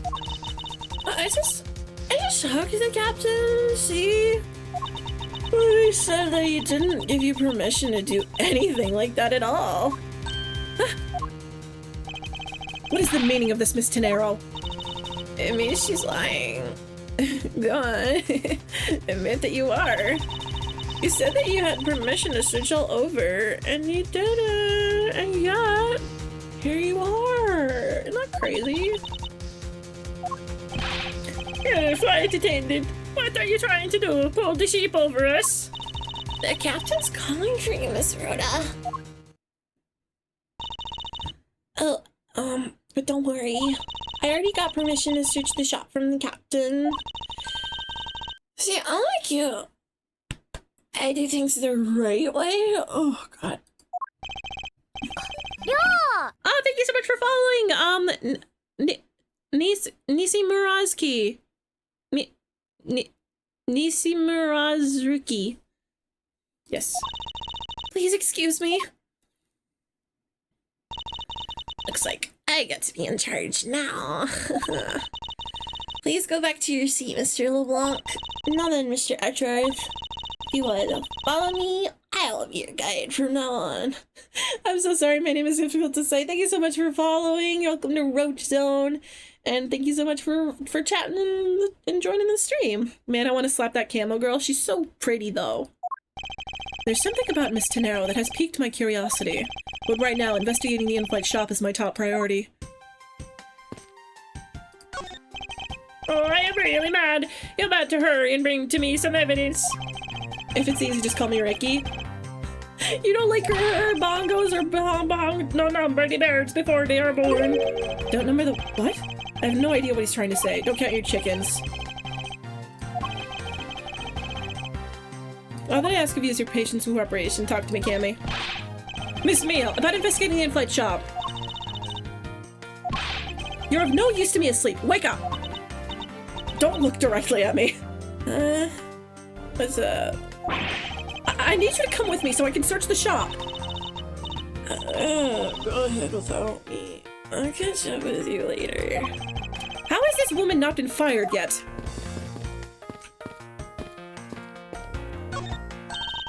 Mr. Edgeworth, that's attendance room. Please excuse me. It was a simple mistake. You made a mistake, didn't you? Why don't you just come out and say it? That's exactly what I just said. I made a small mistake. Don't nod off while I'm talking. These bottles and glasses must have been broken by the turbulence. There's quite a bit of broken glass here. Please be careful when passing through the area. Huh? Did you say something? I said that there is glass here, and to be careful. Bye. Obviously, common sense does not register, even as a blip on this girl's radar. Were we going to the in-flight shop? Of course, I'm still fully intent to. Okay, well, the shop is over there. Don't forget now. Oops, shit. Sorry. Don't forget now. Her hair is so long. Piano, it's been a while since I played one of these.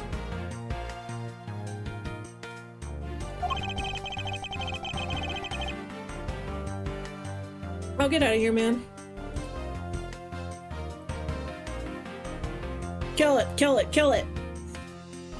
Oh shit, I tapped out. It might not be a bad idea to brush up after all this time. Of course, that's contingent on the outcome of this case. It's time to get investigating! These counter windows offer a glimpse of the sky, but these clouds, they tell me nothing. Ah, now it's not the time for me to making up soliloquies. I should be hurrying to the shop and investigating.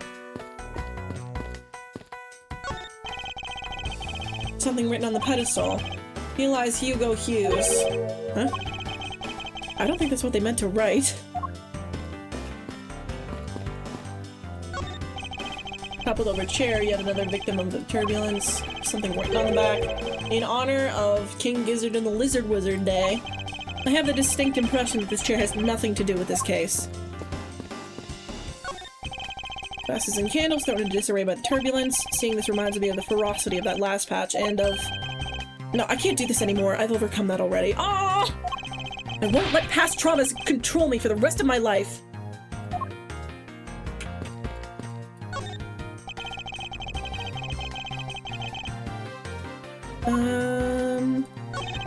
That anyone was expecting to find a dead body in an elevator on this flight.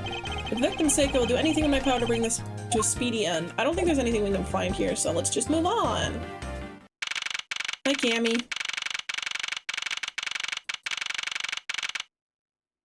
Those are the funniest looking suitcases I've ever seen, and I want one right now. So this is the in-flight shop. It's quite a mess in here. You think? Oh, telepathically something. Hold on. You can't clean up a potential crime scene? Oh, thank goodness. I hate cleaning so much. I mustn't rush things here. I must remain cool, calm, and collected. Because this piggy bank was left at the crime scene.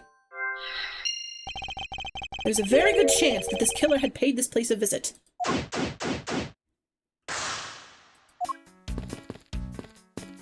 Dude, she is playing it so risky. Beautiful flowers and beautiful arrangement. I feel cleansed just by looking at them. Well, you're kind of stepping on a few of them, you know, sure. Oh, excuse me.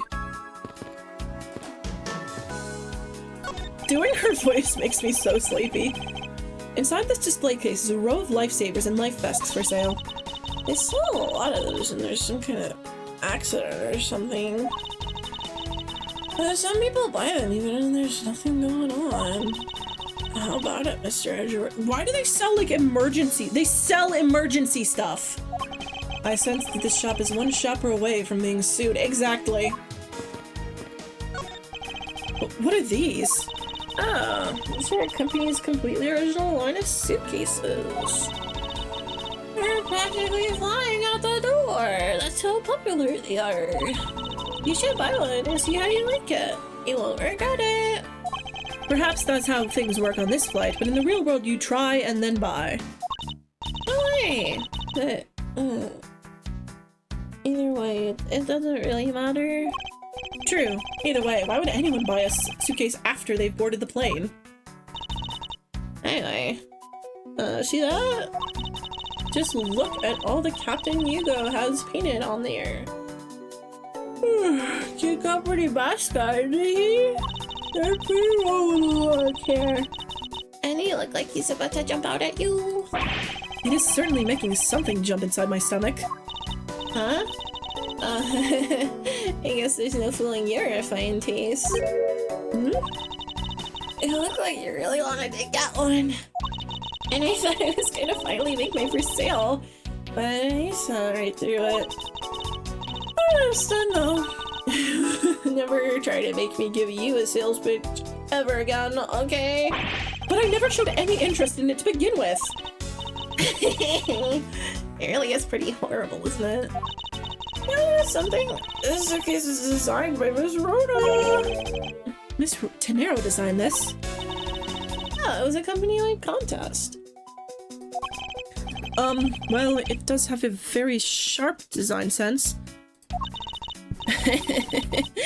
Sharp? Like stinky sharp cheddar, maybe. I really have no idea why the bigwigs decided to go with it. It's so blah.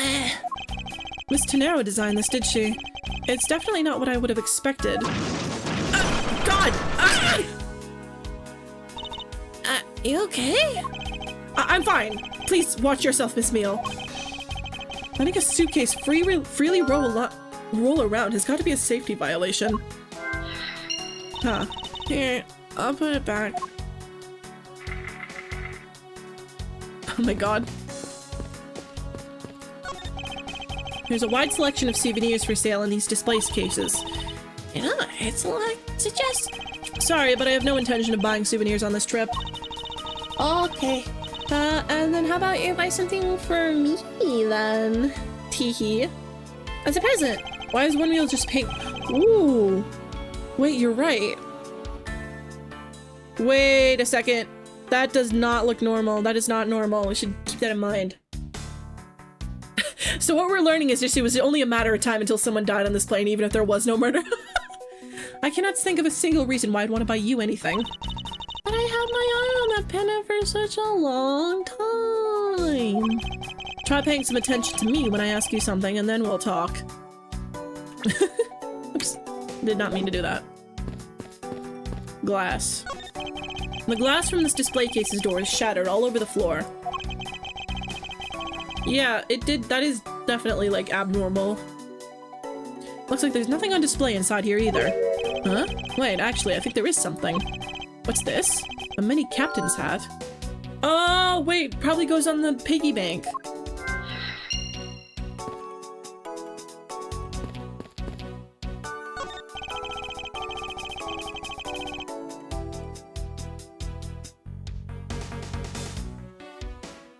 stuffed toys, just like the one Miss Meal is holding, is on display here. They're relatively cheap, which explains why they're displayed so haphazardly. How about it, Mr. Edgeworth? You know you want one too. They're great for when you're stressed. Why do I envision stuffed animal abuse when she says that? Oh no.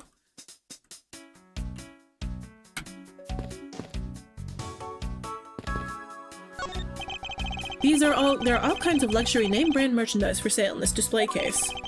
And they're lined up in just a manner as to scream, "Buy me!" to any passers-by. I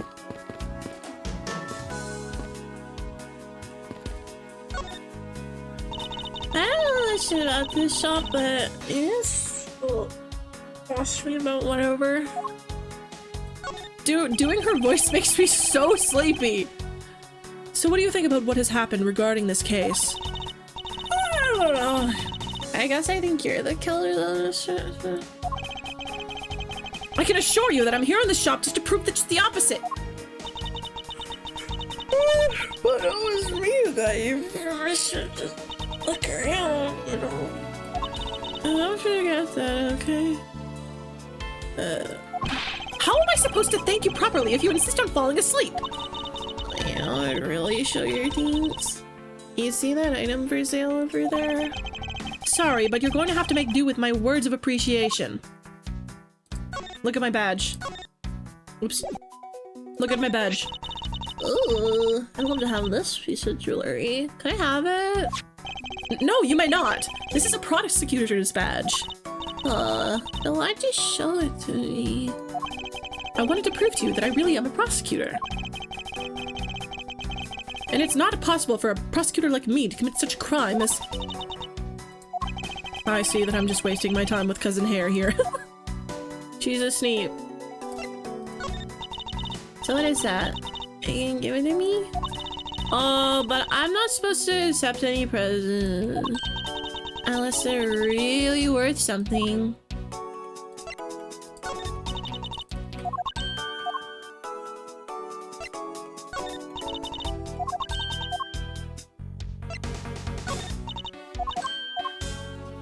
Let's see. I sort of said this piggy bank was in the shop, right? Don't you find her like a tiny bit suspicious? I don't think I can say either way yet. There's not enough evidence to convince me that she was lying about anything back there. Are you sure about that?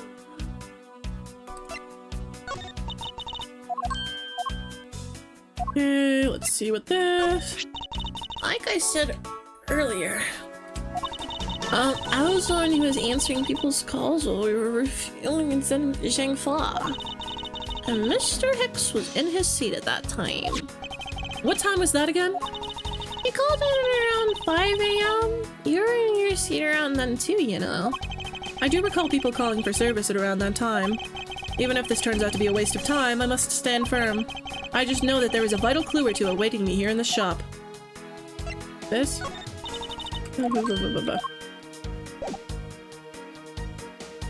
Okay, let's do some logic. Tiny captain's hat.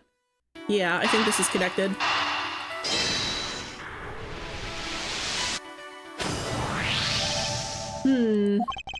The hat probably used to be on the piggy bank's head. Let's give it a go and see. There we go. I believe this piggy bank was forcibly removed from this display case. Does this mean that the killer broke the glass to get at it? Really? Don't tell me you don't know what things go where in this shop. Well, I don't. This road is in charge of this place. So, come on, how should I know anything? I sense this further inspection of this display case is needed. Okay. I want to look at this. This is weird. Suitcase is designed by Miss Tenero. That's one sharp design. That's definitely suspicious. Won't rest until I've inspected every suspicious-looking nook and cranny. What the hell is this? Is this the same man as the one portrayed by the statues around the elevator? Ah, it's a paperweight of the founder of Go You Airlines, Mr. Hugo Hughes. On the bottom shelf, we have the cute one. The middle shelf is the realistic one. And on the top shelf, that's the floral version. Floral? Are you sure about that? Let me guess. You just said the first thing that came to your mind, right? Looks like hit the bullseye. There's nothing of interest here. The glass on this door is broken. Perhaps it was the killer who broke it in order to take the piggy bank. But it's a bit odd that the inside of the case is so devoid of glass shards. Plus, the glass broke rather cleanly. Ah! What is it? I touched the glass and it cut my finger. It hurts, Mr. Edgeworth, it hurt. Please tell me you can deal with such a minor cut on your own. Okay. Dude, I love Cammy. She's so girl fail. For security, there's a lock on this display case. Miss Meal, if I may ask you about this lock. The one is... Yeah! DJ7 numbers, thank you so much for following. Welcome to Roach Zone. Yippee! The one who's in charge of the shop is Mrs. Rhoda. Miss Rhoda. So... she's got the keys to all the display cases. Kimmy feels like she's trying to distract Edgeworth, maybe. I see. Oh, I bet you wanna buy something. Do you want me to go get the key from her? No, that's alright. Okay, we should deduce something. Let's see.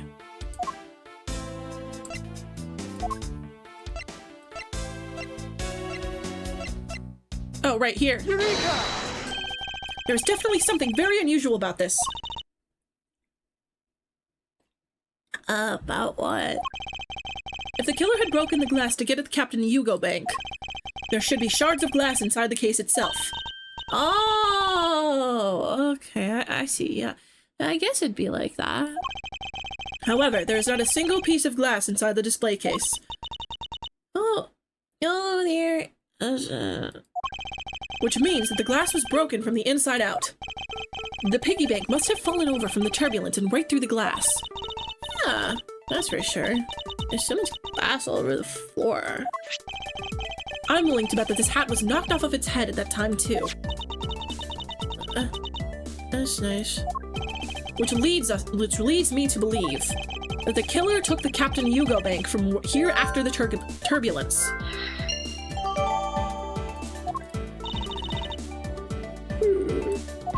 Take your power naps on your own time, Miss Meal, and listen when I'm talking. But the murder occurred before the turbulence, which rules this piggy bank out as the murder weapon. So you mean the pink's not the murder weapon? It's a fake. Yes, at this point, that is a very real possibility. What if... But then, like, what if when the killer went to take Captain Hugo, he broke the glass by accident? The display case is locked, so it's highly unlikely. Yeah, but there's one person you could have. Oh, and who would that be? Miss Rhoda, of course. I mean, like, she's the one in charge of this place, so she has the keys to everything. Miss Rhoda Tenero, huh? Alright. Let's do some friggin' logic.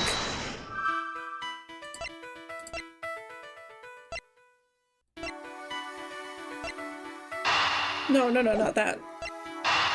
Turbulence and suitcase? Yahoo! Yes, there was definitely something wrong here. What? This is a sudden... I love this game shows why Edgeworth is such a threat. He's way too good at being a detective, yeah. He's good at what he does. This is a sudden yelling. Tell me, Miss Meal, don't you think there's something strange about these suitcases? Oh, sure. He totally was strange, like the collar and the such. That's not what I'm talking about. Now pay attention. Ah! He's scaring me, Mr. Edgeworth. Sorry. These cases are lined up a bit too prim and proper. They look a bit uptight, don't they? I guess I think after their creator. Again, that's not what I meant, Miss Meal. Don't you find it unusual that these cases are the only things undisturbed by the turbulence? Never mind. I'd sooner find an answer by inspecting these suitcases myself. Upon closer inspection, they really are quite hideous. I kind of think they're cute. They got like personality to them. They're like, it's like Lisa Frank levels. You don't like Lisa Frank? Yeah, the wheel. I wonder how Miss Rhoda would have reacted if she'd have heard what you just said. What's wrong? She makes a good point. It would be wise of me to watch what I say out loud. What's this? I've spotted something that's not quite right.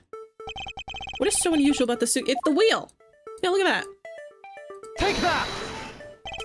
There's something very peculiar about these wheels. Huh? As in, there are no stoppers in place on these. Without stoppers, one would think the turbulence would have sent it flying. And? And so, it is very likely that the suitcase was placed here after we hit that turbulence. Let's take a closer look at it, shall we? This... Come on. This design kind of... Holy shit! It's $1,200?! A $1,200 price tag? Not exactly priced by someone with a conscience, I'd say.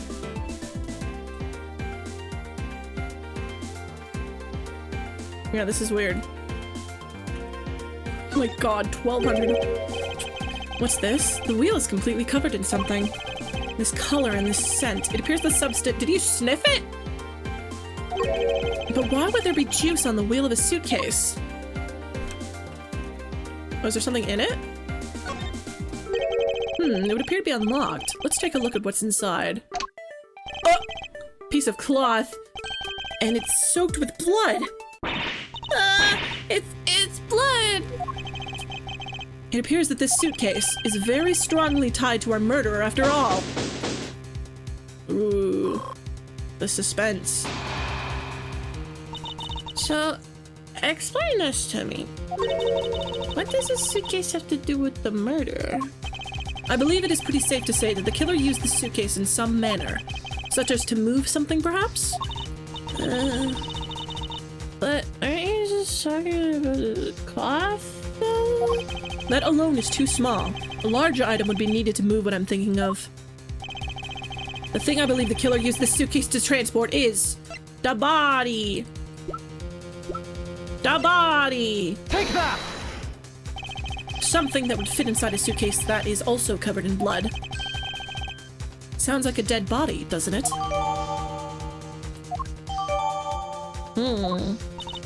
But... In light of this, I'd say that Mr. Hicks was moved into the elevator from someplace else, which means that the murder was committed in an entirely different location.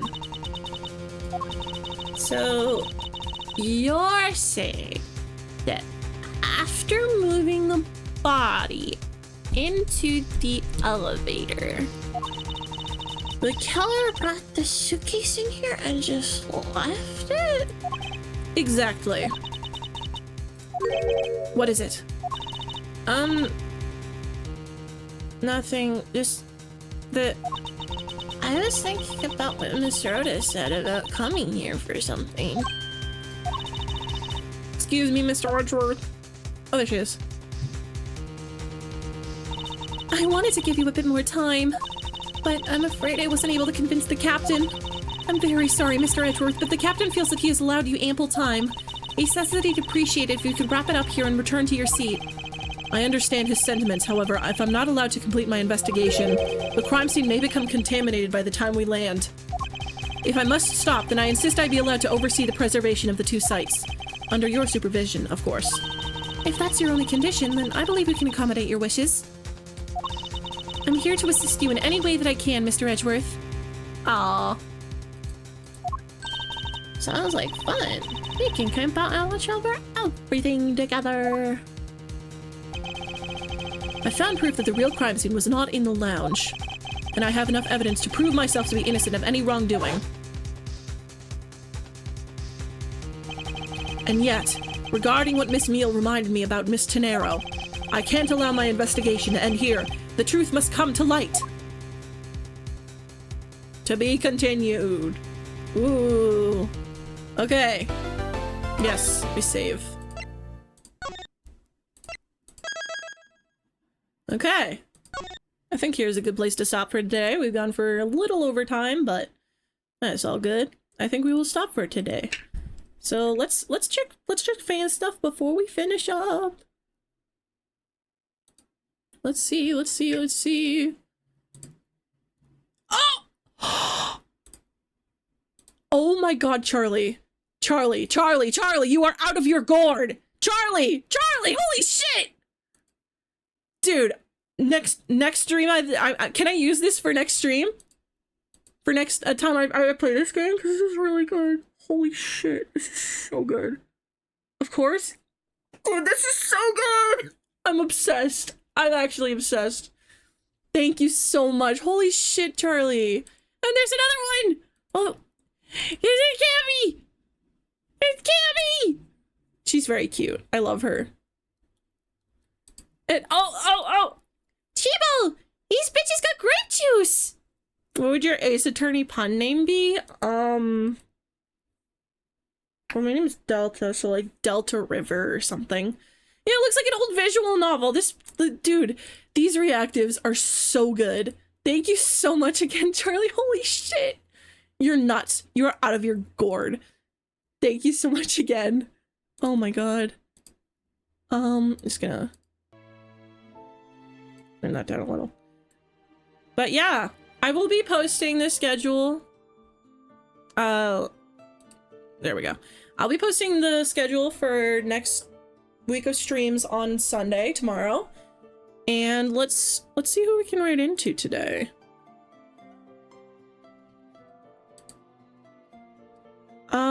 What should raid phrase be?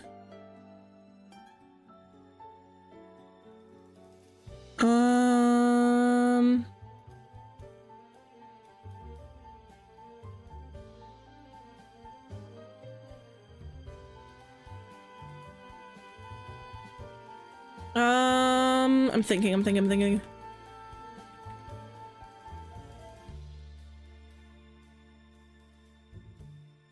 How about just quote-unquote grape juice? Yeah. Grape juice. That's raid phrase. Okay, I will be let's raid it to radio. Yeah, let's raid into radio. Rogue Widow 159, thank you so much for following. I'm sorry that you followed at the very end of the stream, but I appreciate you joining the Roach Zone. Yoo! Yeah, let's raid into radio. The raid phrase is grape juice, and I will be posting tomorrow's schedule. I'll be posting next week's schedule tomorrow, and I will see you then. But it's gonna be on Tuesday and Wednesday and Saturday, probably bug snacks on Tuesday. So I will see you then. Goodbye. Thank you everyone for joining. Have a good rest of your night. Bye bye.